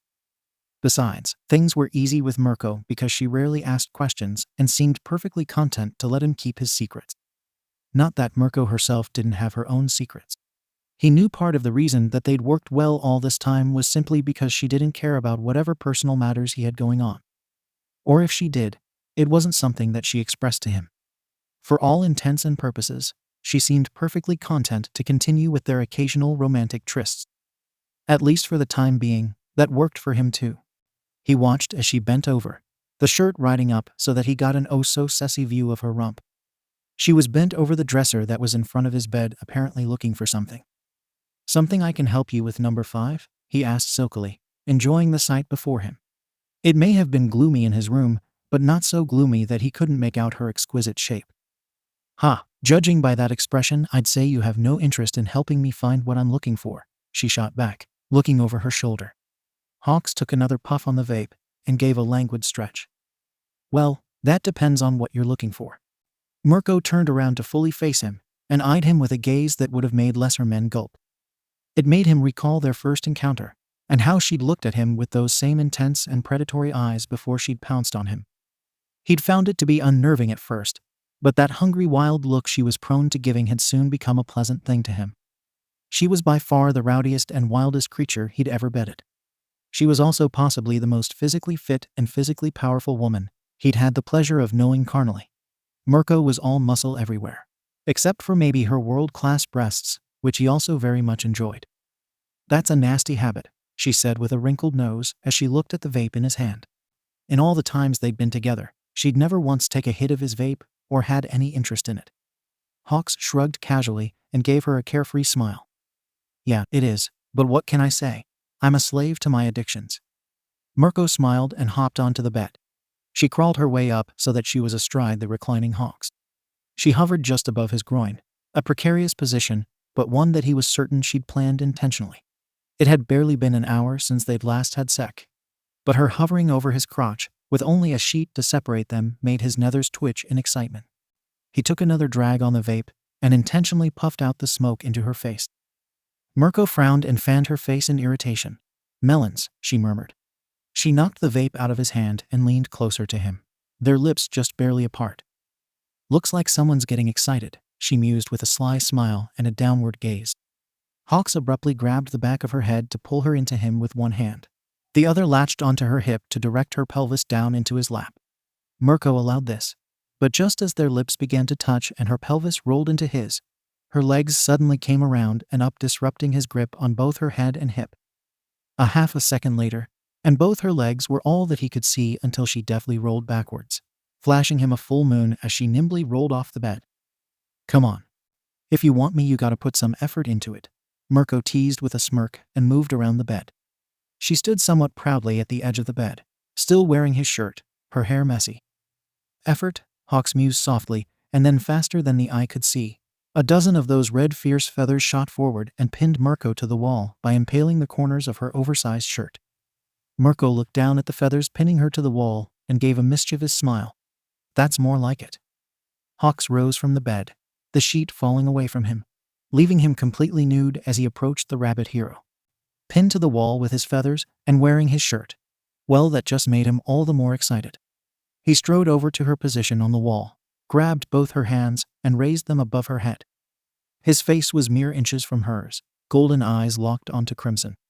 He dropped one hand from her pinned wrists and deftly slid it up under her shirt. The hard muscles of her thigh and abs graced his fingertips, and he had to repress a shiver of excitement. He wanted to drop his other hand that held her wrists and slide that one between her legs. But he felt fairly certain, if he didn't continue to hold her in place, that she'd playfully slip away from him. Mirko surprised him then by giving the smallest of hops and wrapping her legs around his middle, pulling him close. He could feel himself itching to thrust forward and into her. Hawks moved the hand that was tickling its way over her stomach to help guide himself home, when suddenly Mirko used both of those powerful legs to tug him back from her, just enough to loosen his grip on her wrists. The second the grip loosened, her legs dropped from around his pelvis, and she nimbly ducked out of the shirt, leaving nothing but empty air and his pinned shirt before him. Hawks began to turn away, trying to catch sight of the sly little rabbit, but he wasn't fast enough, and soon he felt her calloused hands snatch hold of both his arms and pin them aggressively behind his back. She managed to pull his wings back into that pin as well. Of course, had they actually been fighting, he could have easily gotten loose. But this was just play fighting, and he'd just lost. "Gotcha," Mirko whispered, leaning forward to whisper in his ear. Hawks couldn't help but chuckle. He supposed that he enjoyed this as well, her playful yet violent bedroom play. It was difficult to ever get bored of her. "Oh no, what am I to do? I'm your captive now," Hawks said in mock defeat. "Whatever will you do to me?" Mirko released him and let him turn around to face her. She was completely naked, just as he was.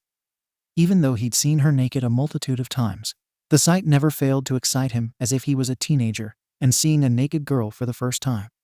Overtaken with that sight, and with his quickly mounting desire, he closed the distance between them, pressed his lips to hers, as he wrapped his arms around her middle. Without even realizing it, his wings also wrapped protectively around her. Even though she'd never been one for mushy moments, for now Mirko allowed this.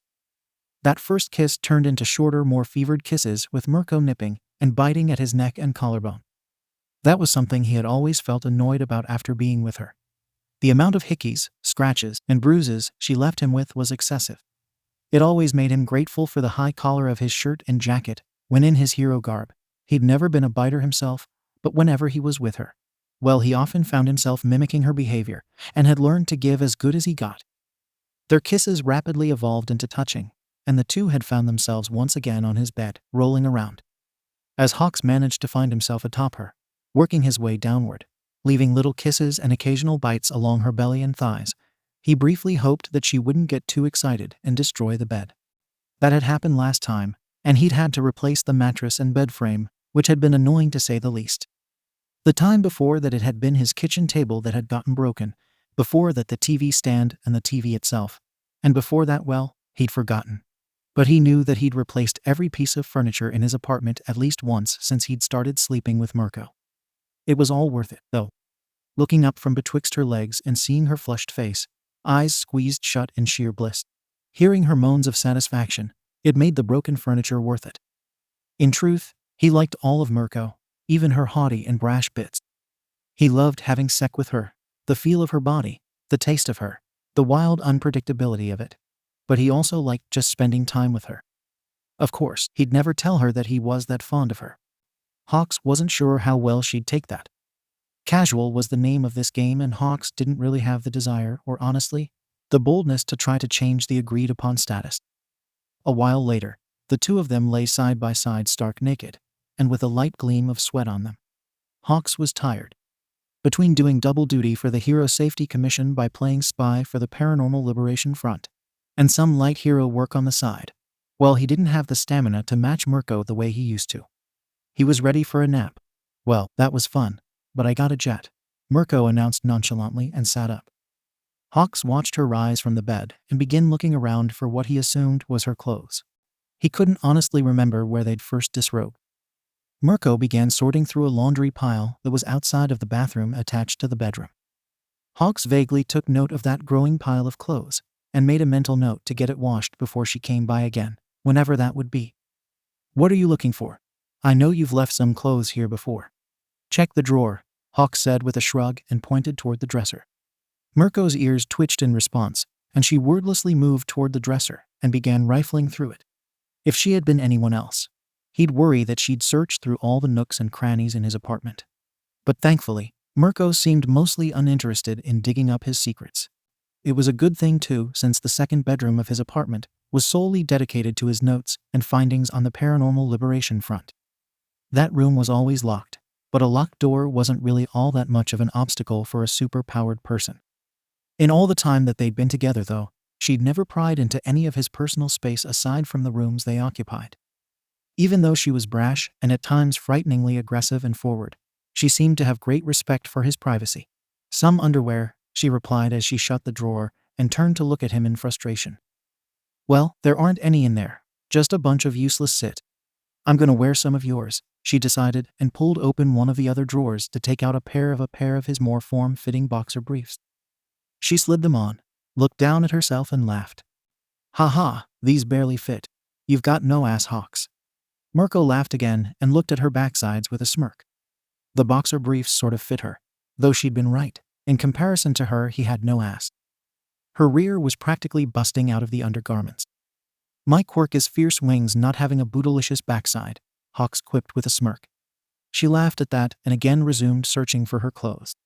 A short time later, Mirko had managed to find the white long-sleeved blouse she'd worn and her jeans. Hawks watched as she'd shimmied into her skinny jeans, and he quietly marveled at how well-fitted they were to her. It was like they were painted on. Had she even worn the boxer briefs? He honestly couldn't tell.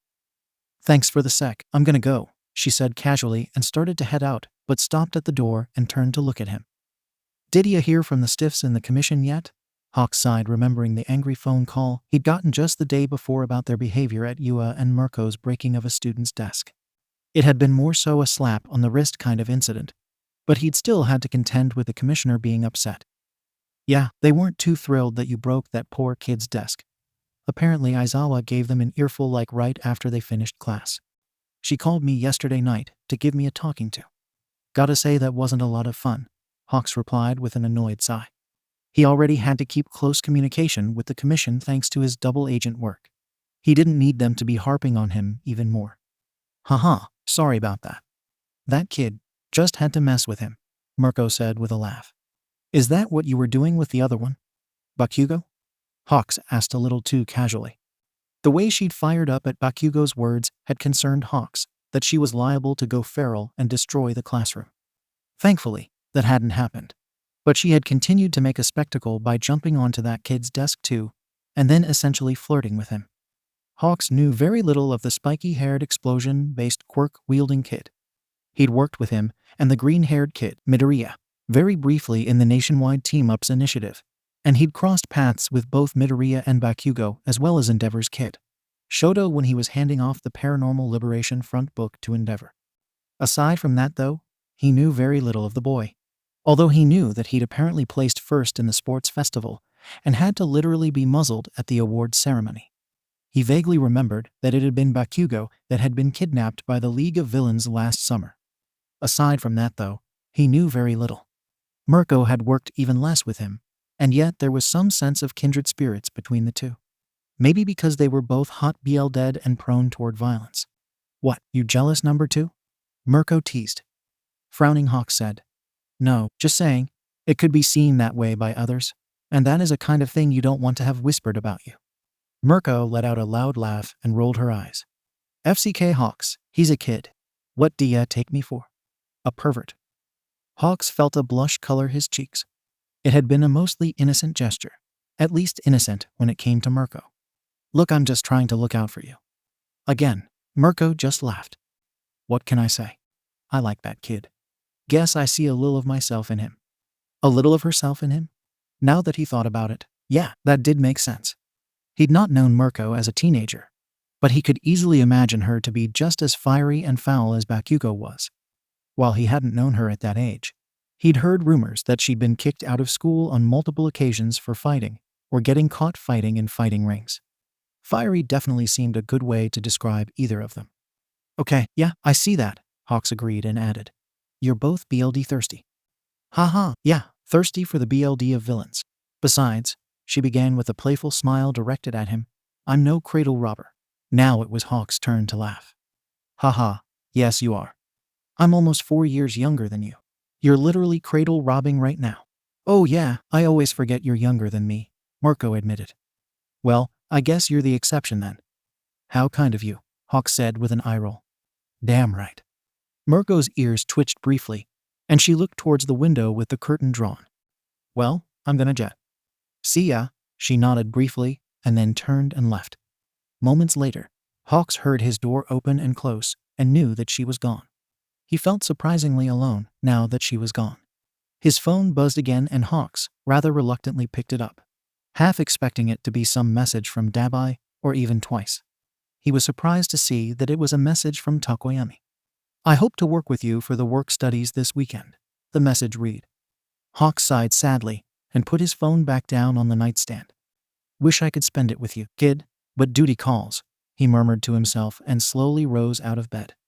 As much as he'd enjoyed his early morning distraction with Mirko, she was gone now, and he had much to do before the day was done. So much to do and so little time to do it.